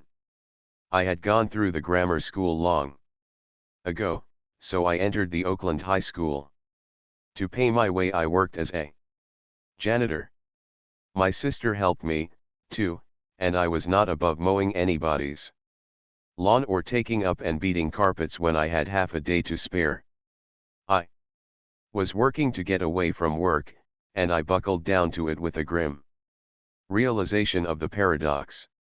Boy and girl love was left behind, and, along with it, Haiti and Louis Shattuck, and the early evening strolls. I hadn't the time. I joined the Henry Clay Debating Society. I was received into the homes of some of the members, where I met nice girls whose skirts reached the ground. I dallied with little home clubs wherein we discussed poetry and art and the nuances of grammar. I joined the socialist local where we studied and orated political economy, philosophy, and politics. I kept half a dozen membership cards working in the free library and did an immense amount of collateral reading. And for a year and a half on end I never took a drink, nor thought of taking a drink. I hadn't the time, and I certainly did not have the inclination. Between my janitor work, my studies, and innocent amusements such as chess, I hadn't a moment to spare. I was discovering a new world, and such was the passion of my exploration that the old world of John Barleycorn held no inducements for me. Come to think of it, I did enter a saloon. I went to see Johnny Heinhold in the last chance, and I went to borrow money. And right here is another phase of John Barleycorn. Saloon-keepers are notoriously good fellows. On an average they perform vastly greater generosities than do businessmen. When I simply had to have $10, desperate, with no place to turn, I went to Johnny Heinhold. Several years had passed since I had been in his place or spent a cent across his bar. And when I went to borrow the $10 I didn't buy a drink, either. And Johnny Heinhold let me have the $10 without security or interest. More than once, in the brief days of my struggle for an education, I went to Johnny Heinhold to borrow money. When I entered the university, I borrowed $40 from him, without interest, without security, without buying a drink. And yet, and here is the point, the custom, and the code in the days of my prosperity, after the lapse of years, I have gone out of my way by many a long block to spend across Johnny Heinhold's Bar deferred interest on the various loans. Not that Johnny Heinhold asked me to do it, or expected me to do it. I did it, as I have said, in obedience to the code I had learned along with all the other things connected with John Barleycorn. In distress, when a man has no other place to turn, when he hasn't the slightest bit of security which a savage-hearted pawnbroker would consider, he can go to some saloon-keeper he knows. Gratitude is inherently human. When the man so helped has money again, depend upon it that a portion will be spent across the bar of the saloon-keeper who befriended him. Why, I recollect the early days of my writing career, when the small sums of money I earned from the magazines came with tragic irregularity, while at the same time I was staggering along with a growing family, a wife, children, a mother, a nephew, and my mammy Jenny and her old husband. Fallen on evil days. There were two places at which I could borrow money, a barber shop and a saloon. The barber charged me 5% per month in advance. That is to say, when I borrowed $100, he handed me $95. The other $5 he retained as advance interest for the first month. And on the second month I paid him $5 more, and continued so to do each month until I made a 10 strike with the editors and lifted the loan. The other place to which I came in trouble was the saloon. This saloon-keeper I had known by sight for a couple of years. I had never spent my money in his saloon, and even when I borrowed from him I didn't spend any money. Yet never did he refuse me any sum I asked of him. Unfortunately, before I became prosperous, he moved away to another city. And to this day I regret that he is gone. It is the code I have learned. The right thing to do, and the thing I'd do right now did I know where he is, would be to drop in on occasion and spend a few dollars across his bar for old sake's sake and gratitude. This is not to exalt saloon keepers. I have written it to exalt the power of John Barleycorn and to illustrate one more of the myriad ways by which a man is brought in contact with John Barleycorn until in the end he finds he cannot get along without him. But to return to the run of my narrative. Away from the adventure path. Up to my ears in study, every moment occupied, I lived oblivious to John Barleycorn's existence. Nobody about me drank. If any had drunk, and had they offered it to me, I surely would have drunk. As it was, when I had spare moments I spent them playing chess, or going with nice girls who were themselves students, or in riding a bicycle whenever I was fortunate enough to have it out of the pawnbroker's possession. What I am insisting upon all the time is this: in me was not the slightest trace of alcoholic desire, and this despite the long and severe apprenticeship I had served under John Barleycorn. I had come back from the other side of life to be delighted with this Arcadian simplicity of student youths and student maidens. Also, I had found my way into the realm of the mind, and I was intellectually intoxicated. Alas, as I was to learn at a later period, intellectual intoxication too has its Katzenjammer. Chapter XXII. 3 years was the time required to go through the high school. I grew impatient. Also, my schooling was becoming financially impossible. At such rate I could not last out, and I did greatly want to go to the state university. When I had done a year of high school, I decided to attempt a shortcut. I borrowed the money and paid to enter the senior class of a cramming joint or academy.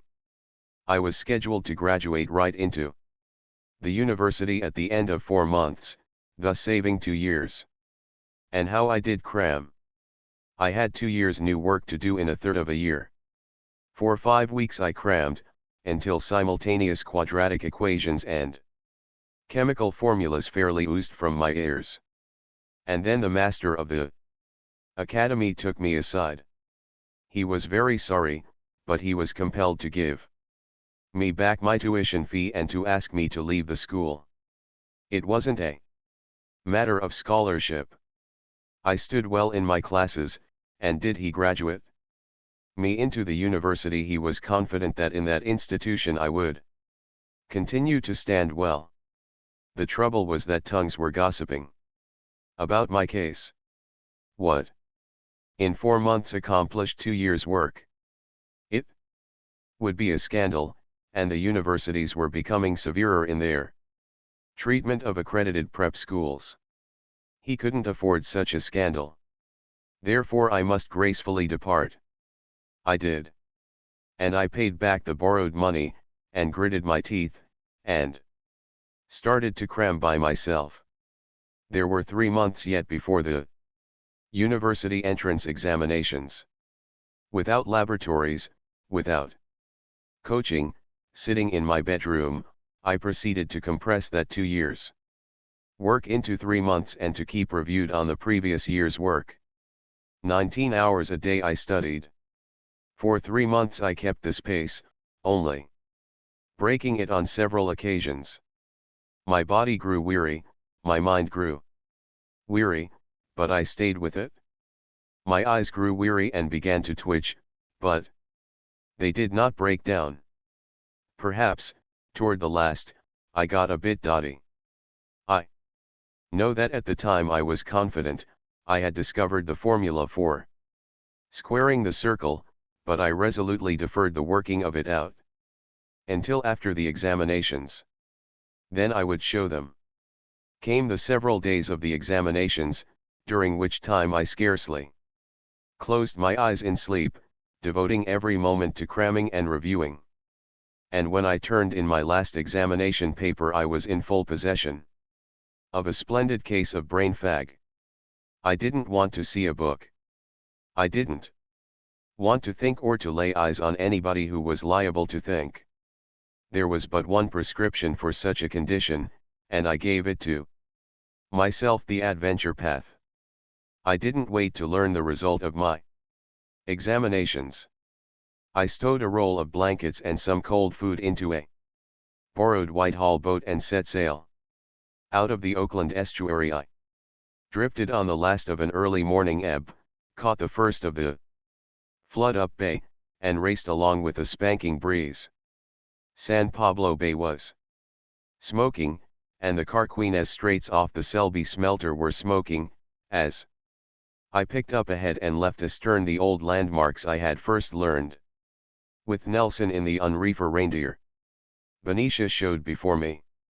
I opened the bight of Turner's shipyard, rounded the Solano wharf, and surged along abreast of the patch of tules and the clustering fishermen's arks where in the old days I had lived and drunk deep. And right here something happened to me, the gravity of which I never dreamed for many a long year to come. I had had no intention of stopping at Benicia. The tide favored, the wind was fair and howling glorious. Sailing for a sailor. Bullhead and Army Points showed ahead, marking the entrance to Sassoon Bay, which I knew was smoking. And yet, when I laid eyes on those fishing arks lying in the waterfront tules, without debate, on the instant, I put down my tiller, came in on the sheet, and headed for the shore. On the instant, out of the profound of my brain fag, I knew what I wanted. I wanted to drink. I wanted to get drunk. The call was imperative. There was no uncertainty about it. More than anything else in the world, my frayed and frazzled mind wanted surcease from weariness in the way it knew surcease would come. And right here is the point. For the first time in my life I consciously, deliberately, desired to get drunk. It was a new, a totally different manifestation of John Barleycorn's power. It was not a body need for alcohol. It was a mental desire. My overworked and jaded mind wanted to forget. And here the point is drawn to its sharpest. Granted my prodigious brain fag, nevertheless, had I never drunk in the past, the thought would never have entered my mind to get drunk now. Beginning with physical intolerance for alcohol, 4 years drinking only for the sake of comradeship and because alcohol was everywhere on the adventure path, I had now reached the stage where my brain cried out, not merely for a drink, but for a drunk. And had I not been so long used to alcohol, my brain would not have so cried out. I should have sailed on past Bull Head, and in the smoking white of Sassoon Bay, and in the wine of wind that filled my sail and poured through me, I should have forgotten my weary brain and rested and refreshed it. So I sailed into shore, made all fast, and hurried up among the arks. Charlie L. Grant fell on my neck. His wife, Lizzie, folded me to her capacious breast. Billy Murphy, and Joe Lloyd, and all the survivors of the old guard, got around me and their arms around me. Charlie seized the can and started for Jorgensen's saloon across the railroad tracks. That meant beer. I wanted whiskey, so I called after him to bring a flask. Many times that flask journeyed across the railroad tracks and back. More old friends of the old free and easy times dropped in, fishermen, Greeks and Russians and French. They took turns in treating, and treated all around in turn again. They came and went, but I stayed on. And drank with all. I guzzled. I swilled. I ran the liquor down and joyed as the maggots mounted in my brain. And Clam came in, Nelson's partner before me, handsome as ever, but more reckless, half insane, burning himself out with whiskey.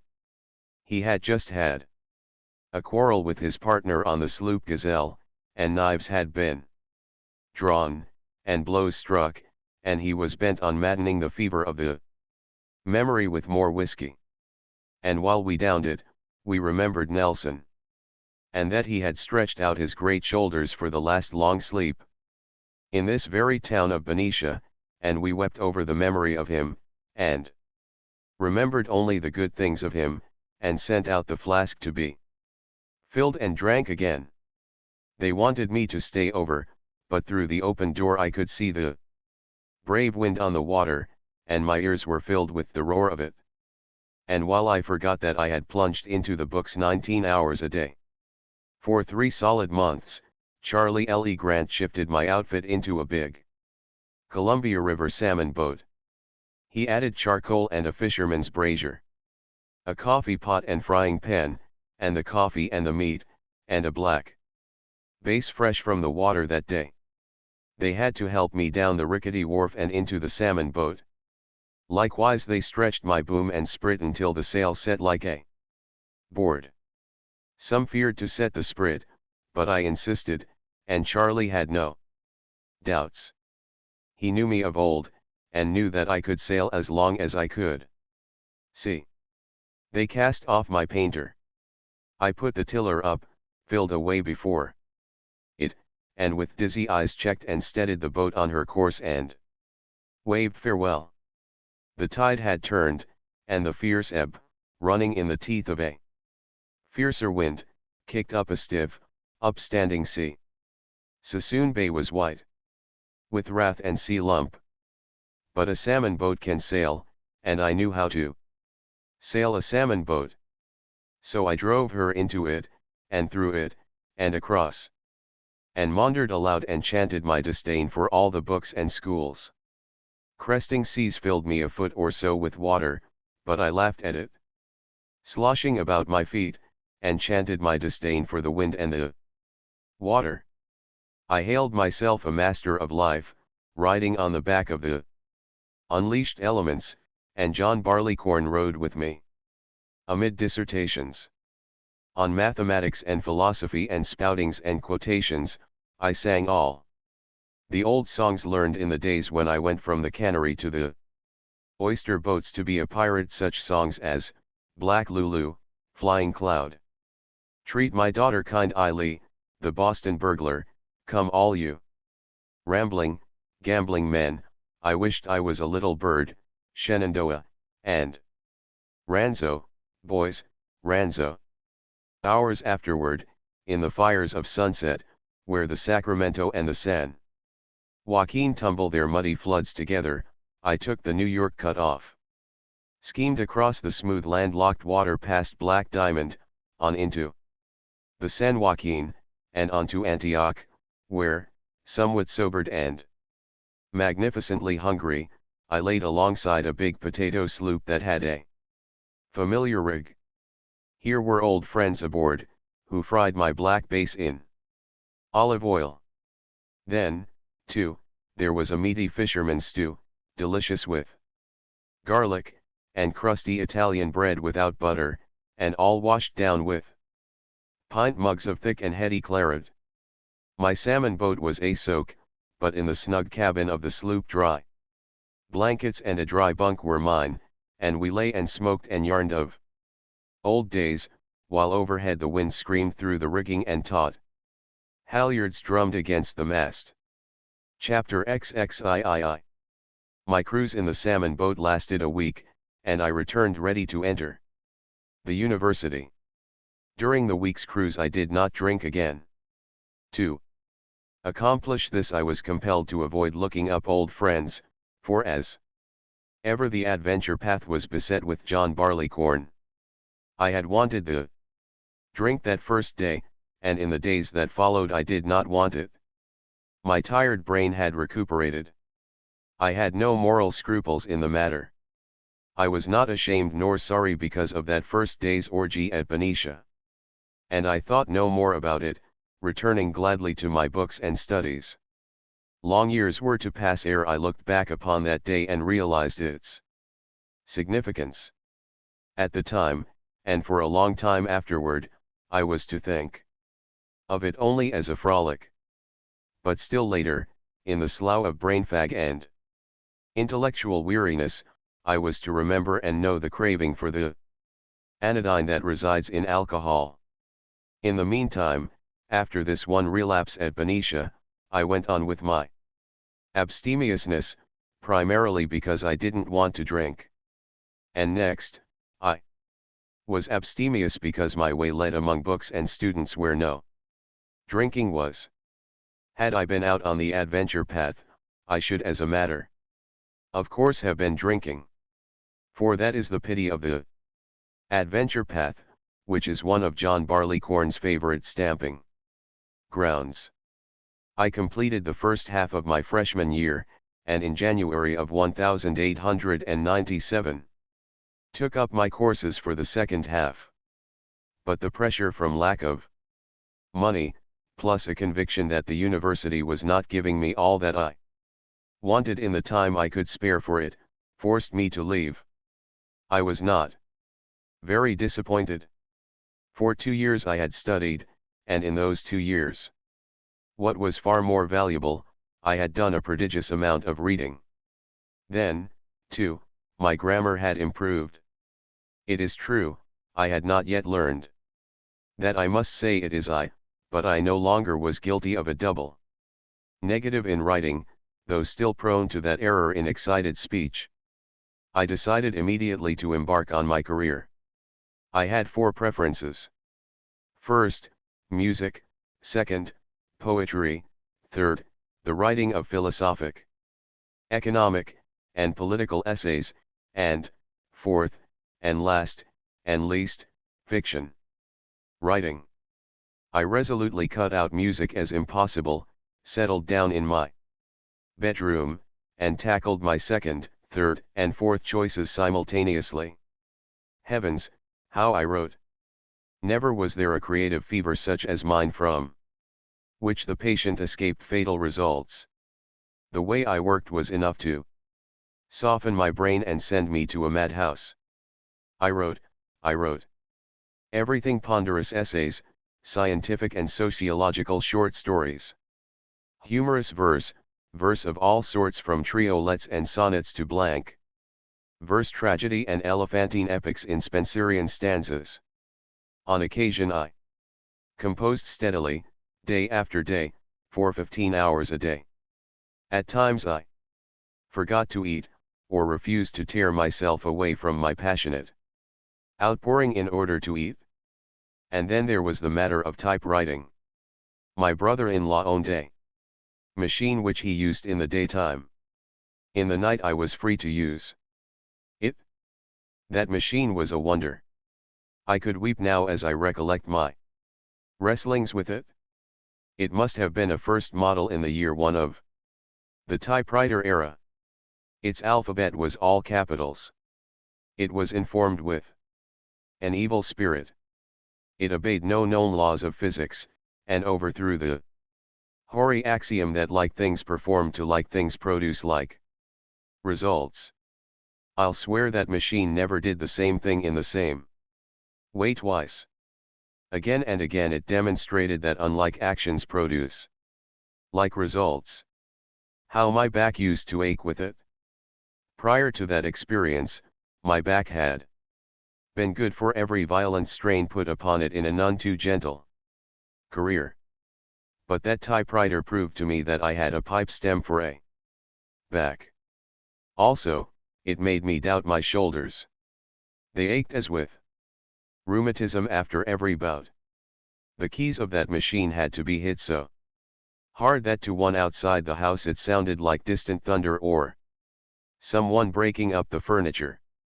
I had to hit the keys so hard that I strained my first fingers to the elbows, while the ends of my fingers were blisters burst and blistered again. Had it been my machine I'd have operated it with a carpenter's hammer. The worst of it was that I was actually typing my manuscripts at the same time I was trying to master that machine. It was a feat of physical endurance and a brainstorm combined to type 1,000 words, and I was composing thousands of words every day which just had to be typed for the waiting editors. Oh, between the writing and the typewriting I was well weary. I had brain and nerve fag, and body fag as well, and yet the thought of drink never suggested itself. I was living too high to stand in need of an anodyne. All my waking hours, except those with that infernal typewriter, were spent in a creative heaven. And along with this I had no desire for drink because I still believed in many things, in the love of all men and women, in the matter of man and woman love, in fatherhood, in human justice, in art, in the whole host of fond illusions that keep the world turning around. But the waiting editors elected to keep on waiting. My manuscripts made amazing round-trip records between the Pacific and the Atlantic. It might have been the weirdness of the typewriting that prevented the editors from accepting at least one little offering of mine. I don't know, and goodness knows the stuff I wrote was as weird as its typing. I sold my hard-bought school books for ridiculous sums to second-hand bookmen. I borrowed small sums of money wherever I could, and suffered my old father to feed me with the meager returns of his failing strength. It didn't last long, only a few weeks, when I had to surrender and go to work. Yet I was unaware of any need for the drink anodyne. I was not disappointed. My career was retarded, that was all.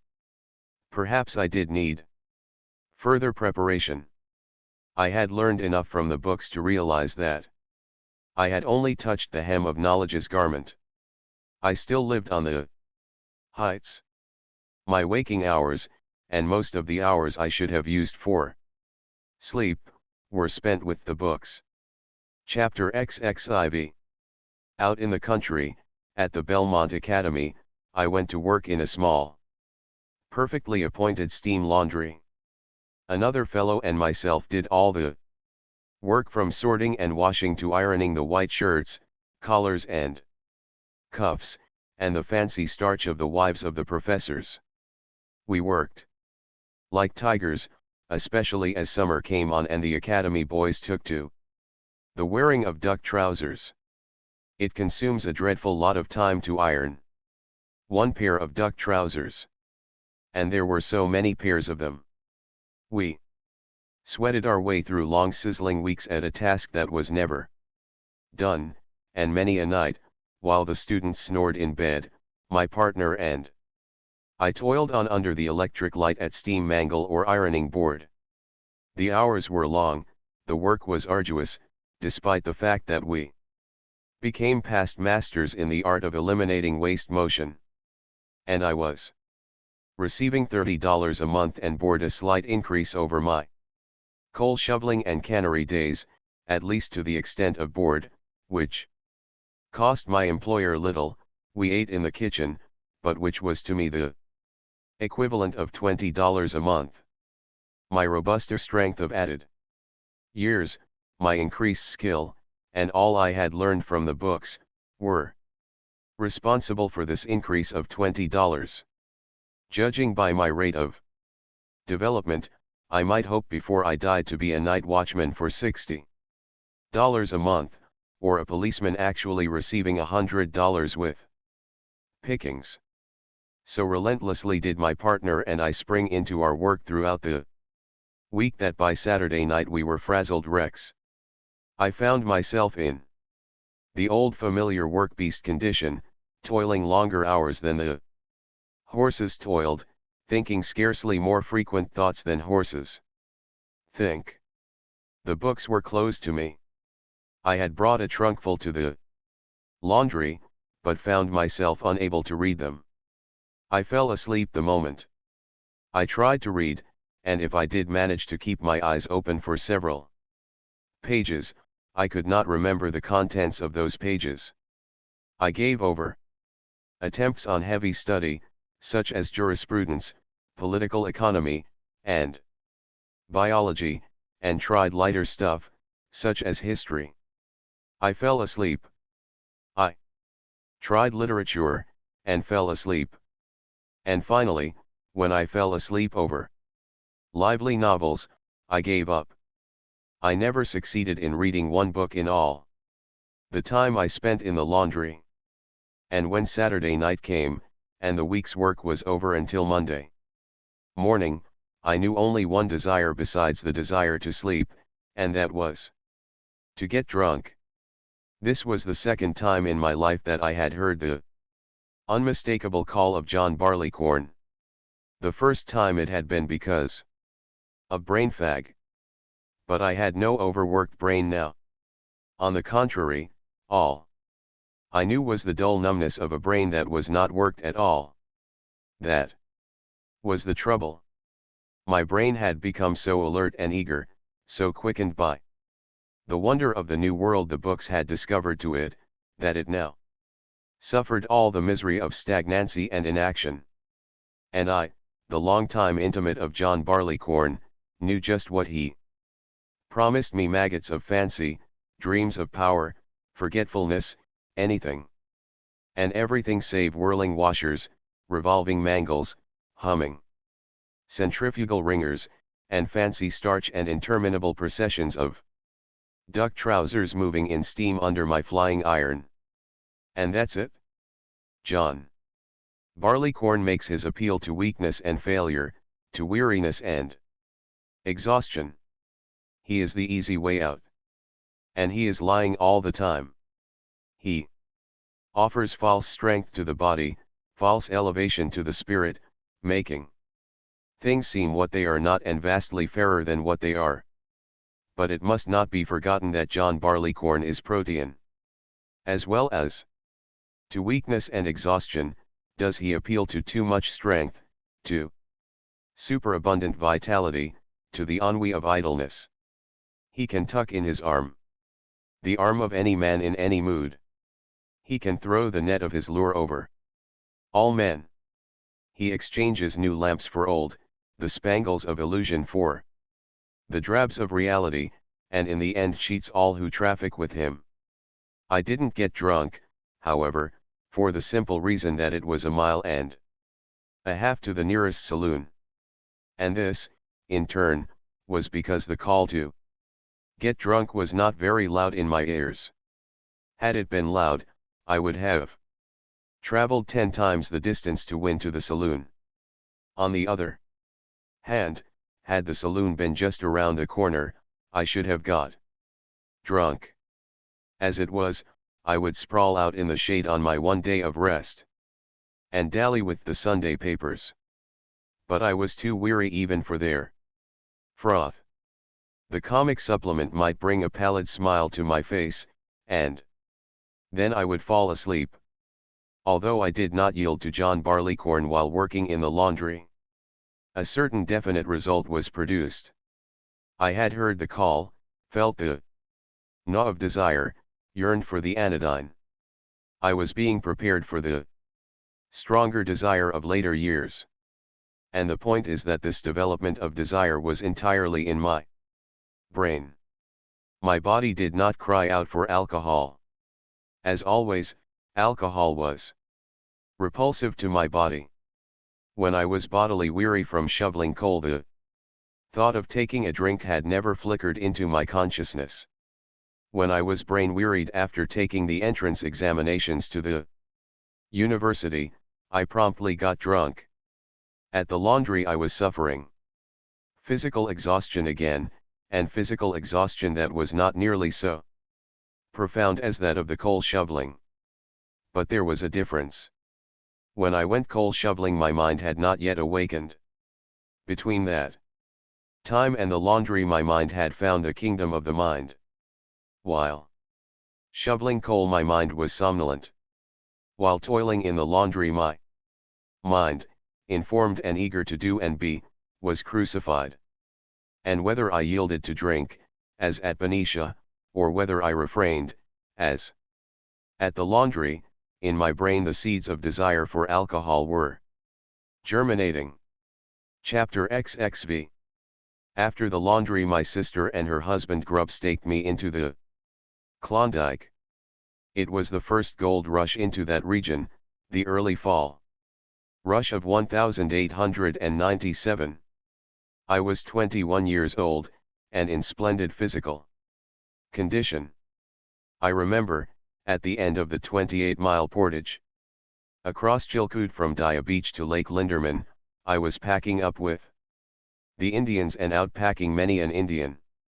The last pack into Linderman was 3 miles. I back-tripped it 4 times a day, and on each forward trip carried 150 pounds. This means that over the worst trails I daily traveled 24 miles, 12 of which were under a burden of 150 pounds. Yes, I had let career go hang, and was on the adventure path again in quest of fortune. And of course, on the adventure path, I met John Barleycorn. Here were the chesty men again, rovers and adventurers, and while they didn't mind a grub famine, whiskey they could not do without. Whiskey went over the trail, while the flour lay cached and untouched by the trail side. As good fortune would have it, the 3 men in my party were not drinkers. Therefore I didn't drink save on rare occasions and disgracefully when with other men. In my personal medicine chest was a quart of whiskey. I never drew the cork till 6 months afterward, in a lonely camp, where, without anesthetics, a doctor was compelled to operate on a man. The doctor and the patient emptied my bottle between them and then proceeded to the operation. Back in California a year later, recovering from scurvy, I found that my father was dead and that I was the head and the sole breadwinner of a household.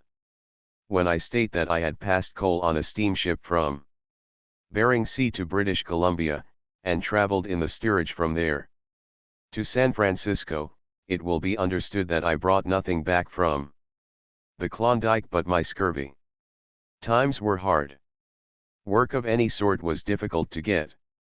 And work of any sort was what I had to take, for I was still an unskilled laborer. I had no thought of career. That was over and done with. I had to find food for 2 mouths beside my own and keep a roof over our heads. Yes.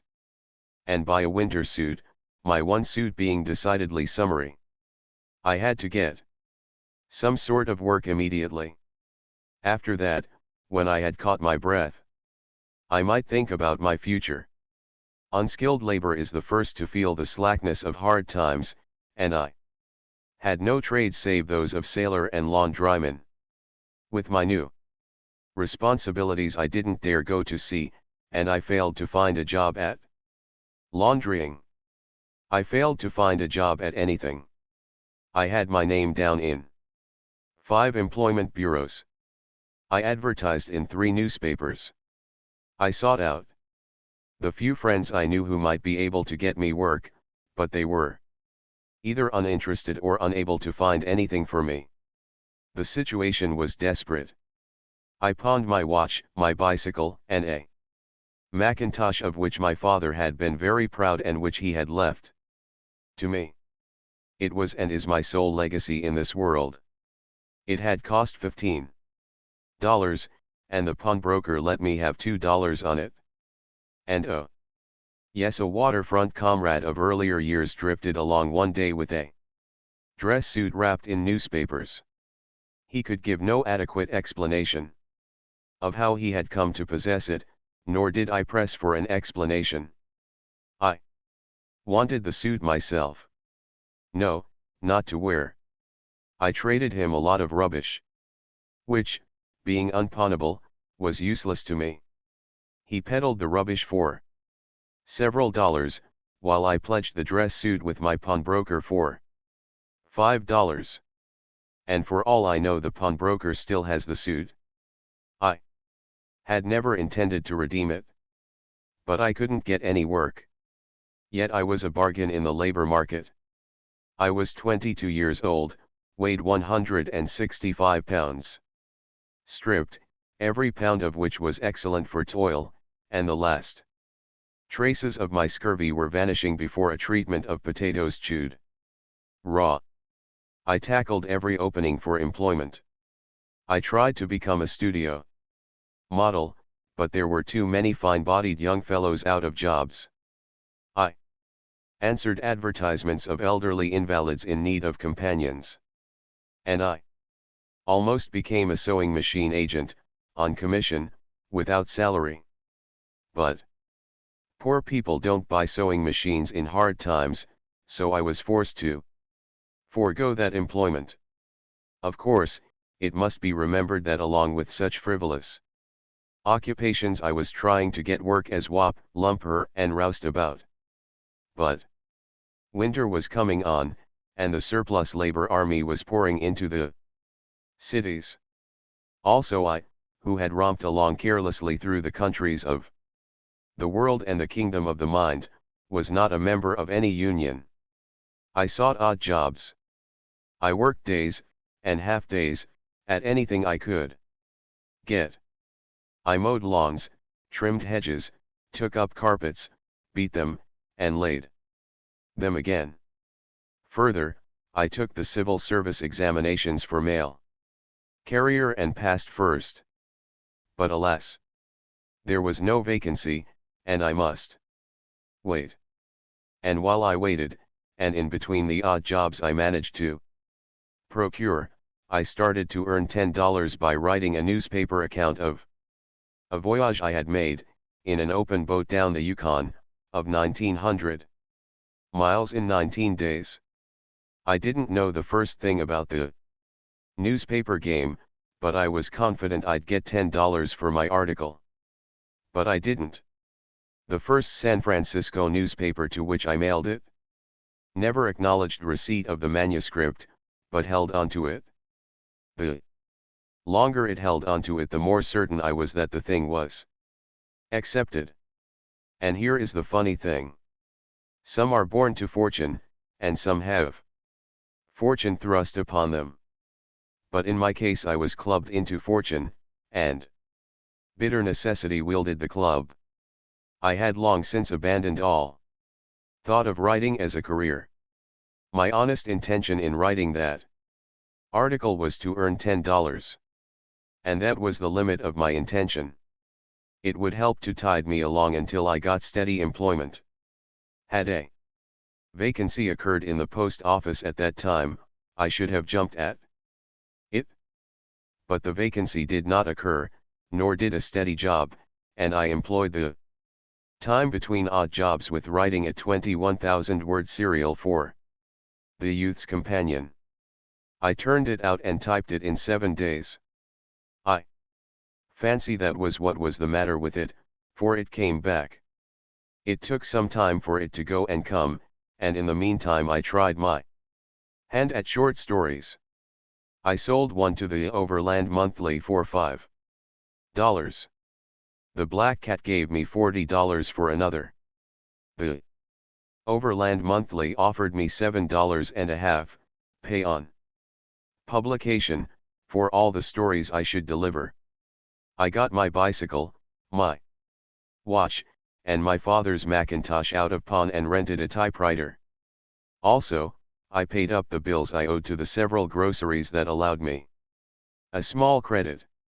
I recall the Portuguese groceryman who never permitted my bill to go beyond $4. Hopkins, another grocer, could not be budged beyond $5. And just then came the call from the post office to go to work. It placed me in a most trying predicament. The $65 I could earn regularly every month was a terrible temptation. I couldn't decide what to do. And I'll never be able to forgive the postmaster of Oakland. I answered the call, and I talked to him like a man. I frankly told him the situation. It looked as if I might win out at writing. The chance was good, but not certain. Now, if he would pass me by and select the next man on the eligible list and give me a call at the next vacancy. But he shut me off with, "Then you don't want the position." "But I do," I protested. "Don't you see, if you will pass me over this time? If you want it you will take it," he said coldly. Happily for me, the cursed brutality of the man made me angry. "Very well," I said. "I won't take it." Chapter XXVI. Having burned my ship, I plunged into writing. I am afraid I always was an extremist. Early and late I was at it, writing, typing, studying grammar, studying writing and all the forms of writing, and studying the writers who succeeded in order to find out how they succeeded. I managed on 5 hours sleep in the 24, and came pretty close to working the 19 waking hours left to me. My light burned till 2 and 3 in the morning, which led a good neighbor woman into a bit of sentimental Sherlock Holmes deduction. Never seeing me in the daytime, she concluded that I was a gambler, and that the light in my window was placed there by my mother to guide her erring son home. The trouble with the beginner at the writing game is the long, dry spells, when there is never an editor's check and everything pawnable is pawned. I wore my summer suit pretty well through that winter, and the following summer experienced the longest, driest spell of all, in the period when salaried men are gone on vacation and manuscripts lie in editorial offices until vacation is over. My difficulty was that I had no one to advise me. I didn't know a soul who had written or who had ever tried to write. I didn't even know one reporter. Also, to succeed at the writing game, I found I had to unlearn about everything the teachers and professors of literature of the high school and university had taught me. I was very indignant about this at the time, though now I can understand it. They did not know the trick of successful writing in the years 1895 and 1896. They knew all about snow bound and Sartor Resartus, but the American editors of 1899 did not want such truck. They wanted the 1899 truck, and offered to pay so well for it that the teachers and professors of literature would have quit their jobs could they have supplied it. I struggled along, stood off the butcher and the grocer, pawned my watch and bicycle and my father's Macintosh, and I worked. I really did work. And went on short commons of sleep. Critics have complained about the swift education one of my characters, Martin Eden, achieved. In 3 years, from a sailor with a common school education, I made a successful writer of him. The critics say this is impossible. Yet I was Martin Eden.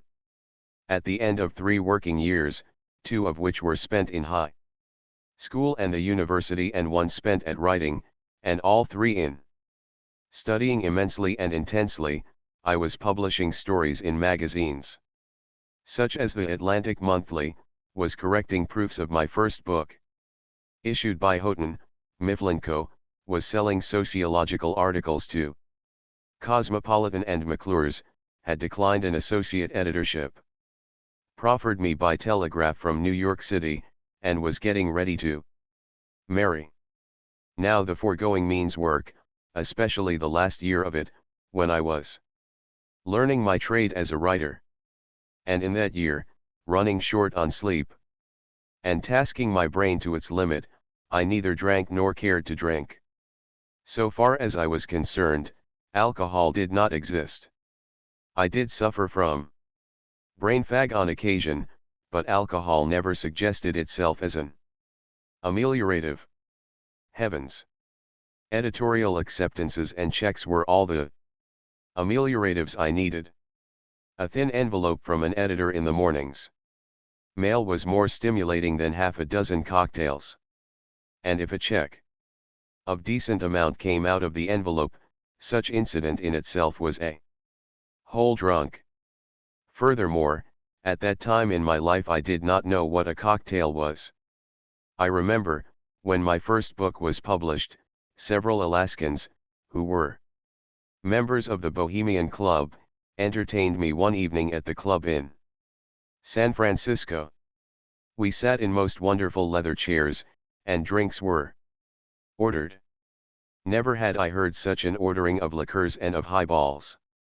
Of particular brands of scotch. I didn't know what a liqueur or a highball was, and I didn't know that scotch meant whiskey.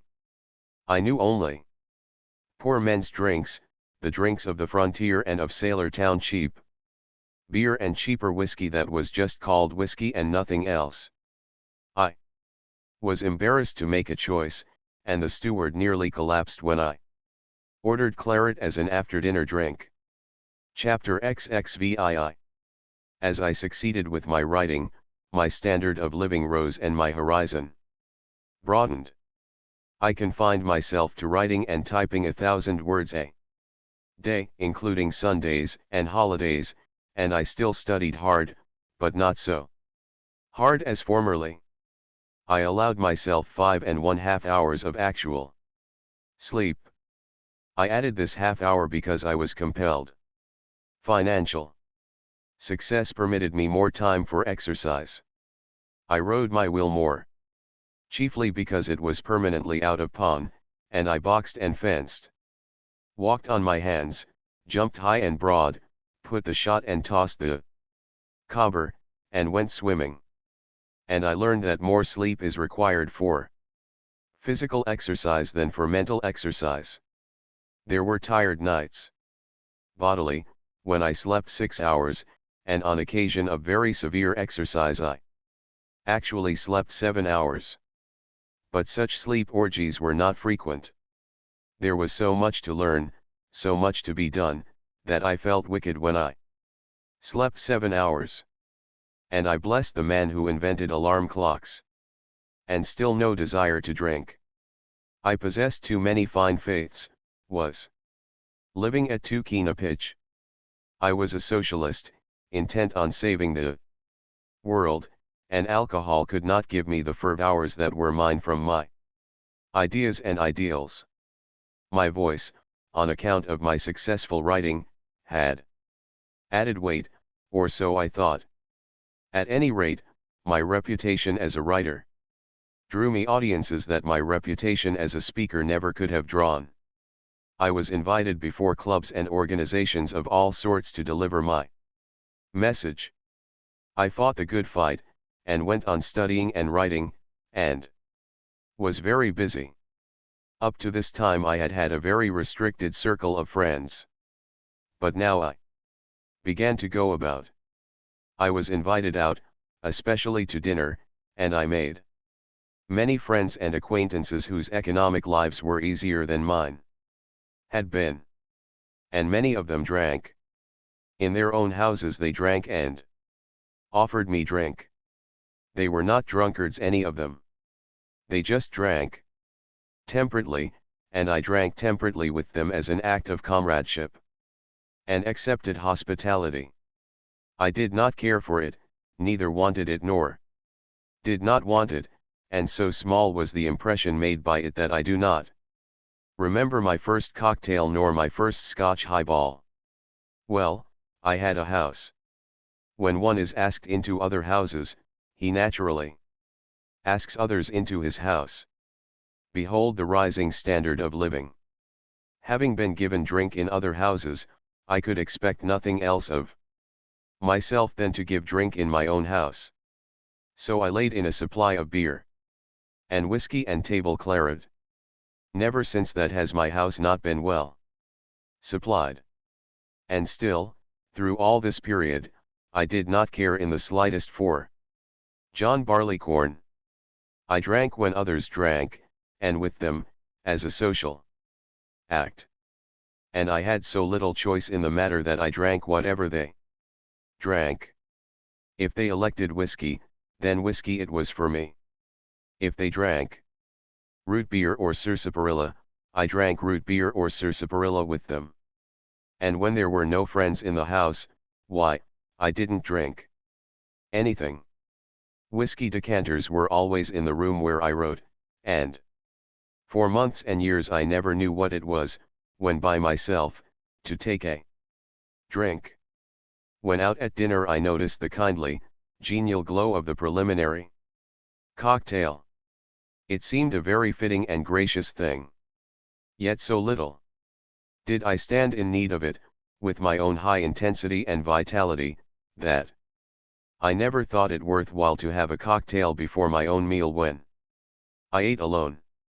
On the other hand, I well remember a very brilliant man, somewhat older than I, who occasionally visited me. He liked whiskey, and I recall sitting whole afternoons in my den, drinking steadily with him, drink for drink, until he was mildly lighted up and I was slightly aware that I had drunk some whiskey. Now why did I do this? I don't know, save that the old schooling held, the training of the old days and nights glass in hand. With men, the drinking ways of drink and drinkers. Besides, I no longer fear John Barleycorn. Mine was that most dangerous stage when a man believes himself John Barleycorn's master. I had proved it to my satisfaction in the long years of work and study. I could drink when I wanted, refrain when I wanted, drink without getting drunk, and to cap everything I was thoroughly conscious that I had no liking for the stuff. During this period I drank precisely for the same reason I had drunk with Scotty and the harpooner and with the oyster pirates, because it was an act that men performed with whom I wanted to behave as a man. These brilliant ones, these adventurers of the mind, drank very well. There was no reason I should not drink with them, I, who knew so confidently that I had nothing to fear from John Barleycorn. And the foregoing was my attitude of mind for years. Occasionally I got well jingled, but such occasions were rare. It interfered with my work. And I permitted nothing to interfere with my work. I remember, when spending several months in the East End of London, during which time I wrote a book and adventured much amongst the worst of the slum classes, that I got drunk several times and was mightily wroth with myself because it interfered with my writing. Yet these very times were because I was out on the adventure path where John Barleycorn is always to be found. Then, too, with the certitude of long training and unholy intimacy, there were occasions when I engaged in drinking bouts with men. Of course, this was on the adventure path in various parts of the world, and it was a matter of pride. It is a queer man pride that leads one to drink with men in order to show as strong a head as they. But this queer man pride is no theory. It is a fact. For instance, a wild band of young revolutionists invited me as the guest of honor to a beer bust. It is the only technical beer bust I ever attended. I did not know the true inwardness of the affair when I accepted. I imagined that the talk would be wild and high, that some of them might drink more than they ought, and that I would drink discreetly. But it seemed these beer busts were a diversion of these high-spirited young fellows whereby they whiled away the tedium of existence by making fools of their betters. As I learned afterward, they had got their previous guest of honor, a brilliant young radical, unskilled in drinking, quite pipped. When I found myself with them, and the situation dawned on me, up rose my queer man pride. I'd show them, the young rascals. I'd show them who was husky and chesty, who had the vitality and the constitution, the stomach and the head, who could make most of a swine of himself and show it least. These unlicked cubs who thought they could outdrink me. You see, it was an endurance test, and no man likes to give another best. Faugh. It was steam beer. I had learned more expensive brews. Not for years had I drunk steam beer, but when I had drunk with men, and I guessed I could show these youngsters some ability in beer guzzling. And the drinking began, and I had to drink with the best of them. Some of them might lag, but the guest of honor was not permitted to lag. And all my austere nights of midnight oil, all the books I had read, all the wisdom I had gathered, went glimmering before the ape and tiger in me, that crawled up from the abysm of my heredity, atavistic, competitive and brutal, lustful with strength and desire to outswine the swine. And when the session broke up I was still on my feet, and I walked erect, unswaying, which was more than can be said of some of my hosts. I recall one of them in indignant tears on the street corner, weeping as he pointed out my sober condition. Little he dreamed the iron clutch, born of old training, with which I held to my consciousness in my swimming brain, kept control of my muscles and my qualms, kept my voice unbroken and easy and my thoughts consecutive and logical. Yes, and mixed up with it all I was privily a grin. They hadn't made a fool of me in that drinking bout. And I was proud of myself for the achievement. Darn it! I am still proud, so strangely is man compounded. But I didn't write my 1,000 words next morning. I was sick, poisoned. It was a day of wretchedness. In the afternoon I had to give a public speech. I gave it, and I am confident it was as bad as I felt. Some of my hosts were there in the front rows to mark any signs on me of the night before. I don't know what signs they marked, but I marked signs on them and took consolation in the knowledge that they were just as sick as I. Never again, I swore. And I have never been inveigled into another beer bust.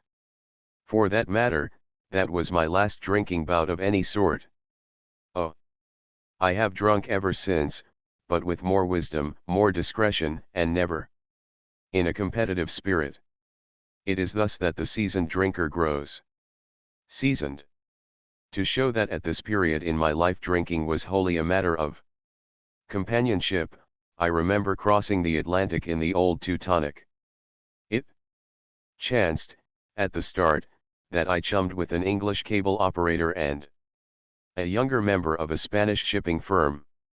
Now the only thing they drank was horse's neck along, soft, cool drink with an apple peel or an orange peel floating in it. And for that whole voyage I drank horses' necks with my two companions. On the other hand, had they drunk whiskey, I should have drunk whiskey with them. From this it must not be concluded that I was merely weak. I didn't care. I had no morality in the matter. I was strong with youth, and unafraid, and alcohol was an utterly negligible question so far as I was concerned. Chapter XXVIII. Not yet was I ready to tuck my arm in John Barleycorn's. The older I got, the greater my success, the more money I earned, the wider was the command of the world that became mine, and the more prominently did John Barleycorn bulk in my life. And still I maintained no more than a nodding acquaintance with him. I drank for the sake of sociability, and when alone I did not drink. Sometimes I got jingled, but I considered such jingles the mild price I paid for sociability. To show how unripe I was for John Barleycorn, when, at this time, I descended into my slough of despond, I never dreamed of turning to John Barleycorn for a helping hand. I had life troubles and heart troubles, which are neither here nor there in this narrative. But, combined with them, were intellectual troubles which are indeed germane. Mine was no uncommon experience. I had read too much positive science, and lived too much positive life. In the eagerness of youth I had made the ancient mistake of pursuing truth too relentlessly. I had torn her veils from her, and the sight was too terrible for me to stand. In brief, I lost my fine faiths in pretty well everything except humanity. And the humanity I retained faith in was a very stark humanity indeed. This long sickness of pessimism is too well known to most of us to be detailed here. Let it suffice to state that I had it very bad. I meditated suicide coolly, as a Greek philosopher might. My regret was that there were too many dependent directly upon me for food and shelter, for me to quit living. But that was sheer morality. What really saved me was the one remaining illusion: the people. The things I had fought for and burned my midnight oil for had failed me. Success, I despised it. Recognition, it was dead ashes. Society, men and women above the ruck and the muck of the waterfront and the forecastle, I was appalled by their unlovely mental mediocrity. Love of woman, it was like all the rest. Money, I could sleep in only one bed at a time, and of what worth was an income of 100 porterhouses a day, when I could eat only one? Art, culture, in the face of the iron facts of biology, such things were ridiculous, the exponents of such things only the more ridiculous. From the foregoing it can be seen how very sick I was. I was born a fighter. The things I had fought for had proved not worth the fight. Remained the people. My fight was finished, yet something was left still to fight for: the people. But while I was discovering this one last tie to bind me to life, in my extremity, in the depths of despond, walking in the valley of the shadow, my ears were deaf to John Barleycorn. Never the remotest whisper arose in my consciousness that John Barleycorn was the anodyne, that he could lie me along to live. One way only was uppermost in my thought: my revolver, the crashing eternal darkness of a bullet. There was plenty of whiskey in the house for my guests. I never touched it. I grew afraid of my revolver, afraid during the period in which the radiant, flashing vision of the people was forming in my mind and will. So obsessed was I with the desire to die that I feared I might commit the act in my sleep. And I was compelled to give my revolver away to others who were to lose it for me where my subconscious hand might not find it. But the people saved me. By the people was I handcuffed to life. There was still one fight left in me, and here was the thing for which to Fight. I threw all precaution to the winds, threw myself with fiercer zeal into the fight for socialism, laughed at the editors and publishers who warned me and who were the sources of my 100 porterhouses a day, and was brutally careless of whose feelings I hurt and of how savagely I hurt them. As the well-balanced radicals charged at the time, my efforts were so strenuous, so unsafe and unsane, so ultra-revolutionary, that I retarded the socialist development in the United States by 5 years. In passing, I wish to remark, at this late date, that it is my fond belief that I accelerated the socialist development in the United States by at least 5 minutes. It was the people, and no thanks to John Barleycorn, who pulled me through my long sickness.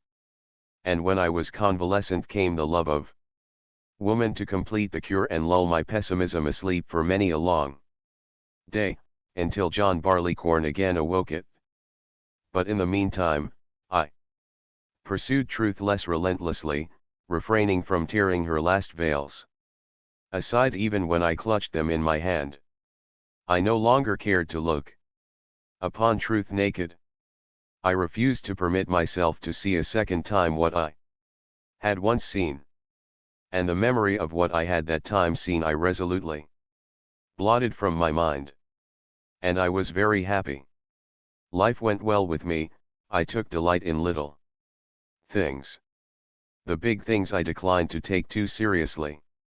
I still read the books, but not with the old eagerness.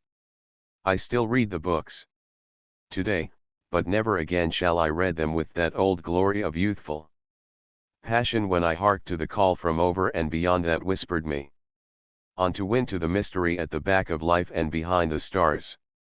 The point of this chapter is that, in the long sickness that at some time comes to most of us, I came through without any appeal for aid to John Barleycorn. Love, socialism, the people healthful figments of man's mind were the things that cured and saved me. If ever a man was not a born alcoholic, I believe that I am that man.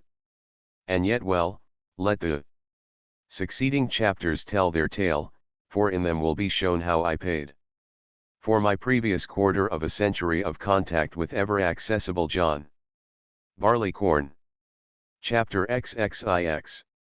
After my long sickness my drinking continued to be convivial. I drank when others drank and I was with them.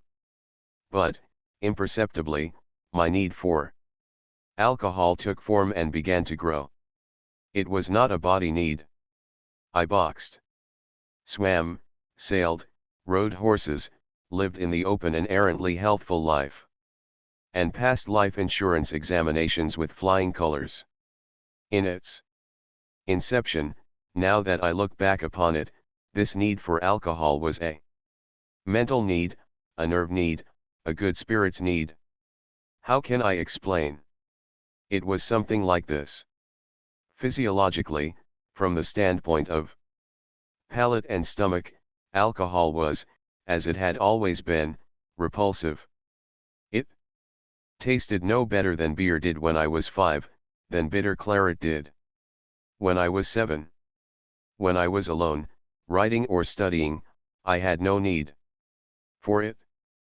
But I was growing old, or wise, or both, or senile as an alternative. When I was in company I was less pleased, less excited with the things said and done. Erstwhile worthwhile fun and stunts seemed no longer worthwhile, and it was a torment to listen to the insipidities and stupidities of women, to the pompous, arrogant sayings of the little half-baked men. It is the penalty one pays for reading the books too much, or for being oneself a fool. In my case it does not matter which was my trouble. The trouble itself was the fact. The condition of the fact was mine. For me the life, and light, and sparkle of human intercourse were dwindling. I had climbed too high among the stars, or, maybe, I had slept too hard. Yet I was not hysterical nor in any way overwrought. My pulse was normal. My heart was in amazement of excellence to the insurance doctors. My lungs threw the said doctors into ecstasies. I wrote 1,000 words every day. I was punctiliously exact in dealing with all the affairs of life that fell to my lot. I exercised in joy and gladness. I slept at night like a babe. But, well, as soon as I got out in the company of others I was driven to melancholy and spiritual tears. I could neither laugh with nor at the solemn utterances of men I esteemed ponderous asses, nor could I laugh, nor engage in my old-time lightsome persiflage, with the silly, superficial chatterings of women, who, underneath all their silliness and softness, were as primitive, direct, and deadly in their pursuit of biological destiny as the monkeys women were before they shed their furry coats and replaced them with the furs of other animals. And I was not pessimistic. I swear I was not pessimistic. I was merely bored. I had seen the same show too often, listened too often to the same songs and the same jokes. I knew too much about the box office receipts. I knew the cogs of the machinery behind the scenes so well that the posing on the stage, and the laughter and the song, could not drown the creaking of the wheels behind. It doesn't pay to go behind the scenes and see the angel-voiced tenor beat his wife. Well, I'd been behind, and I was paying for it. Or else I was a fool. It is immaterial which was my situation. The situation is what counts, and the situation was that social intercourse for me was getting painful and difficult. On the other hand, it must be stated that on rare occasions, on very rare occasions, I did meet rare souls, or fools like me, with whom I could spend magnificent hours among the stars, or in the paradise of fools. I was married to a rare soul, or a fool, who never bored me and who was always a source of new and unending surprise and delight. But I could not spend all my hours solely in her company. Nor would it have been fair, nor wise, to compel her to spend all her hours in my company. Besides, I had written a string of successful books, and society demands some portion of the recreative hours of a fellow that writes books. And any normal man, of himself and his needs, demands some hours of his fellow men. And now we begin to come to it. How to face the social intercourse game. With the glamour gone?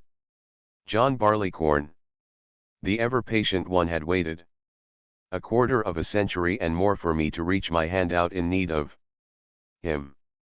His 1,000 tricks had failed, thanks to my constitution and good luck, but he had more tricks in his bag.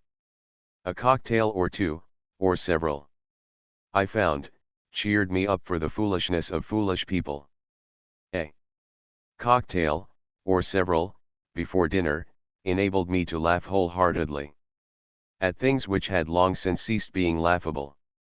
The cocktail was a prod, a spur, a kick, to my jaded mind and bored spirits. It recrudesced the laughter and the song, and put a lilt into my own imagination so that I could laugh and sing and say foolish things with the liveliest of them, or platitudes with verve and intensity to the satisfaction of the pompous mediocre ones who knew no other way to talk. A poor companion without a cocktail, I became a very good companion with one. I achieved a false exhilaration, drugged myself to merriment. And the thing began so imperceptibly that I, old intimate of John Barleycorn, never dreamed whither it was leading me. I was beginning to call for music and wine, soon I should be calling for madder music and more wine. It was at this time I became aware of waiting with expectancy for the pre-dinner cocktail. I wanted it, and I was conscious that I wanted it.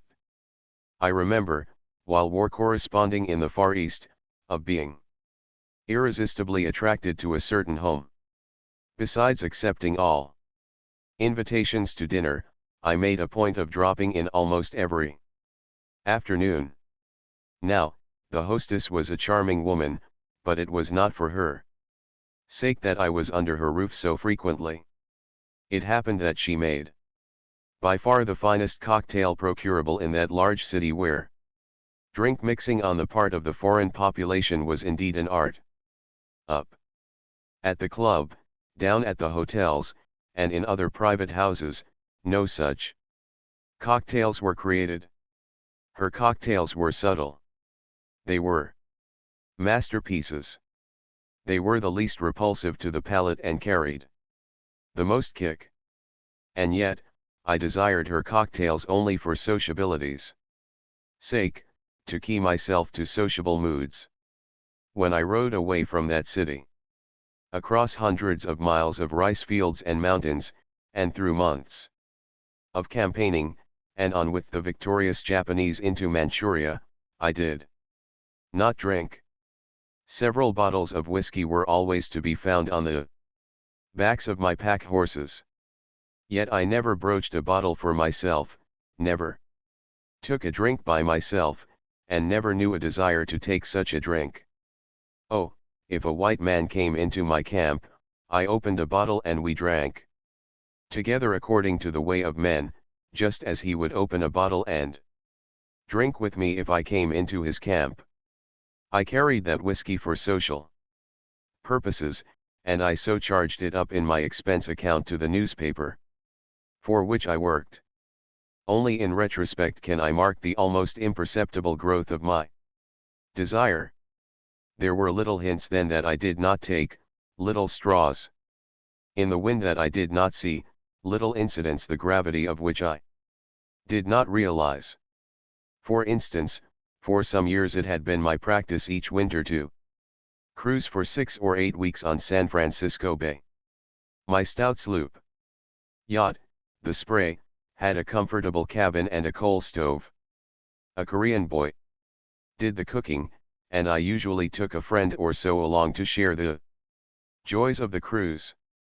Also, I took my machine along and did my 1,000 words a day.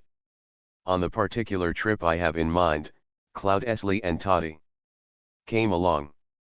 This was Toddy's first trip. On previous trips Cloud Esley had elected to drink beer, so I had kept the yacht supplied with beer and had drunk beer with him. But on this cruise the situation was different.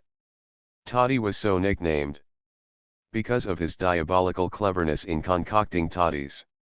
So I brought whiskey along, a couple of gallons.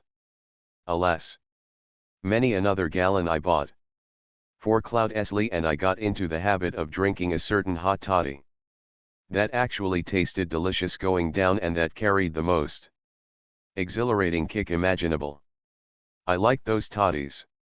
I grew to look forward to the making of them. We drank them regularly, one before breakfast, one before dinner, one before supper, and a final one when we went to bed. We never got drunk. But I will say that 4 times a day we were very genial. And when, in the middle of the cruise, Toddy was called back to San Francisco on business, Cloud Esley and I saw to it that the Korean boy mixed toddies regularly for us according to formula. But that was only on the boat. Back on the land, in my house, I took no before breakfast eye-opener, no bed-going nightcap.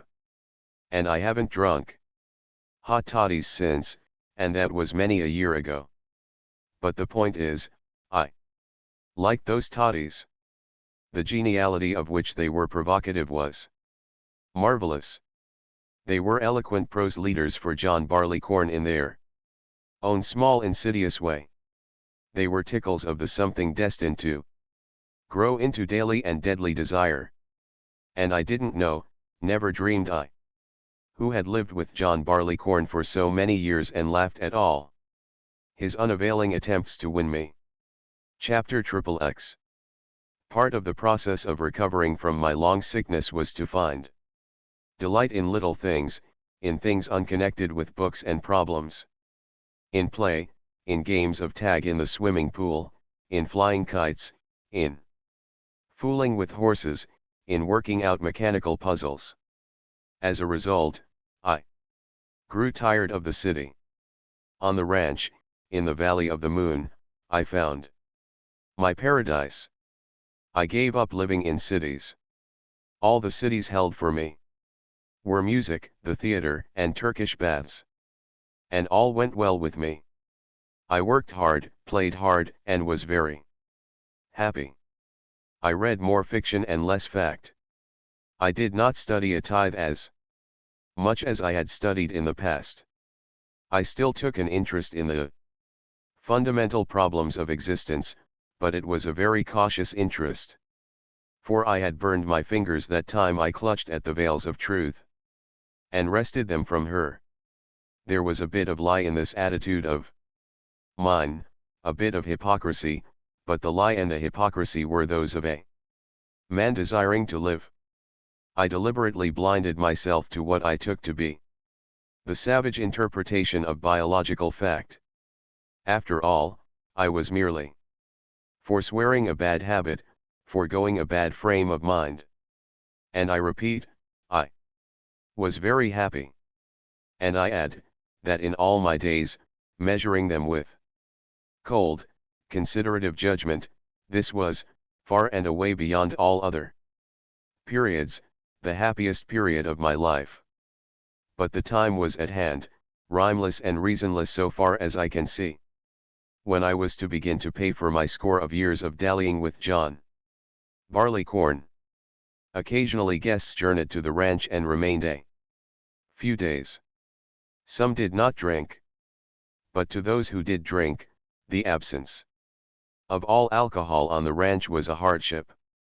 I could not violate my sense of hospitality by compelling them to endure this hardship.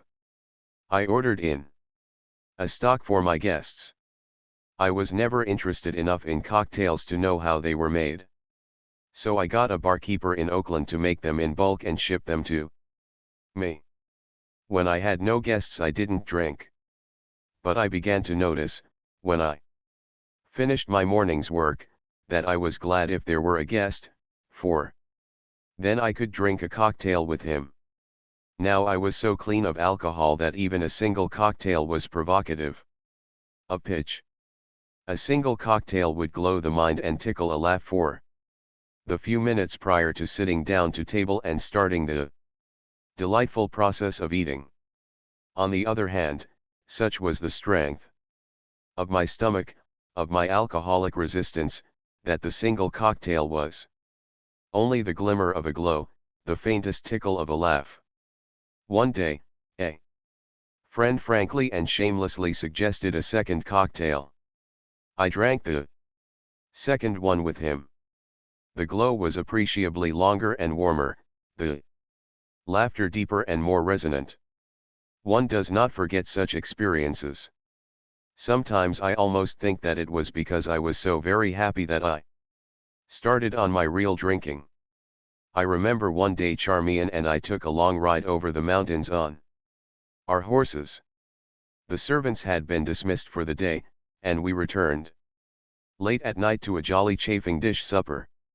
Oh, it was good to be alive that night while the supper was preparing, the two of us alone in the kitchen.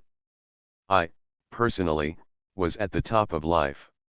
Such things as the books and ultimate truth did not exist. My body was gloriously healthy and healthily tired from the long ride. It had been a splendid day. The night was splendid. I was with the woman who was my mate, picnicking in gleeful abandon. I had no troubles. The bills were all paid, and a surplus of money was rolling in on me. The future ever widened before me.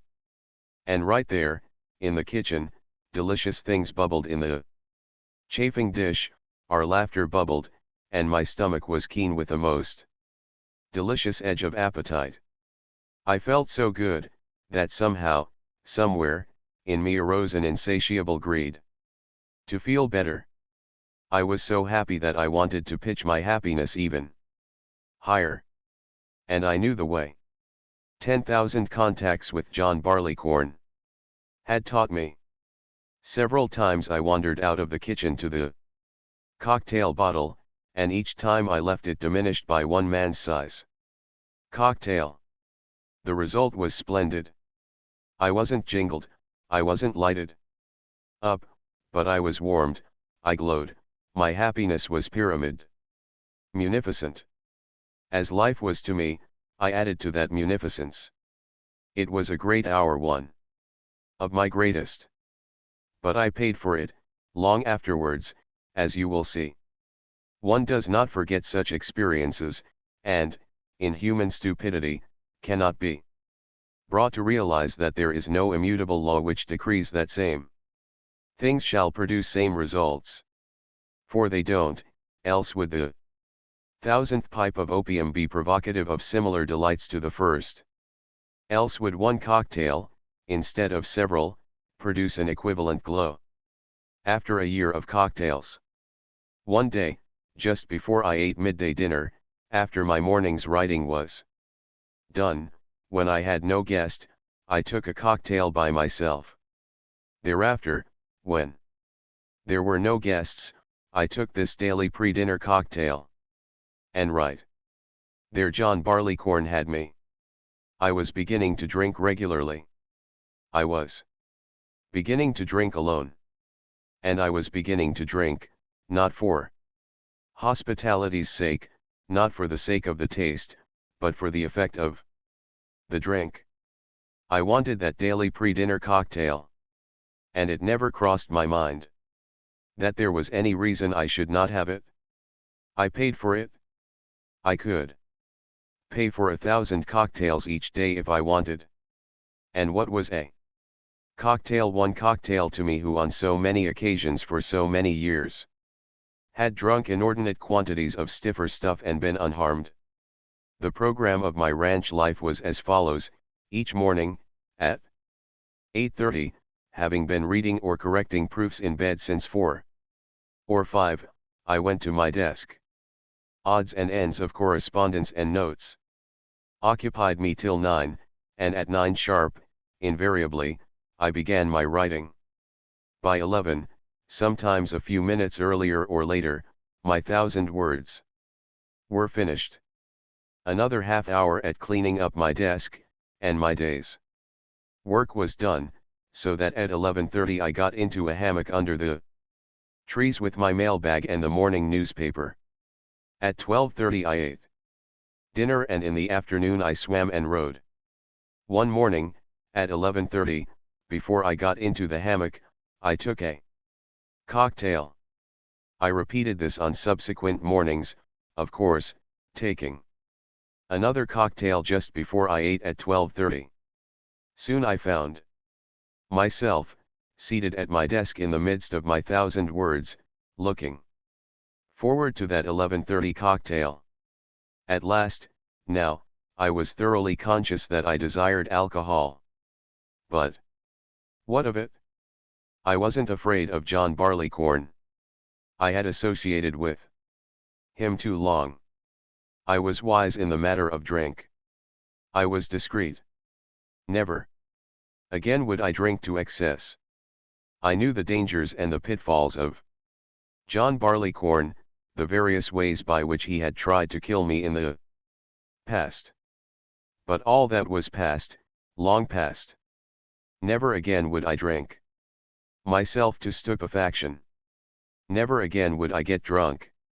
All I wanted, and all I would take, was just enough to glow and warm me, to kick geniality alive in me and put laughter in my throat and stir the maggots of imagination slightly in my brain. Oh, I was thoroughly master of myself, and of John Barleycorn. Chapter XXXI. But the same stimulus to the human organism will not continue to produce the same response.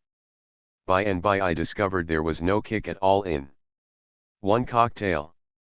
One cocktail left me dead. There was no glow, no laughter. Tickle.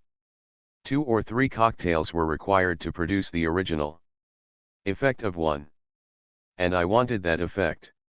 I drank my first cocktail at 11:30 when I took the morning's mail into the hammock, and I drank my second cocktail an hour later just before I ate. I got into the habit of crawling out of the hammock 10 minutes earlier so as to find time and decency for 2 more cocktails ere I ate. This became schedule 3 cocktails in the hour that intervened between my desk and dinner. And these are 2 of the deadliest drinking habits: regular drinking and solitary drinking. I was always willing to drink when anyone was around. I drank by myself when no one was around. Then I made another step. When I had for guest a man of limited drinking caliber, I took 2 drinks to his one drink with him, the other drink without him and of which he did not know. I stole that other drink, and, worse than that, I began the habit of drinking alone when there was a guest, a man, a comrade, with whom I could have drunk. But John Barleycorn furnished the extenuation. It was a wrong thing to trip a guest up with excess of hospitality and get him drunk. If I persuaded him, with his limited caliber, into drinking up with me, I'd surely get him drunk. What could I do but steal that every second drink, or else deny myself the kick equivalent to what he got out of half the number? Please remember, as I recite this development of my drinking, that I am no fool, no weakling. As the world measures such things, I am a success. I dare to say a success more conspicuous than the success of the average successful man, and a success that required a pretty fair amount of brains and willpower. My body is a strong body. It has survived where weaklings died like flies. And yet these things which I am relating happen to my body and to me.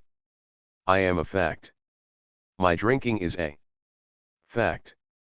My drinking is a thing that has happened, and is no theory nor speculation, and, as I see it, it but lays the emphasis on the power of John Barleycorn, a savagery that we still permit to exist, a deadly institution that lingers from the mad old brutal days and that takes its heavy toll of youth and strength, and high spirit, and of very much of all of the best we breed.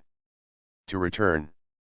After a boisterous afternoon in the swimming pool, followed by a glorious ride on horseback over the mountains or up or down the valley of the moon, I found myself so keyed and splendid that I desired to be more highly keyed, to feel more splendid. I knew the way. A cocktail before supper was not the way. 2 or 3, at the very least, was what was needed. I took them. Why not? It was living. I had always dearly loved to live. This also became part of the daily schedule. Then, too, I was perpetually finding excuses for extra cocktails. It might be the assembling of a particularly jolly crowd, a touch of anger against my architect or against a thieving stonemason working on my barn, the death of my favorite horse in a barbed wire fence, or news of good fortune in the morning mail from my dealings with editors and publishers. It was immaterial what the excuse might be, once the desire had germinated in me.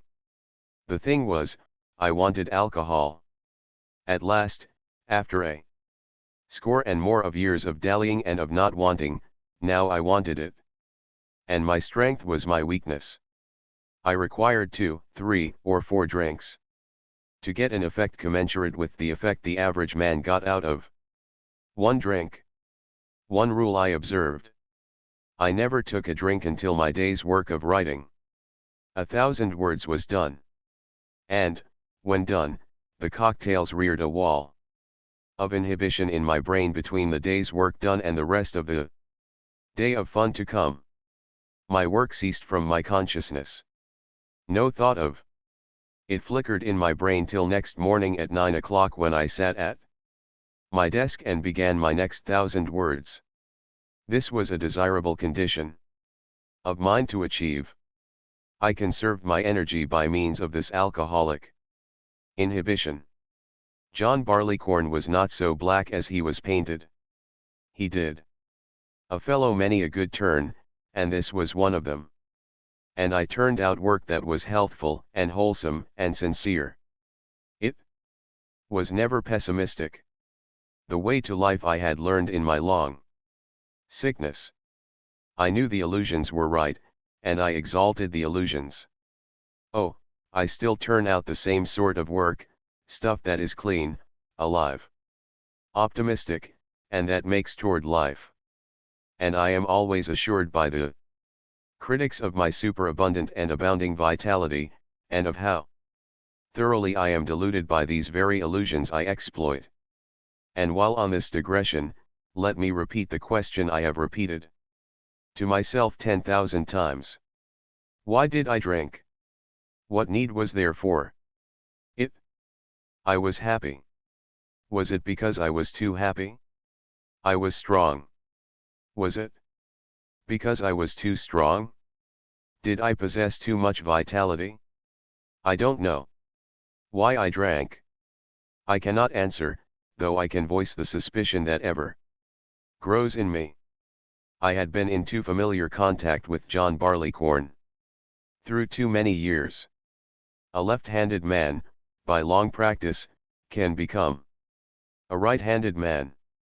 Had I, a non-alcoholic, by long practice become an alcoholic, I was so happy. I had won through my long sickness to the satisfying love of woman. I earned more money with less endeavor. I glowed with health. I slept like a babe. I continued to write successful books, and in sociological controversy I saw my opponents confused with the facts of the times that daily reared new buttresses to my intellectual position. From day's end to day's end I never knew sorrow, disappointment, nor regret. I was happy all the time. Life was one unending song. I begrudged the very hours of blessed sleep because by that much was I robbed of the joy that would have been mine had I remained awake. And yet I drank.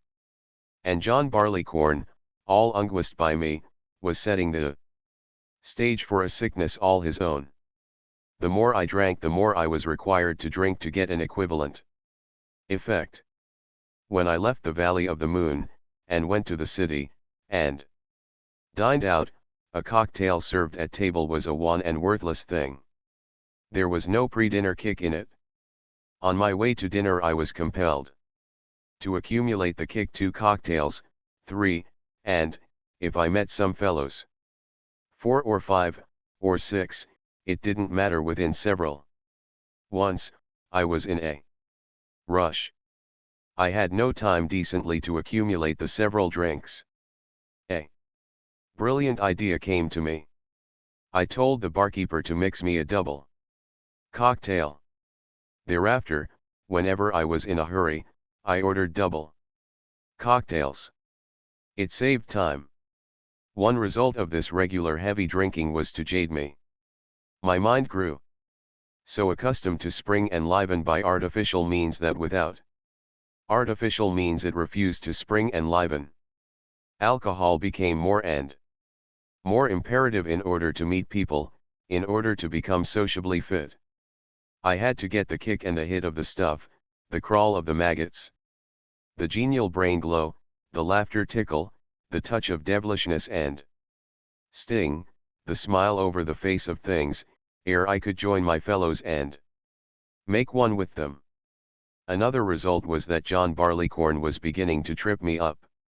He was thrusting my long sickness back upon me, inveigling me into again pursuing truth and snatching her veils away from her, tricking me into looking reality stark in the face. But this came on gradually. My thoughts were growing harsh again, though they grew harsh slowly. Sometimes warning thoughts crossed my mind. Where was this steady drinking leading? But trust John Barleycorn to silence such questions. Come on and have a drink and I'll tell you all about it, is his way. And it works. For instance, the following is a case in point, and one which John Barleycorn never wearied of reminding me. I had suffered an accident which required a ticklish operation. 1. Morning, a week after I had come off the table, I lay on my hospital bed. Weak and weary. The sunburn of my face, what little of it could be seen through a scraggly growth of beard, had faded to a sickly yellow. My doctor stood at my bedside on the verge of departure. He glared disapprovingly at the cigarette I was smoking. That's what you ought to quit, he lectured. It will get you in the end. Look at me. I looked. He was about my own age, broad-shouldered, deep-chested, eyes sparkling, and ruddy-cheeked with health. A finer specimen of manhood. One would not ask. I used to smoke, he went on. Cigars. But I gave even them up. And look at me. The man was arrogant, and rightly arrogant, with conscious well-being. And within a month he was dead. It was no accident. Half a dozen different bugs of long scientific names had attacked and destroyed him. The complications were astonishing and painful, and for days before he died the screams of agony of that splendid manhood could be heard for a block around. He died screaming. You see, said John Barleycorn. He took care of himself. He even stopped smoking cigars. And that's what he got for it? Pretty rotten. But the bugs will jump. There's no forfending them. Your magnificent doctor took every precaution, yet they got him. When the bug jumps, you can't tell where it will land. It may be you. Look what he missed. Will you miss all I can give you, only to have a bug jump on you and drag you down? There is no equity in life. It's all a lottery. But I put the lying smile on the face of life and laugh at the facts. Smile with me and laugh. You'll get yours in the end, but in the meantime, laugh. It's a pretty dark world. I illuminate it for you. It's a rotten world, when things can happen such as happened to your doctor.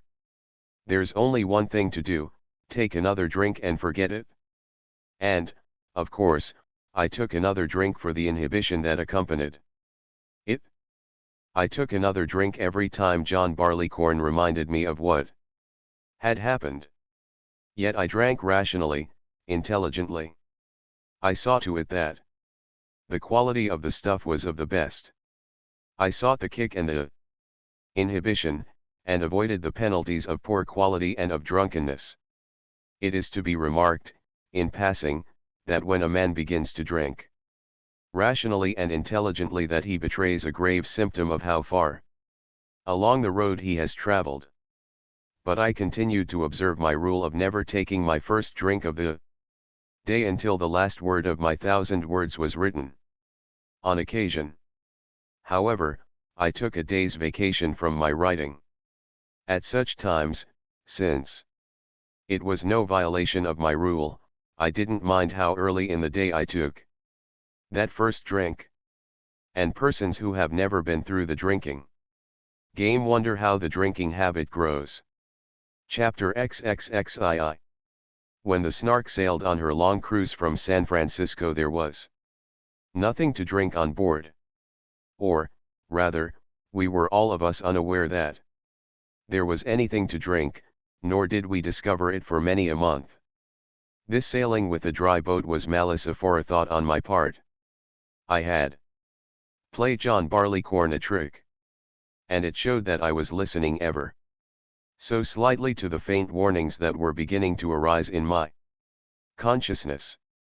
Of course, I veiled the situation to myself and excused myself to John. Barleycorn. And I was very scientific about it. I said that I would drink only while in ports.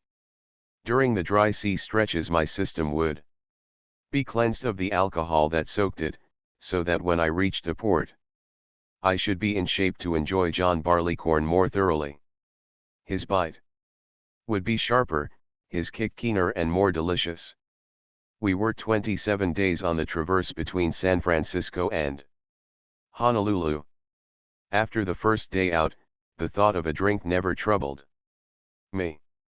This I take to show how intrinsically I am not an alcoholic.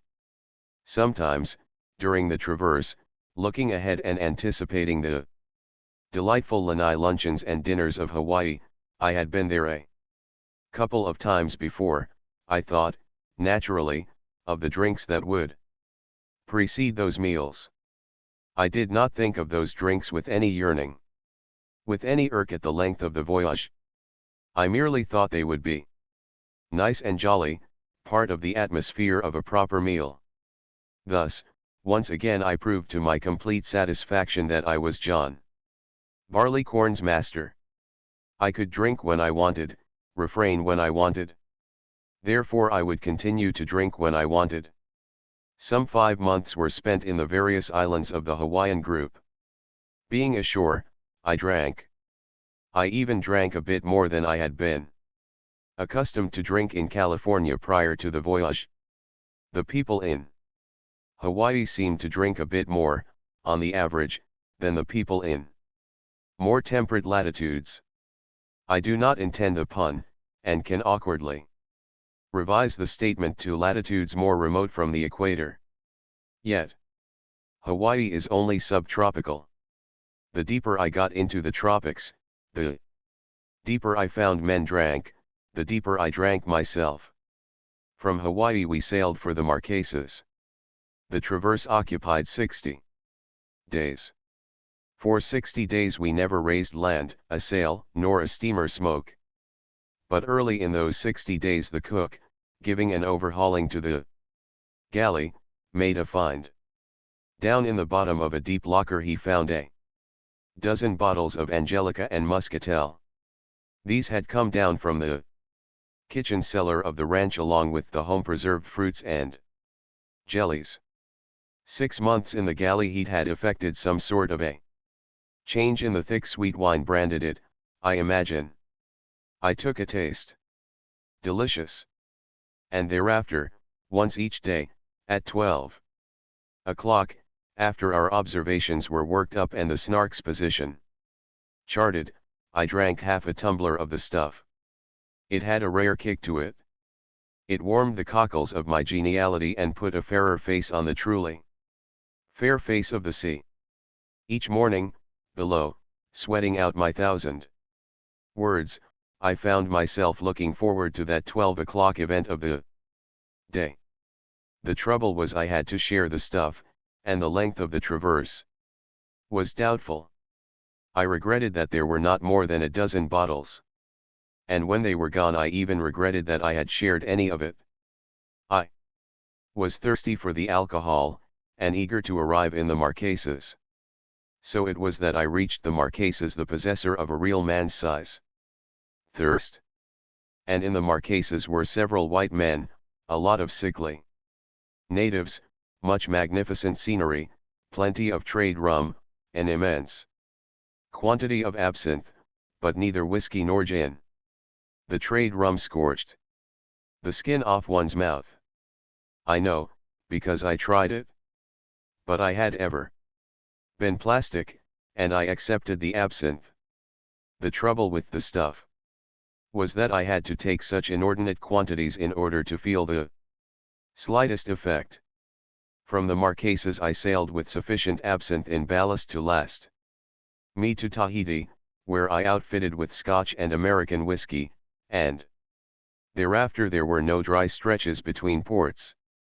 But please do not misunderstand. There was no drunkenness, as drunkenness is ordinarily understood, no staggering and rolling around, no befuddlement of the senses. The skilled and seasoned drinker, with a strong constitution, never descends to anything like that. He drinks to feel good, to get a pleasant jingle, and no more than that. The things he carefully avoids are the nausea of overdrinking, the after effect of overdrinking, the helplessness and loss of pride of overdrinking. What the skilled and seasoned drinker achieves is a discreet and canny semi-intoxication.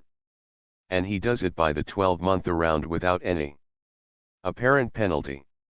There are hundreds of thousands of men of this sort in the United States today, in clubs, hotels, and in their own homes, men who are never drunk, and who, though most of them will indignantly deny it, are rarely sober.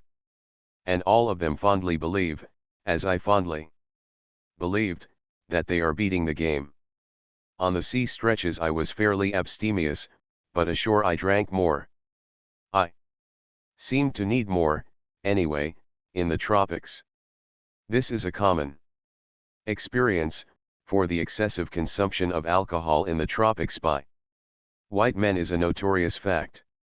The tropics is no place for white-skinned men. Their skin pigment does not protect them against the excessive white light of the sun, the ultraviolet rays, and other high-velocity and invisible rays from the upper end of the spectrum rip and tear through their tissues, just as the X-ray ripped and tore through the tissues of so many experimenters before they learned the danger. White men in the tropics undergo radical changes of nature. They become savage, merciless. They commit monstrous acts of cruelty that they would never dream of committing in their original temperate climate. They become nervous, irritable, and less moral. And they drink as they never drank before. Drinking is one form of the many forms of degeneration that set in when white men are exposed too long to too much white light. The increase of alcoholic consumption is automatic. The tropics is no place for a long sojourn. They seem doomed to die anyway, and the heavy drinking expedites the process. They don't reason about it. They just do it. The sun sickness got me, despite the fact that I had been in the tropics only a couple of years. I drank heavily during this time, but right here I wish to forestall misunderstanding. The drinking was not the cause of the sickness, nor of the abandonment of the voyage. I was strong as a bull, and for many months I fought the sun sickness that was ripping and tearing my surface and nervous tissues to pieces. All through the New Hebrides and the Solomons and up among the atolls on the line, during this period under a tropic sun, rotten with malaria, and suffering from a few minor afflictions such as biblical leprosy with the silvery skin, I did the work of 5 men. To navigate a vessel through the reefs and shoals and passages and unlighted coasts of the coral seas is a man's work in itself. I was the only navigator on board. There was no one to check me up on the working out of my observations, nor with whom I could advise in the ticklish darkness among uncharted reefs and shoals. And I stood all watches. There was no seaman on board whom I could trust to stand a mate's watch. I was mate as well as captain. 24 hours a day were the watches. I stood at sea, catching cat naps when I might. Third, I was doctor. And let me say right here that the doctor's job on the Snark at that time was a man's job. All on board suffered from malaria, the real, tropical malaria that can kill in 3 months. All on board suffered from perforating ulcers and from the maddening itch of angry. A Japanese cook went insane from his too numerous afflictions. One of my Polynesian sailors lay at death's door with blackwater fever. Oh, yes. It was a full man's job, and I dosed and doctored, and pulled teeth, and dragged my patients through mild little things like ptomaine poisoning. Fourth, I was a writer. I sweated out my 1,000 words a day, every day, except when the shock of fever smote me, or a couple of nasty squalls smote the Snark, in the morning. 5th, I was a traveler and a writer, eager to see things and to gather material into my notebooks. And, 6th, I was master and owner of the craft that was visiting strange places where visitors are rare and where visitors are made much of. So, here I had to hold up the social end, entertain on board, be entertained ashore by planters, traders, governors, captains of war vessels, kinky-headed cannibal kings, and prime ministers sometimes fortunate enough to be clad in cotton shifts. Of course I drank. I drank with my guests and hosts. Also, I drank by myself. Doing the work of 5 men, I thought, entitled me to drink. Alcohol was good for a man who overworked. I noted its effect on my small crew, when, breaking their backs and hearts at heaving up anchor in 40 fathoms, they knocked off gasping and trembling at the end of half an hour and had new life put into them by stiff jolts of rum. They caught their breaths, wiped their mouths, and went to it again with a will. And when we careened the Snark and had to work in the water to our necks between shocks of fever, I noted how raw trade rum helped the work along. And here again we come to another side of many-sided John Barleycorn. On the face of it, he gives something for nothing. Where no strength remains, he finds new strength. The wearied one rises to greater effort. For the time being there is an actual accession of strength. I remember passing coal on an ocean steamer through 8 days of hell, during which time we coal passers were kept to the job by being fed with whiskey. We toiled half drunk all the time. And without the whiskey we could not have passed the coal. This strength John Barleycorn gives is not fictitious strength. It is real strength. But it is manufactured out of the sources of strength. And it must ultimately be paid for, and with interest. But what weary human will look so far ahead? He takes this apparently miraculous accession of strength at its face value. And many an overworked business and professional man, as well as a harried common laborer, has traveled John Barleycorn's death road because of this mistake. Chapter XXXIII. I went to Australia to go into hospital and get tinkered up, after which I planned to go on with the voyage. And during the long weeks I lay in hospital, from the first day I never missed alcohol. I never thought about it. I knew I should have it again when I was on my feet. But when I regained my feet I was not cured of my major afflictions. Nauman's silvery skin was still mine.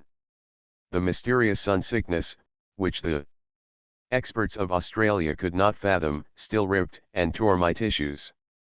Malaria still festered in me and put me on my back in shivering delirium. At the most unexpected moments, compelling me to cancel a double lecture tour which had been arranged. So I abandoned the Snark voyage and sought a cooler climate. The day I came out of hospital I took up drinking again as a matter of course. I drank wine at meals. I drank cocktails before meals. I drank scotch highballs when anybody I chanced to be with was drinking them. I was so thoroughly the master of John Barleycorn I could take up with him or let go of him whenever I pleased, just as I had done all my life. After a time, for cooler climate, I went down to southermost Tasmania in 43 South. And I found myself in a place where there was nothing to drink. It didn't mean anything. I didn't drink. It was no hardship. I soaked in the cool air, rode horseback, and did my 1,000 words a day. Save when the fever shock came in the morning. And for fear that the idea may still lurk in some minds that my preceding years of drinking were the cause of my disabilities, I here point out that my Japanese cabin boy, Nakata, still with me, was rotten with fever. As was Charmian, who in addition was in the slough of a tropical neurasthenia that required several years of temperate climates to cure. And that neither she nor Nakata drank or ever had drunk. When I returned to Hobart Town, where drink was obtainable, I drank as of old. The same when I arrived back in Australia. On the contrary, when I sailed from Australia on a tramp steamer commanded by an abstemious captain, I took no drink along, and had no drink for the 43 days' passage. Arrived in Ecuador, squarely under the equatorial sun, where the humans were dying of yellow fever, smallpox, and the plague, I promptly drank again every drink of every sort that had a kick in it. I caught none of these diseases. Neither did Charmian nor Nakata, who did not drink. Enamored of the tropics, despite the damage done me, I stopped in various places, and was a long while getting back to the splendid temperate climate of California. I did my 1,000 words a day. Traveling or stopping over, suffered my last faint fever shock, saw my silvery skin vanish and my sun-torn tissues healthily knit again, and drank as a broad-shouldered chesty man may drink. Chapter 30. Back on the ranch, in the Valley of the Moon, I resumed my steady drinking. My program was no drink in the morning, first drink time came with the completion of my 1,000 words.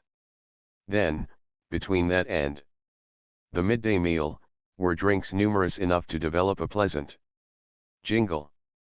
Again, in the hour preceding the evening meal, I developed another pleasant jingle. Nobody ever saw me drunk, for the simple reason that I never was drunk. But I did get a jingle twice each day, and the amount of alcohol I consumed every day, if loosed in the system of one unaccustomed to drink, would have put such a one on his back and out. It was the old proposition. The more I drank, the more I was compelled to drink in order to get an effect. The time came when cocktails were inadequate. I had neither the time in which to drink them nor the space to accommodate them. Whiskey had a more powerful jolt. It gave quicker action with less quantity. Bourbon or rye, or cunningly aged blends, constituted the pre-midday drinking. In the late afternoon it was scotch and soda. My sleep, always excellent, now became not quite so excellent. I had been accustomed to read myself back asleep when I chanced to awake. But now this began to fail me. When I had read 2 or 3 of the small hours away and was as wide awake as ever, I found that a drink furnished the soporific effect. Sometimes 2 or 3 drinks were required. So short a period of sleep then intervened before early morning rising, that my system did not have time to work off the alcohol. As a result I awoke with mouth parched and dry, with a slight heaviness of head, and with a mild nervous palpitation in the stomach. In fact, I did not feel good. I was suffering from the morning sickness of the steady, heavy drinker. What I needed was a pick-me-up, a bracer. Trust John Barleycorn, once he has broken down a man's defenses. So it was a drink before breakfast to put me right for breakfast, the old poison of the snake that has bitten one. Another custom begun at this time was that of the pitcher of water by the bedside to furnish relief to my scorched and sizzling membranes. I achieved a condition in which my body was never free from alcohol.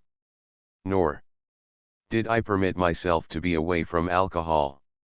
If I traveled to out-of-the-way places, I declined to run the risk of finding them dry. I took a quart, or several quarts, along in my grip. In the past I had been amazed by other men guilty of this practice. Now I did it myself, unblushingly. And when I got out with the fellows, I cast all rules by The bored. I drank when they drank, what they drank, and in the same way they drank. I was carrying a beautiful alcoholic conflagration around with me. The thing fed on its own heat and flamed the fiercer. There was no time, in all my waking time, that I didn't want a drink. I began to anticipate the completion of my daily 1,000 words by taking a drink when only 500 words were written. It was not long until I prefaced the beginning of the 1,000 words with a drink. The gravity of this I realized too well. I made new rules. Resolutely I would refrain from drinking until my work was done. But a new and most diabolical complication arose. The work refused to be done without drinking. It just couldn't be done. I had to drink in order to do it. I was beginning to fight now. I had the craving at last, and it was mastering me. I would sit at my desk and dally with pad and pen, but words refused to flow. My brain could not think the proper thoughts, because continually it was obsessed with the one thought that across the room in the liquor cabinet stood John Barleycorn. When, in despair, I took my drink, at once my brain loosened up and began to roll off the 1,000 words. In my townhouse, in Oakland, I finished the stock of liquor and willfully refused to purchase more. It was no use, because, unfortunately, there remained in the bottom of the liquor cabinet a case of beer. In vain I tried to write. Now beer is a poor substitute for strong waters. Besides, I didn't like beer, yet all I could think of was that beer so singularly accessible in the bottom of the cabinet. Not until I had drunk a pint of it did the words begin to reel off, and the 1,000 were reeled off to the tune of numerous pints. The worst of it was that the beer caused me severe heartburn, but despite the discomfort I soon finished off the case. The liquor cabinet was now bare. I did not replenish it. By truly heroic perseverance I finally forced myself to write the daily 1,000 words without the spur of John Barleycorn. But all the time I wrote I was keenly aware of the craving for a drink. And as soon as the morning's work was done, I was out of the house and away downtown to get my first drink. Merciful goodness, if John Barleycorn could get such sway over me, a non-alcoholic, what must be the sufferings of the true alcoholic, battling against the organic demands of his chemistry while those closest to him sympathize little, understand less, and despise and deride him. Chapter XXXV. But the freight has to be paid. John Barleycorn began to collect, and he collected not so much from the body as from the mind. The old long sickness, which had been purely an intellectual sickness, recrudesced. The old ghosts, long laid, lifted their heads again. But they were different and more deadly ghosts. The old ghosts, intellectual in their inception, had been laid by a sane and normal logic. But now they were raised by the white logic of John Barleycorn, and John Barleycorn never lays the ghosts of his raising. For this sickness of pessimism, caused by drink, one must drink further in quest of the anodyne that John Barleycorn promises but never delivers. How to describe this white logic to those who have never experienced it? It is perhaps better first to state how impossible such a description is. Take Hashish land, for instance, the land of enormous extensions of time and space. In past years I have made 2 memorable journeys into that far land. My adventures there are seared in sharpest detail on my brain. Yet I have tried vainly, with endless words, to describe any tiny particular phase to persons who have not traveled there. I use all the hyperbole of metaphor, and tell what centuries of time and profounds of unthinkable agony and horror can obtain in each interval of all the intervals between the notes of a quick jig played quickly on the piano. I talk for an hour, elaborating that one phase of hashish land. And at the end I have told them nothing. And when I cannot tell them this one thing of all the vastness of terrible and wonderful things, I know I have failed to give them the slightest concept of hashish land. But let me talk with some other traveler in that weird region, and at once am I understood. A phrase, a word, conveys instantly to his mind what hours of words and phrases could not convey to the mind of the non-traveler. So it is with John Barleycorn's realm where the white logic reigns. To those untraveled there, the traveler's account must always seem unintelligible and fantastic. At the best, I may only beg of the untraveled ones to strive to take on faith the narrative I shall relate. For there are fatal intuitions of truth that reside in alcohol. Philip sober vouches for Philip drunk in this matter. There seem to be various orders of truth in this world. Some sorts of truth are truer than others. Some sorts of truth are lies, and these sorts are the very ones that have the greatest use value to life that desires to realize and live. At once, O untraveled reader, you see how lunatic and blasphemous is the realm I am trying to describe to you in the language of John Barleycorn's tribe. It is not the language of your tribe, all of whose members resolutely shun the roads that lead to death and tread only the roads that lead to life. For there are roads, and of truth there are orders and orders. But have patience. At least, through what seems no more than verbal yammerings, you may, perchance, glimpse faint far vistas of other lands and tribes. Alcohol tells truth, but its truth is not normal. What is normal is healthful. What is healthful tends toward life. Normal truth is a different order, and a lesser order, of truth. Take a dray horse. Through all the vicissitudes of its life, from first to last, somehow, in unguessably dim ways, it must believe that life is good, that the drudgery in harness is good, that death, no matter how blind instinctively apprehended, is a dread giant, that life is beneficent and worthwhile, that, in the end, with fading life, it will not be knocked about and beaten and urged beyond its sprained and spavined best, that old age, even, is decent, dignified, and valuable.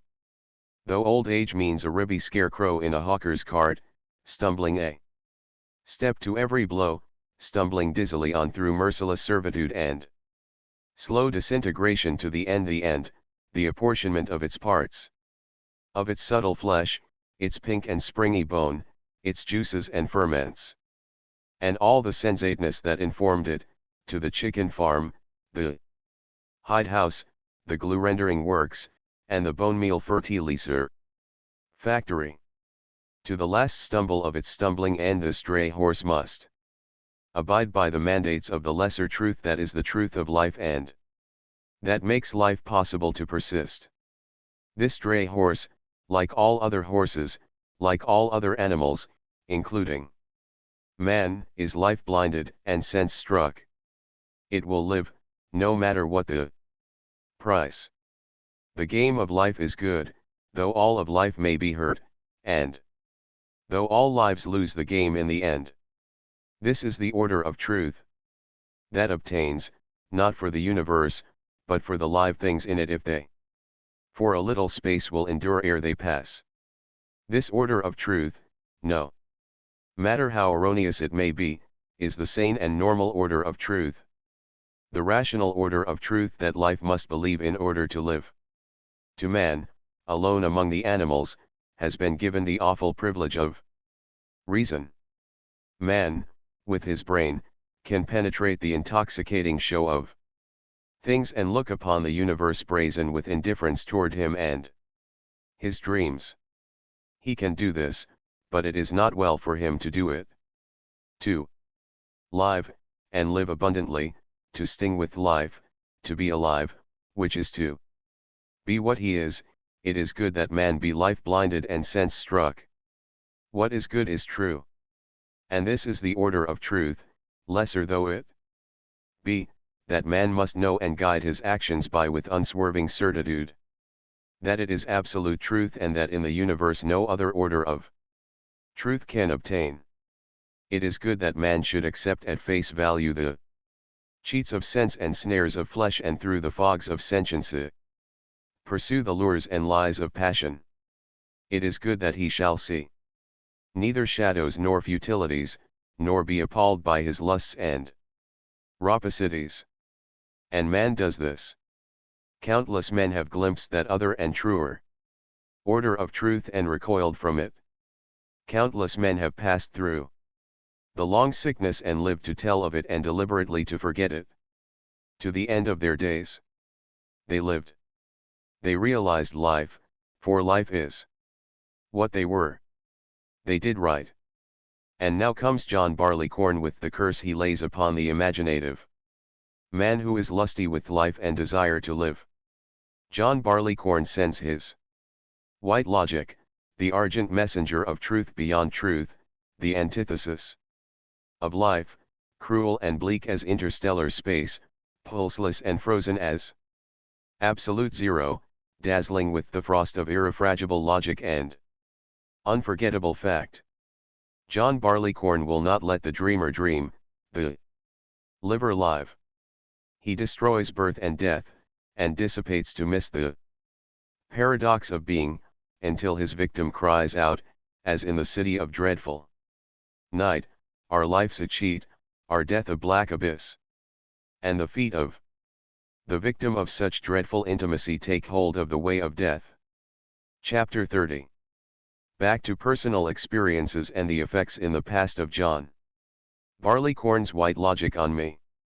On my lovely ranch in the valley of the moon, brain-soaked with many months of alcohol, I am oppressed by the cosmic sadness that has always been the heritage of man. In vain do I ask myself why I should be sad. My nights are warm.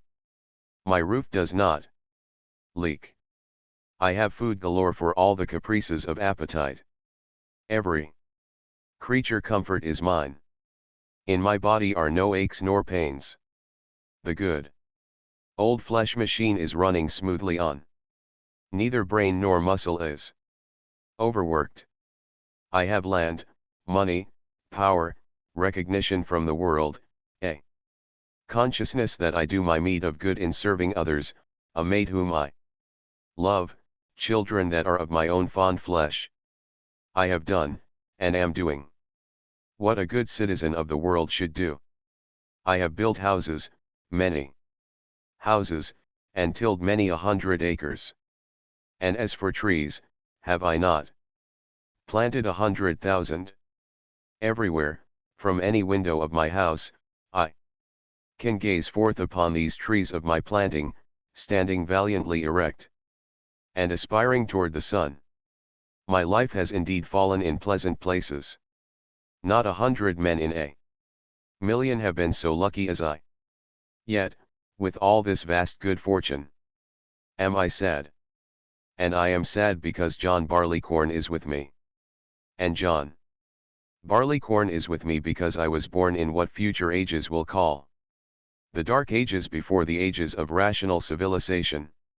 John Barleycorn is with me because in all the unwitting days of my youth John Barleycorn was accessible, calling to me and inviting me on every corner and on every street between the corners. The pseudo-civilization into which I was born permitted everywhere licensed shops for the sale of soul poison. The system of life was so organized that I, and millions like me, was lured and drawn and driven to the poison shops. Wander with me through one mood of the myriad moods of sadness into which one is plunged by John Barleycorn.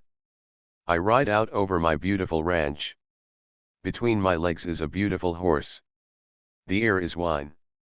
The grapes on a Score of rolling hills are red with autumn flame. Across Sonoma Mountain, wisps of sea fog are stealing. The afternoon sun smolders in the drowsy sky. I have everything to make me glad I am alive. I am filled with dreams and mysteries. I am all sun and air and sparkle. I am vitalist. Organic. I move, I have the power of movement, I command movement of the live thing I best ride. I am possessed with the pomps of being, and know proud passions and inspirations. I have 10,000 August connotations. I am a king in the kingdom of sense, and trample the face of the uncomplaining dust. And yet, with jaundiced eye I gaze upon all the beauty and wonder about me, and with jaundiced brain consider the pitiful figure I cut in this world that endured so long without me and that will again endure without me. I remember the men who broke their hearts and their backs over this stubborn soil that now belongs to me. As if anything imperishable could belong to the perishable. These men passed. I, too, shall pass. These men toiled, and cleared, and planted, gazed with aching eyes, while they rested their labor-stiffened bodies on these same sunrises and sunsets. At the autumn glory of the grape, and at the fog wisp stealing across the mountain. And they are gone. And I know that I, too, shall some day, and soon, be gone. Gone. I am going now. In my jaw are cunning artifices of the dentists, which replace the parts of me already gone. Never again will I have the thumbs of my youth. Old fights and wrestlings have injured them irreparably. That punch on the head of a man whose very name is forgotten settled this thumb finally and forever. A slip grip at catch as catch can did for the other. My lean runner's stomach has passed into the limbo of memory. The joints of the legs that bear me up are not so adequate as they once were, when, in wild nights and days of toil and frolic, I strained, and snapped and ruptured them. Never again can I swing dizzily aloft and trust all the proud quick that is I to a single rope clutch in the driving blackness of storm. Never again can I run with the sled dogs along the endless miles of Arctic trail. I am aware that within this disintegrating body which has been dying since I was born I carry a skeleton, that under the rind of flesh which is called my face is a bony, noseless death's head. All of which does not shudder me. To be afraid is to be healthy. Fear of death makes for life. But the curse of the white logic is that it does not make one afraid. The world sickness of the white logic makes one grin jocosely into the face of the noseless one and to sneer at all the phantasmagoria of living. I look about me as I ride and on every hand I see the merciless and infinite waste of natural selection. The white logic insists upon opening the long closed books, and by paragraph and chapter states the beauty and wonder I behold in terms of futility and dust. About me is murmur and hum, and I know it for the gnat swarm of the living, piping for a little space its thin plaint of troubled air. I return across the ranch. Twilight is on, and the hunting animals are out. I watch the piteous tragic play of life feeding on life.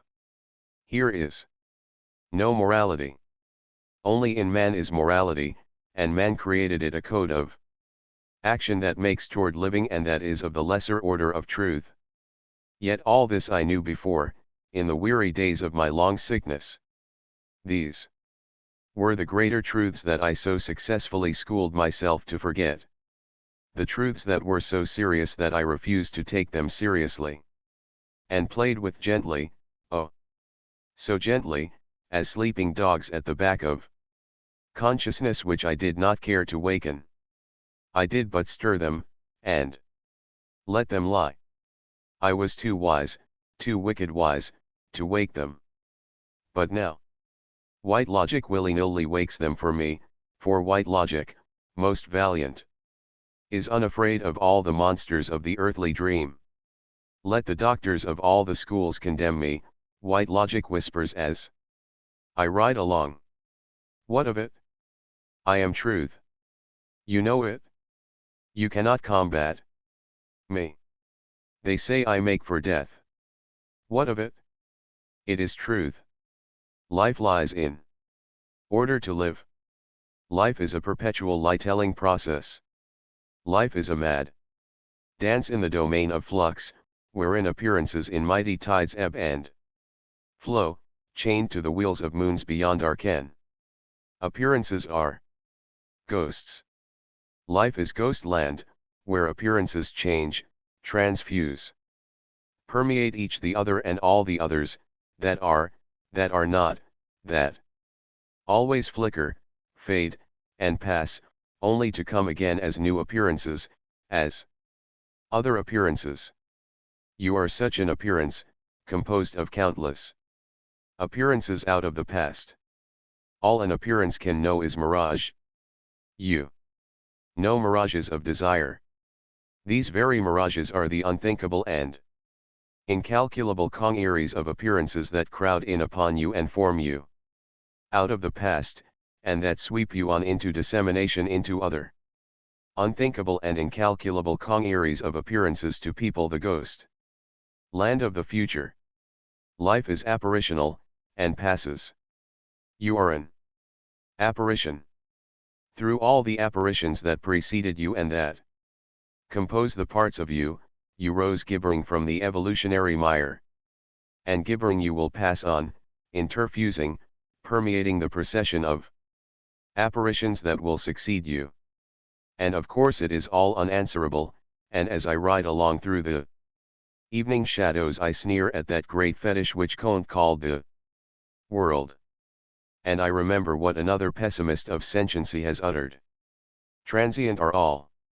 They, being born, must die, and, being dead, are glad to be at rest.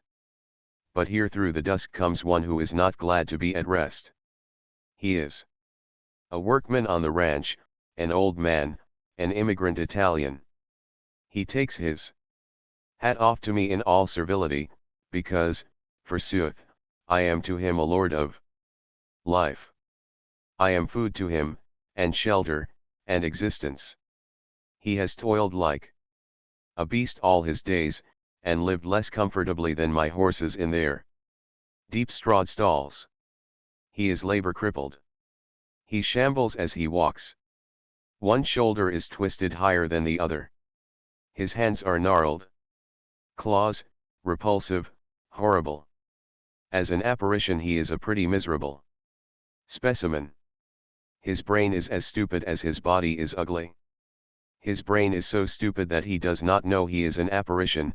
The white logic chuckles to me. He is sense drunk. He is the slave of the dream of life. His brain is filled with super-rational sanctions and obsessions. He believes in a transcendent overworld. He has listened to the vagaries of the prophets, who have given to him the sumptuous bubble of paradise. He feels inarticulate self-affinities, with self-conjured non-realities.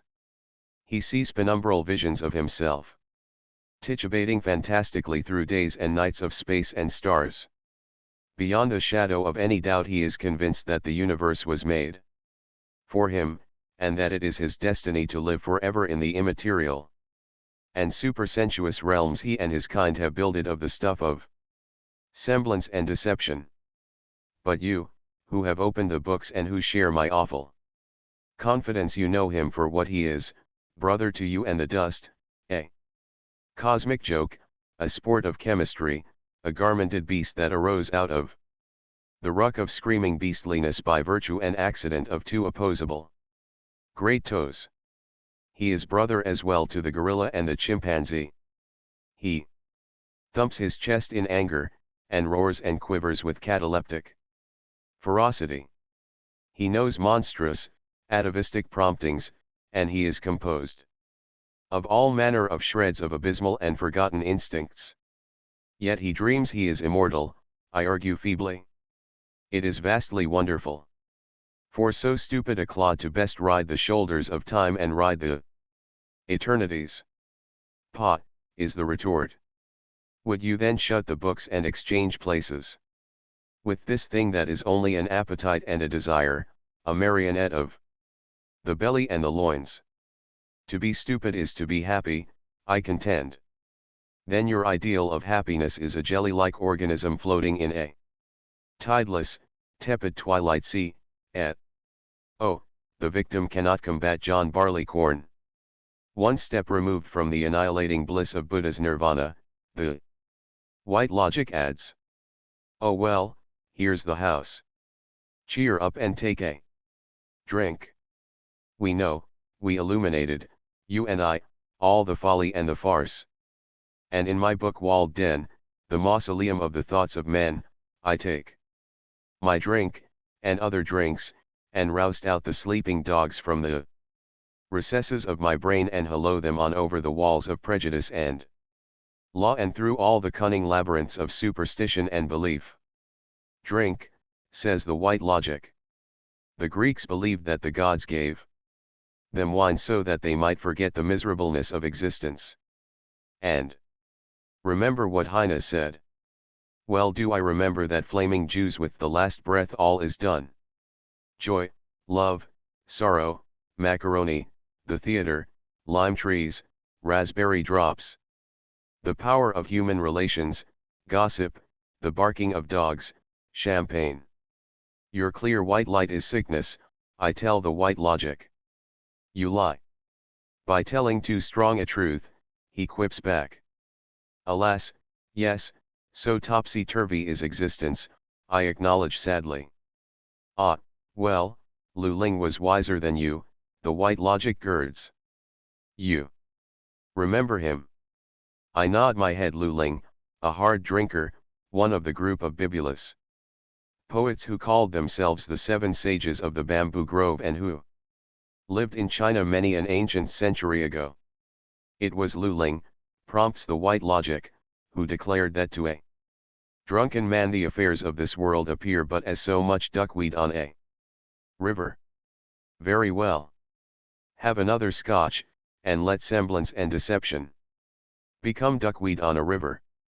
And while I pour and sip my scotch, I remember another Chinese philosopher, Chuang-Tzu, who, 4 centuries before Christ, challenged this dreamland of the world, saying, how then do I know but that the dead repent of having previously clung to life?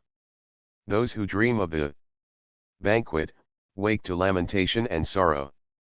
Those who dream of lamentation and sorrow, wake to join the hunt. While they dream, they do not know that they dream. Some will even interpret the very dream they are dreaming, and only when they awake do they know it was a dream. Fools! Think they are awake now, and flatter themselves they know if they are really princes or peasants. Confucius and you are both dreams, and I who say you are dreams I am but a dream myself. Once upon a time, I, Chuang-Tzu, dreamt I was a butterfly, fluttering hither and thither, to all intents and purposes a butterfly. I was conscious only of following my fancies as a butterfly, and was unconscious of my individuality as a man. Suddenly, I awaked, and there I lay, myself again. Now I do not know whether I was then a man dreaming I was a butterfly, or whether I am now a butterfly dreaming I am a man. Chapter XXXVII. Come, says the white logic, and forget these Asian dreamers of old time. Fill your glass and let us look at the parchments of the dreamers of yesterday who dreamed their dreams on your own warm hills. I pore over the abstract of title of the vineyard called Tokay on the rancho called Petaluma. It is a sad long list of the names of men, beginning with Manuel Micheltorno, one-time Mexican governor, commander-in-chief, and inspector of the Department of the Californias. who deeded 10 square leagues of stolen Indian land to Colonel Don Mariano Guadalupe Vallejo for services rendered his country and for moneys paid by him for 10 years to his soldiers. Immediately this musty record of man's land lust assumes the formidableness of a battle, the quick struggling with the dust. There are deeds of trust, mortgages, certificates of release, transfers, judgments, foreclosures, writs of attachment, orders of sale, tax liens, petitions for letters of administration, and decrees of distribution. It is like a monster ever unsubdued, this stubborn land that drowses in this Indian summer weather and that survives them all, the men who scratched its surface and passed. Who was this James King of William, so curiously named? The oldest surviving settler in the Valley of the Moon knows him not. Yet only 60 years ago he loaned Mariano G. Vallejo $18,000 on security of certain lands, including the vineyard yet to be and to be called Tokay. Whence came Peter O'Connor, and whither vanished, after writing his little name of a day on the woodland that was to become a vineyard? Appears Louis Xamortny, a name to conjure with. He lasts through several pages of this record of the enduring soil. Comes old American stock, thirsting across the great American desert. Mule backing across the isthmus, wind jamming around the Horn, to write brief and forgotten names where 10,000 generations of wild Indians are equally forgotten, names like Halleck, Hastings, Sweat, Tate, Denman, Tracy, Grimwood, Carleton, Temple. There are no names like those today. In the Valley of the Moon, the names begin to appear fast and furiously, flashing from legal page to legal page and in a flash vanishing. But ever the persistent soil remains for others to scrawl themselves across. Come the names of men of whom I have vaguely heard but whom I have never known. Kohler and Frawling, who built the great stone winery on the vineyard called Tokay, but who built upon a hill up which other vineyardists refused to haul their grapes. So Kohler and Frawling lost the land. The earthquake of 1906 threw down the winery, and I now live in its ruins. Lamotte broke the soil, planted vines and orchards, instituted commercial fish culture, built a mansion renowned in its day, was defeated by the soil, and passed. And my name of a day appears on the site of his orchards and vineyards, of his proud mansion, of his very fish ponds. I have scrawled myself with 500,000 eucalyptus trees. Cooper and Greenlaw on what is called the Hill Ranch. They left two of their dead, little Lily and little David, who rest today inside a tiny square of hand-hewn palings. Also, Cooper and Greenlaw in their time cleared the virgin forest from 3 fields of 40 acres.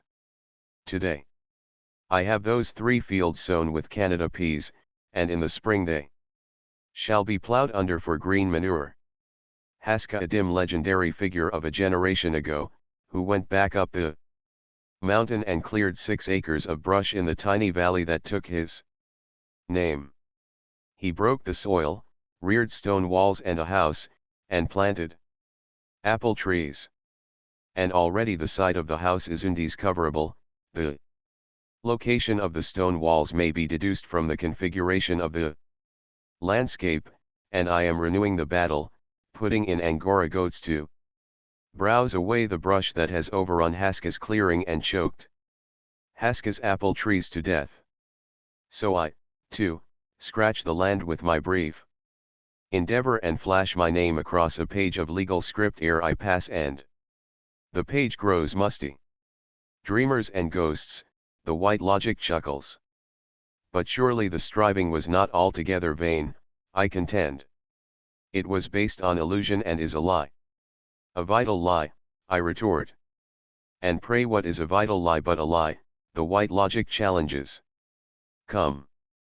Fill your glass and let us examine these vital liars who crowd Your bookshelves. Let us dabble in William James a bit. A man of health, I say. From him we may expect no philosopher's stone, but at least we will find a few robust tonic things to which to tie. Rationality gelded to sentiment, the white logic grins. At the end of all his thinking he still clung to the sentiment of immortality. Facts. Transmuted in the alembic of hope into terms of faith. The ripest fruit of reason, the stultification of reason. From the topmost peak of reason, James teaches to cease reasoning and to have faith that all is well and will be well. The old, ancient old, acrobatic flip of the metaphysicians whereby they reasoned reason quite away in order to escape the pessimism consequent upon the grim and honest exercise of reason. Is this flesh of yours you? Or is it an extraneous something possessed by you? Your body, what is it? A machine for converting stimuli into reactions. Stimuli and reactions are remembered. They constitute experience. Then you are in your consciousness these experiences. You are at any moment what you are thinking at that moment. Your I is both subject and object, it predicates things of itself and is the things predicated. The thinker is the thought, the knower is what is known, the possessor is the things possessed. After all, as you know well, man is a flux of states of consciousness, a flow of passing thoughts, each thought of self another self, a myriad thoughts, a myriad selves, a continual becoming but never being, a will of the wisp flitting of ghosts in ghostland. But this, man will not accept of himself. He refuses to accept his own passing. He will not pass. He will live again if he has to die to do it. He shuffles atoms and jets of light, remotest nebulae, drips of water, prick points of sensation, slime oozings and cosmic bulks, all mixed with pearls of faith, love of woman, imagined dignities, frightened surmises, and pompous arrogances, and of the stuff builds himself an immortality to startle the heavens and baffle the immensities. He squirms on his dunghill, and like a child lost in the dark among goblins, calls to the gods that he is their younger brother, a prisoner of the quick that is destined to be as free as they, monuments of egotism reared by the epiphenomena, dreams and the dust of dreams, that vanish when the dreamer vanishes and are no more when he is not. It is nothing new, these vital lies men tell themselves, muttering and mumbling them like charms and incantations against the powers of night. The voodoos and medicine men and the devil doctors were the fathers of metaphysics. Night and the noseless one were ogres that beset the way of light and life. And the metaphysicians would win by if they had to tell lies to do it. They were vexed by the brazen law of the ecclesiast, that men die like the beasts of the field and their end is the same. Their creeds were their schemes, their religions their nostrums, their philosophies their devices, by which they half believed they would outwit the noseless one and the night.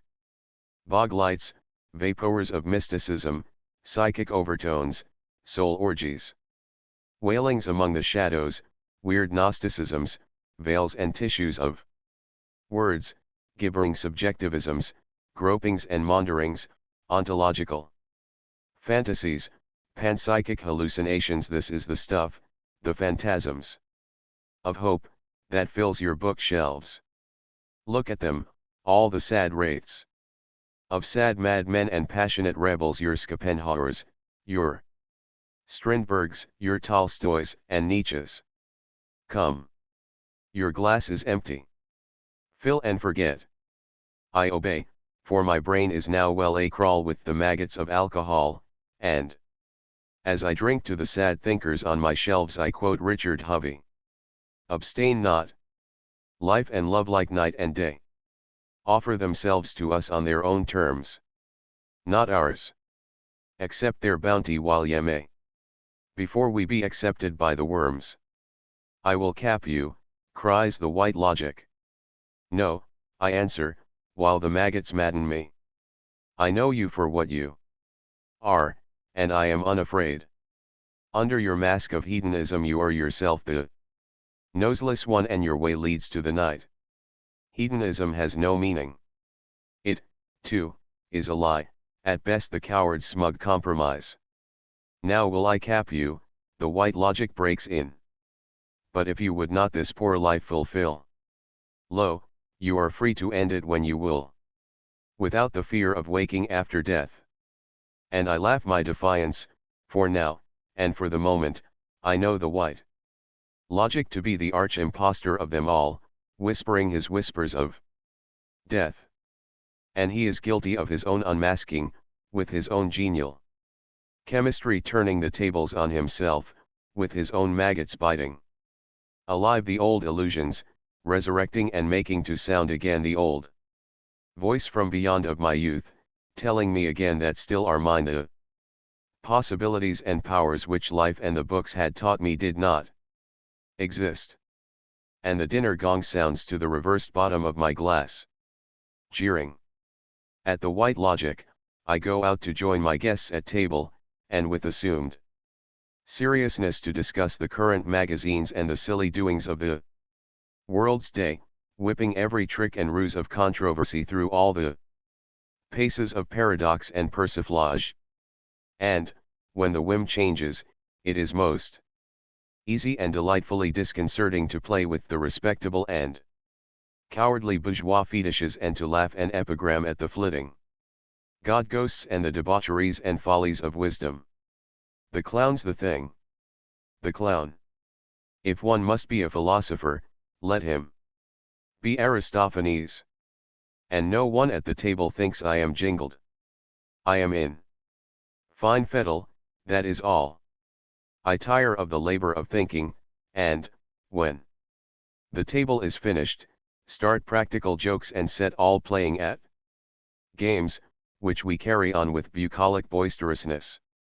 And when the evening is over and good night said, I go back through my book-walled den to my sleeping porch and to myself and to the white logic, which, undefeated, has never left me. And as I fall to fuddled sleep I hear youth crying, as Harry Kemp heard it. I heard youth calling in the night. Gone is my former world delight. For there is naught my feet may stay. The morn suffuses into day. It dare not stand a moment still. But must the world with light fulfill. More evanescent than the rose. My sudden rainbow comes and goes. Plunging bright ends across the sky.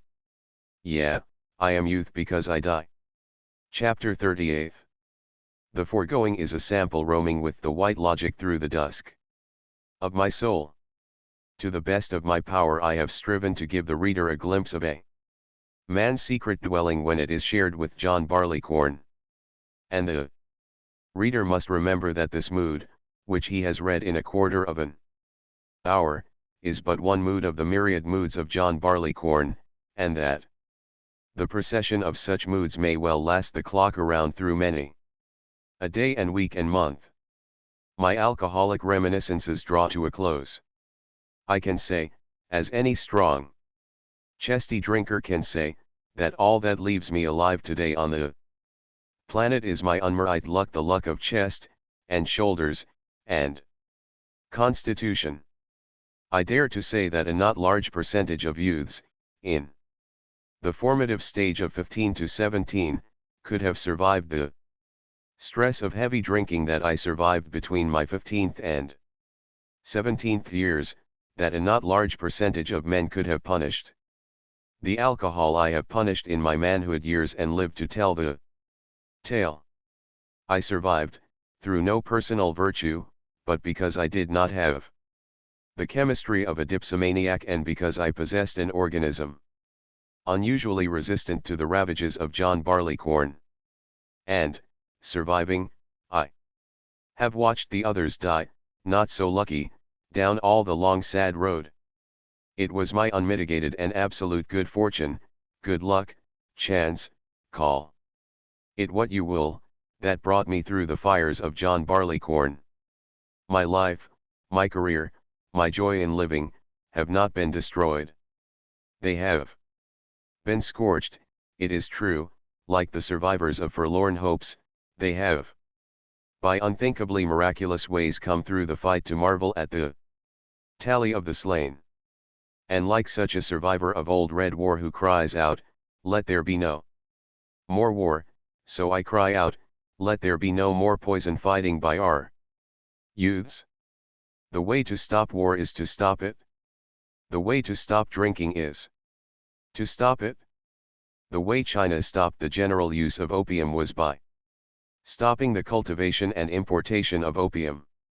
The philosophers, priests, and doctors of China could have preached themselves breathless against opium for 1,000 years, and the use of opium, so long as opium was ever accessible and obtainable, would have continued unabated. We are so made, that is all. We have with great success made a practice of not leaving arsenic and strychnine and typhoid and tuberculosis germs lying around for our children to be destroyed by. Treat John Barleycorn the same way. Stop him. Don't let him lie around, licensed and legal, to pounce upon our youth. Not of alcoholics nor for alcoholics do I write, but for our youths, for those who possess no more than the adventure stings and the genial predispositions, the social man impulses, which are twisted all awry by our barbarian civilization which feeds them poison on all the corners. It is the healthy, normal boys, now born or being born, for whom I write. It was for this reason, more than any other, and more ardently than any other, that I rode down into the valley of the moon, all a jingle, and voted for equal suffrage.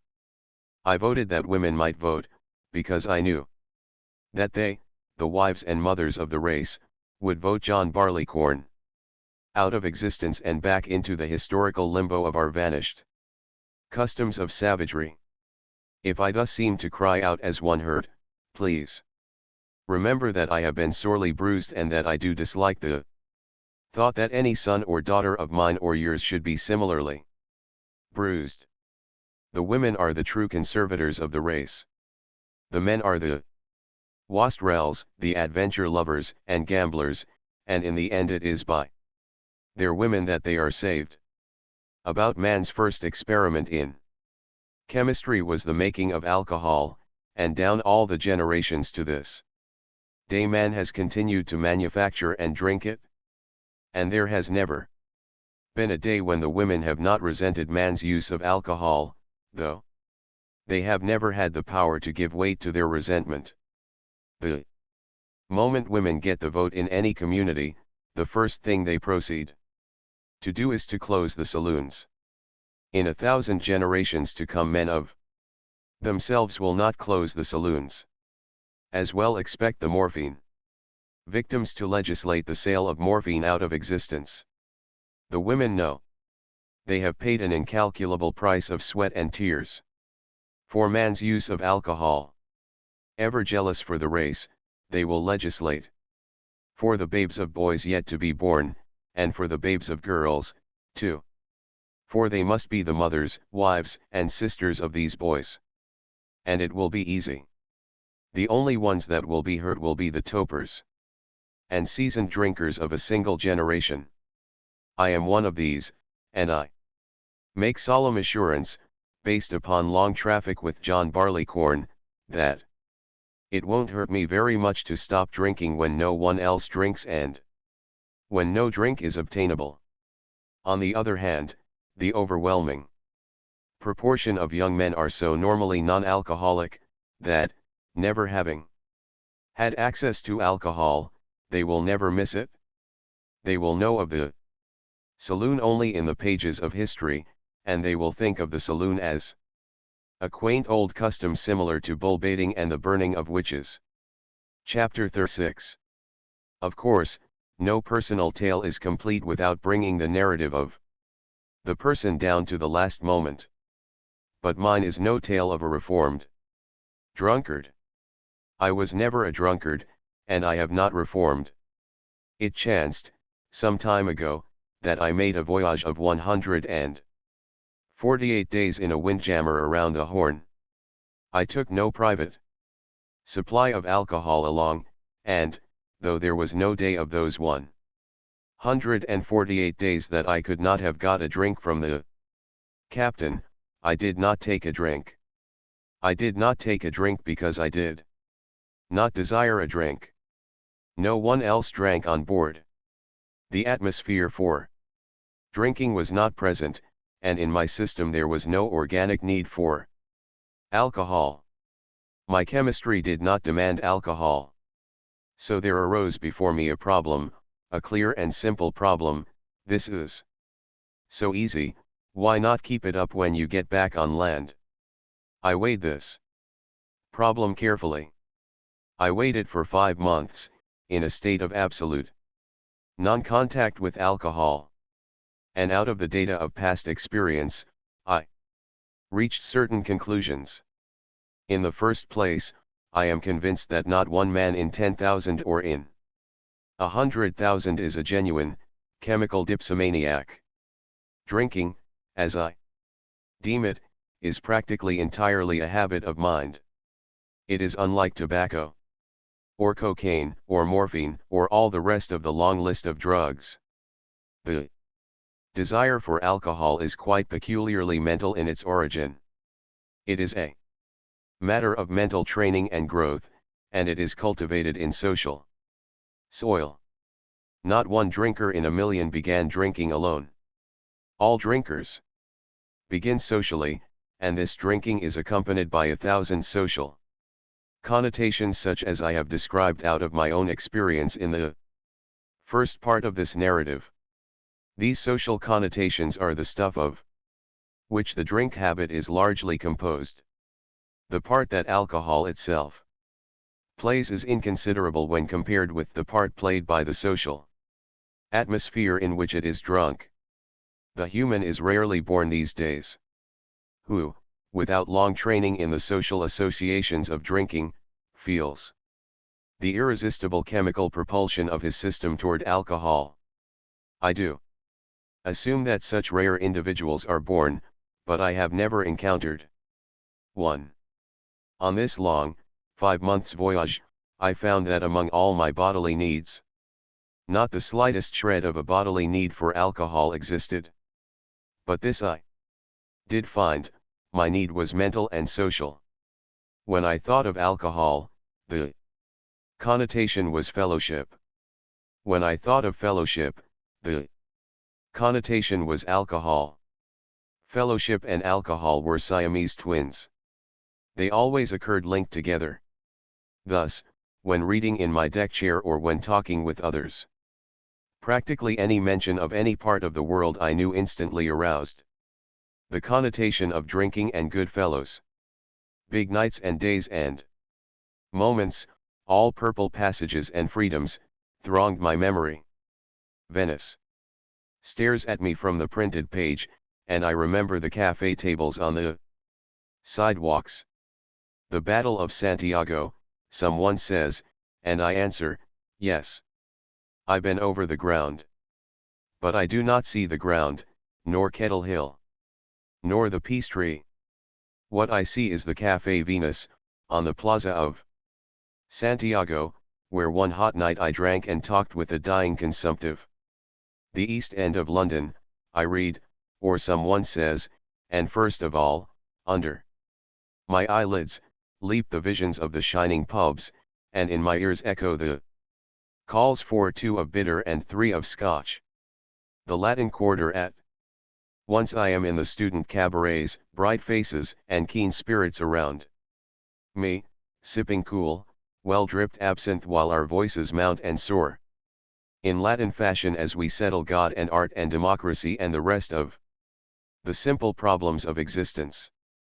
In a pampero off the River Plate we speculate, if we are disabled, of running into Buenos Aires, the Paris of America, and I have visions of bright congregating places of men, of the jollity of raised glasses, and of song and cheer and the hum of genial voices. When we have picked up the northeast trades in the Pacific, we try to persuade our dying captain to run for Honolulu, and while I persuade, I see myself again drinking cocktails on the cool lanais and fizzes out at Waikiki where the surf rolls in. Someone mentions the way wild ducks are cooked in the restaurants of San Francisco, and at once I am transported to the light and clatter of many tables, where I gaze at old friends across the golden brims of long-stemmed Rhine wine glasses. And so I pondered my problem. I should not care to revisit all these fair places of the world except in the fashion I visited them before. Glass in hand. There is a magic in the phrase. It means more than all the words in the dictionary can be made to mean. It is a habit of mind to which I have been trained all my life. It is now part of the stuff that composes me. I like the bubbling play of wit, the chesty laughs, the resonant voices of men, when, glass in hand, they shut the grey world outside and prod their brains with the fun and folly of an accelerated pulse. No, I decided, I shall take my drink on occasion. With all the books on my shelves, with all the thoughts of the thinkers shaded by my particular temperament, I decided coolly and deliberately that I should continue to do what I had been trained to want to do. I would drink, but oh, more skillfully, more discreetly, than ever before. Never again would I be a peripatetic conflagration. Never again would I invoke the white logic. I had learned how not to invoke him. The white logic now lies decently buried alongside the long sickness. Neither will afflict me again. It is many a year since I laid the long sickness away, his sleep is sound. And just as sound is the sleep of the white logic. And yet, in conclusion, I can well say that I wish my forefathers had banished John Barleycorn before my time. I regret that John Barleycorn flourished everywhere in the system of society in which I was born, else I should not have made his acquaintance, and I was long trained in his acquaintance. End of the Project Gutenberg ebook. John Barleycorn. Updated editions will replace the previous one. The old editions will be renamed. Creating the works from print editions not protected by U.S. copyright law means that no one owns a United States copyright in these works. So the Foundation, and you, can copy and distribute it in the United States without permission and without paying copyright royalties. Special rules, set forth in the general terms of use part of this license, apply to copying and distributing Project Gutenberg trademark electronic works to protect the Project Gutenberg trademark concept and trademark. Project Gutenberg is a registered trademark and may not be used if you charge for an ebook, except by following the terms of the trademark license, including paying royalties for use of the Project Gutenberg trademark. If you do not charge anything for copies of this ebook, complying with the trademark license is very easy. You may use this ebook for nearly any purpose, such as creation of derivative works, reports, performances, and research. Project Gutenberg ebooks may be modified and printed and given away. You may do practically anything in the United States with ebooks not protected by U.S. copyright law. Redistribution is subject to the trademark license, especially commercial redistribution. Start, full license. The full Project Gutenberg license. Please read this before you distribute or use this work. To protect the Project Gutenberg trademark mission of promoting the free distribution of electronic works, by using or distributing this work, or any other work associated in any way with the phrase Project Gutenberg, you agree to comply with all the terms of the full Project Gutenberg trademark license available with this file or online at www.gutenberg.org/license. Section 1. General Terms of Use and Redistributing Project Gutenberg Trademark. Electronic Works. 1.a. By reading or using any part of this Project Gutenberg trademark electronic work, you indicate that you have read, understand, agree to, and accept all the terms of this license and intellectual property trademark/copyright agreement. If you do not agree to abide by all the terms of this agreement, you must cease using and return or destroy all copies of Project Gutenberg trademark electronic works in your possession. If you paid a fee for obtaining a copy of or access to a Project Gutenberg trademark electronic work and you do not agree to be bound by the terms of this agreement, you may obtain a refund from the person or entity to whom you paid the fee as set forth in paragraph 1.e.8. 1.b. Project Gutenberg is a registered trademark. It may only be used on or associated in any way with an electronic work by people who agree to be bound by the terms of this agreement.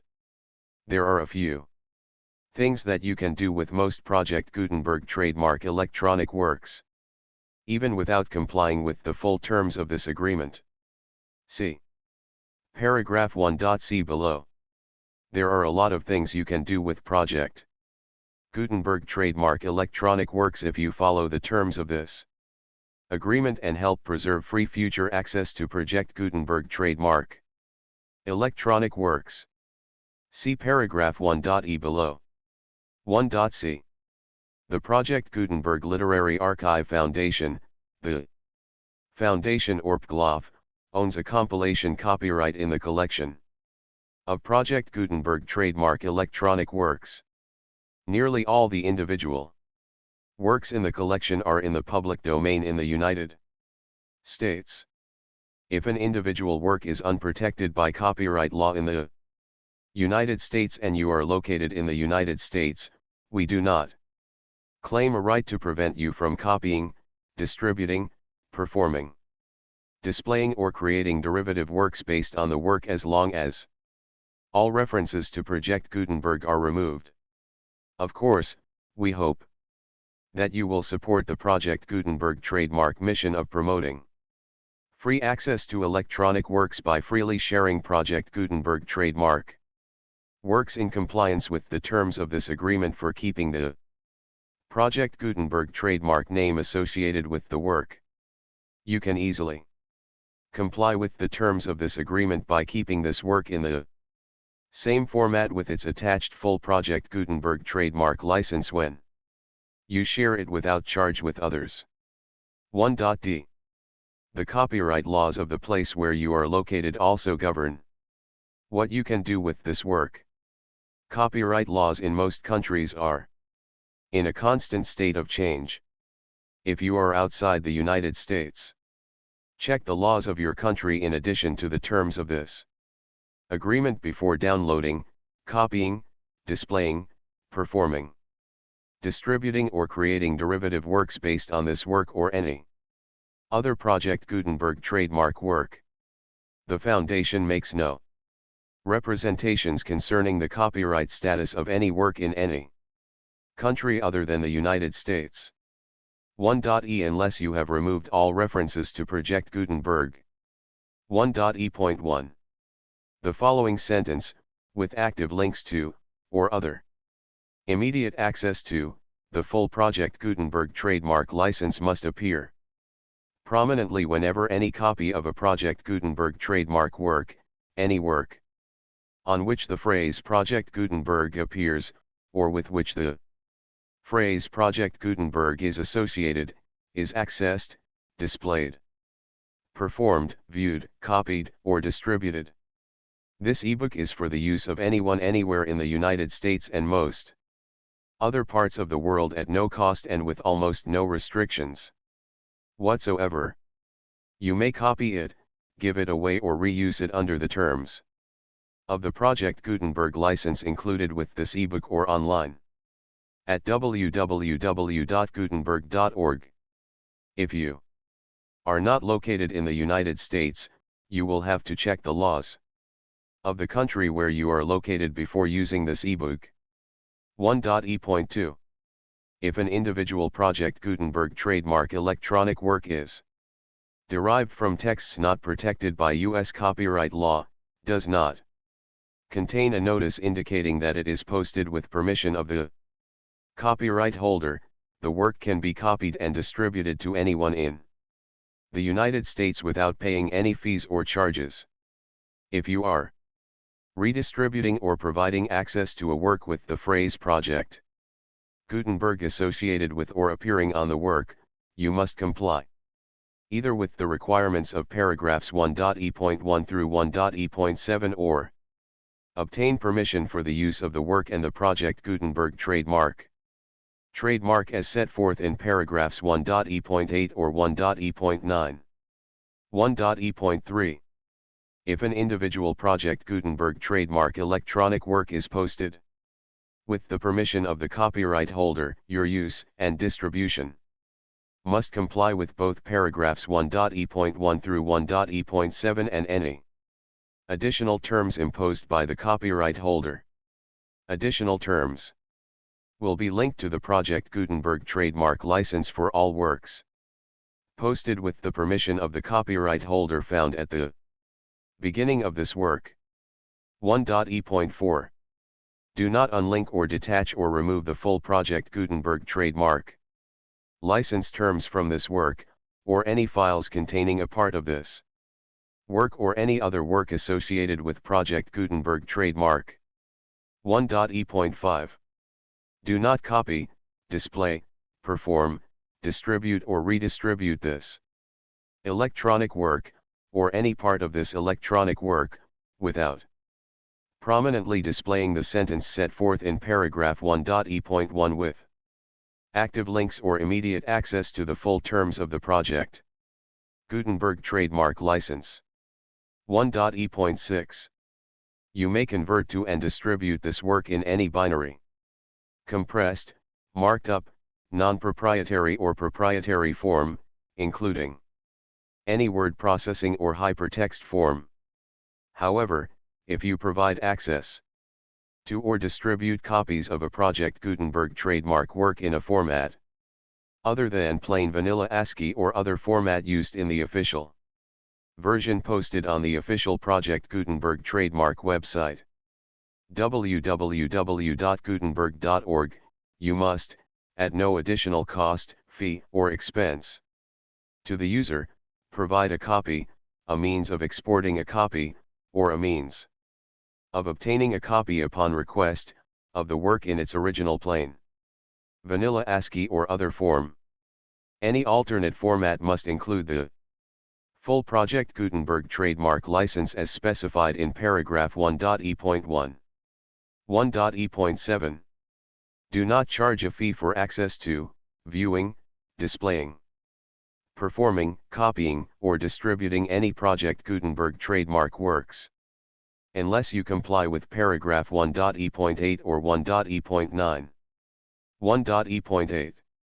You may charge a reasonable fee for copies of or providing access to or distributing Project Gutenberg trademark electronic works, provided that you pay a royalty fee of 20% of the gross profits you derive from the use of Project Gutenberg trademark works calculated using the method you already used to calculate your applicable taxes.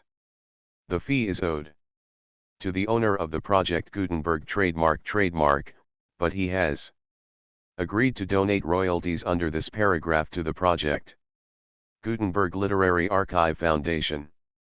Royalty payments must be paid within 60 days following each date on which you prepare, or are legally required to prepare, your periodic tax returns.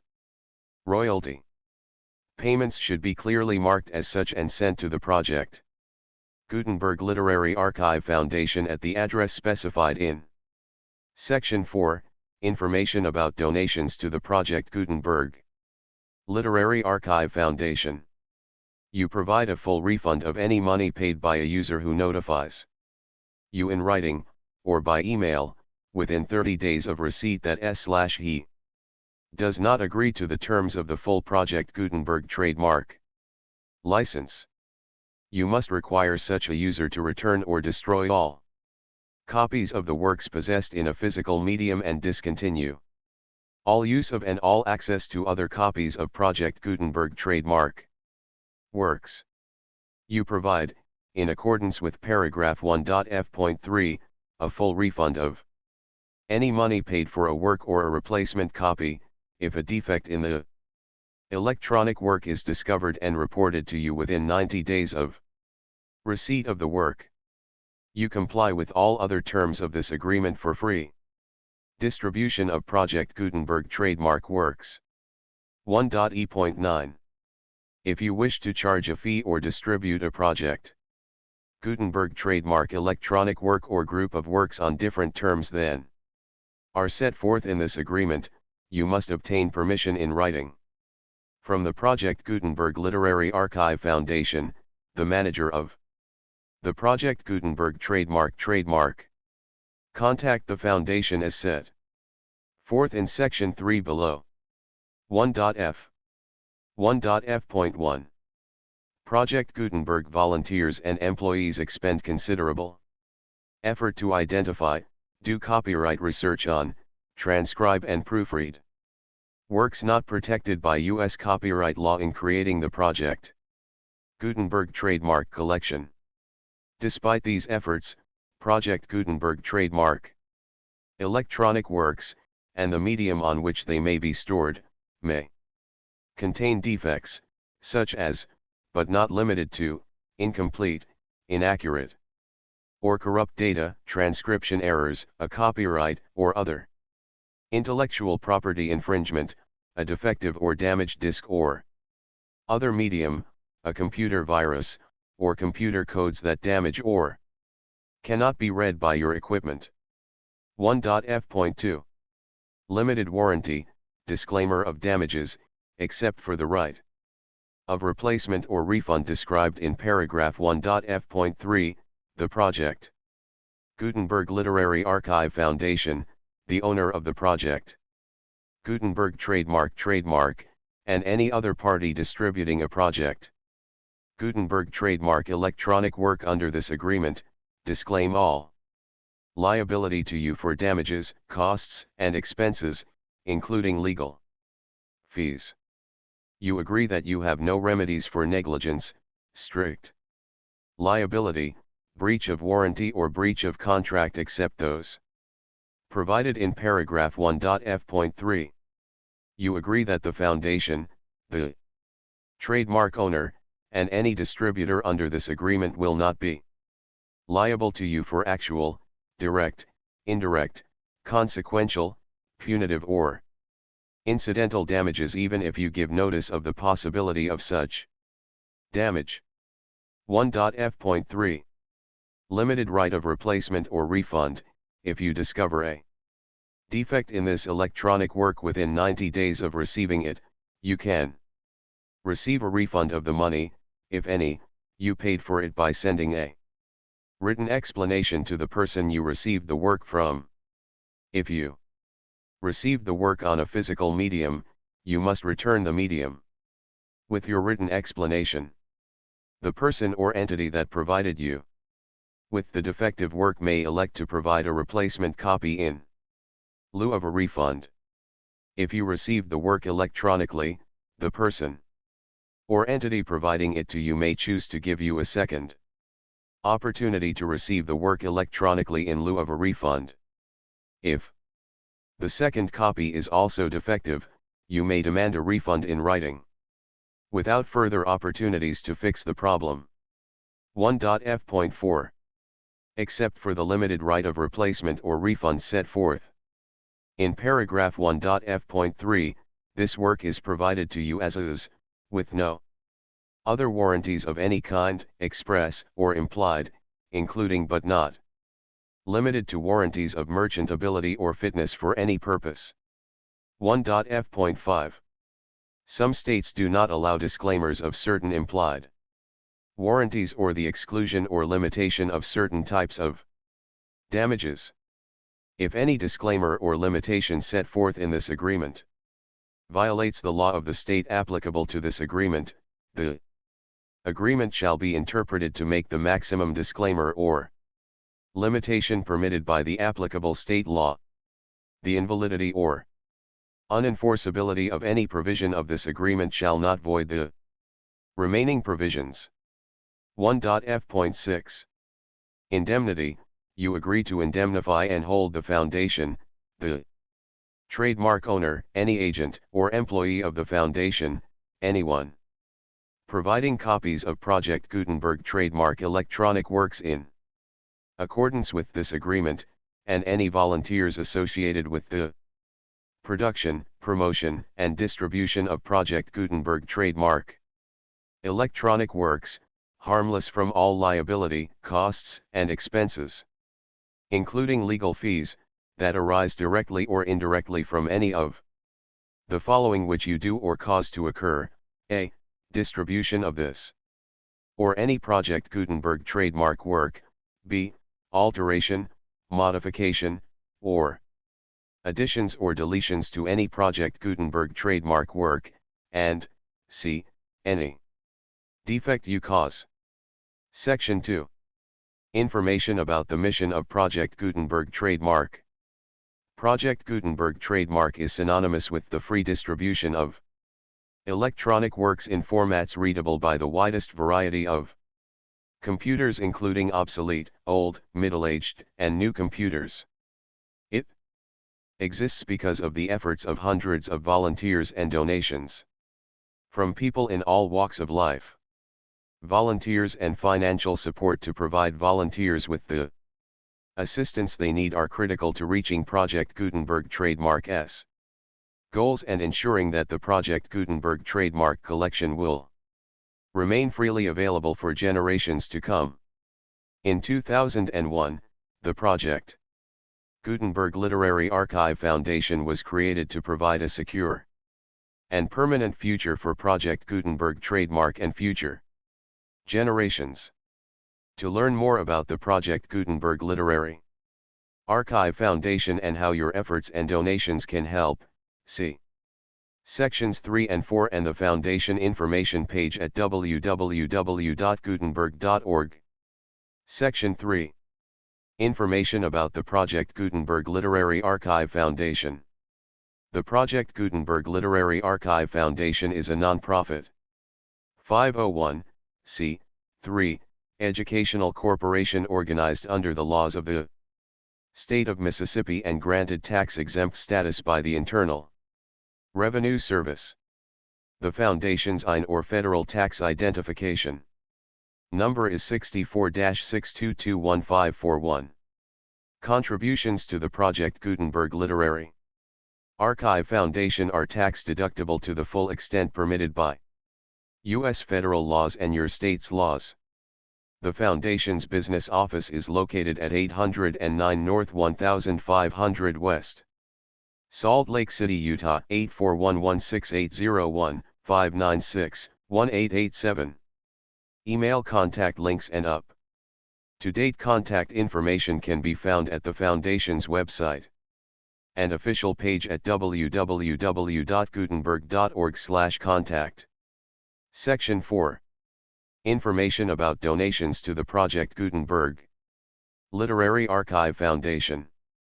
Project Gutenberg trademark depends upon and cannot survive without widespread public support and donations to carry out its mission of increasing the number of public domain and licensed works that can be freely distributed in machine-readable form accessible by the widest array of equipment, including outdated equipment.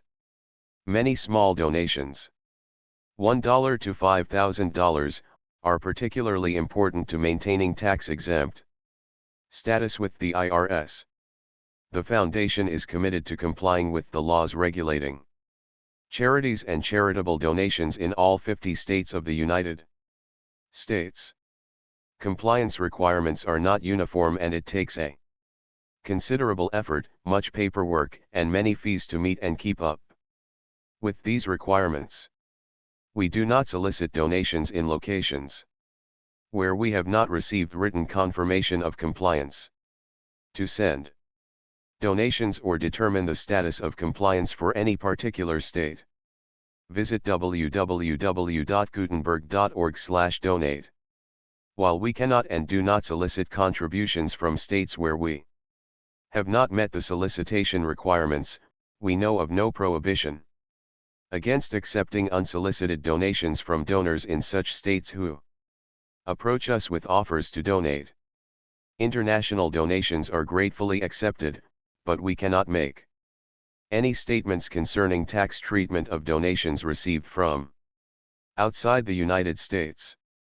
U.S. laws alone swamp our small staff. Please check the Project Gutenberg web pages for current donation methods and addresses. Donations are accepted in a number of other ways, including checks, online payments, and credit card donations. To donate, please visit www.gutenberg.org/donate. Section 5. General information about Project Gutenberg Trademark Electronic Works. Professor Michael S. Hart was the originator of the Project Gutenberg trademark concept of a library of electronic works that could be freely shared with anyone. For 40 years, he produced and distributed Project Gutenberg trademark ebooks with only a loose network of volunteer support. Project Gutenberg trademark ebooks are often created from several printed editions, all of which are confirmed as not protected by copyright in the US unless a copyright notice is included. Thus, we do not necessarily keep ebooks in compliance with any particular paper edition. Most people start at our website, which has the main PG search facility, www.gutenberg.org. This website includes information about Project Gutenberg trademark, including how to make donations to the Project Gutenberg Literary Archive Foundation, how to help produce our new ebooks, and how to subscribe to our email newsletter to hear about new ebooks. John Barleycorn, Jack London, 1876 to 1916. 1913. Contents. Chapter I. Chapter 2. Chapter 3. Chapter 4. Chapter V. Chapter 6. Chapter 7. Chapter 8. Chapter 9. Chapter X. Chapter 11. Chapter 12. Chapter 13. Chapter 14. Chapter 15. Chapter 16. Chapter 17. Chapter 18. Chapter 19. Chapter XX. Chapter XXI. Chapter XXII. Chapter XXIII. Chapter XXIV. Chapter XXV. Chapter XXVI. Chapter XXVII. Chapter XXVIII. Chapter XXIX. Chapter XXX. Chapter XXXI. Chapter XXXII. Chapter XXXIII. Chapter XXXV. Chapter XXXV. Chapter 30. Chapter XXXVII. Chapter 38. Chapter 36. The full Project Gutenberg license.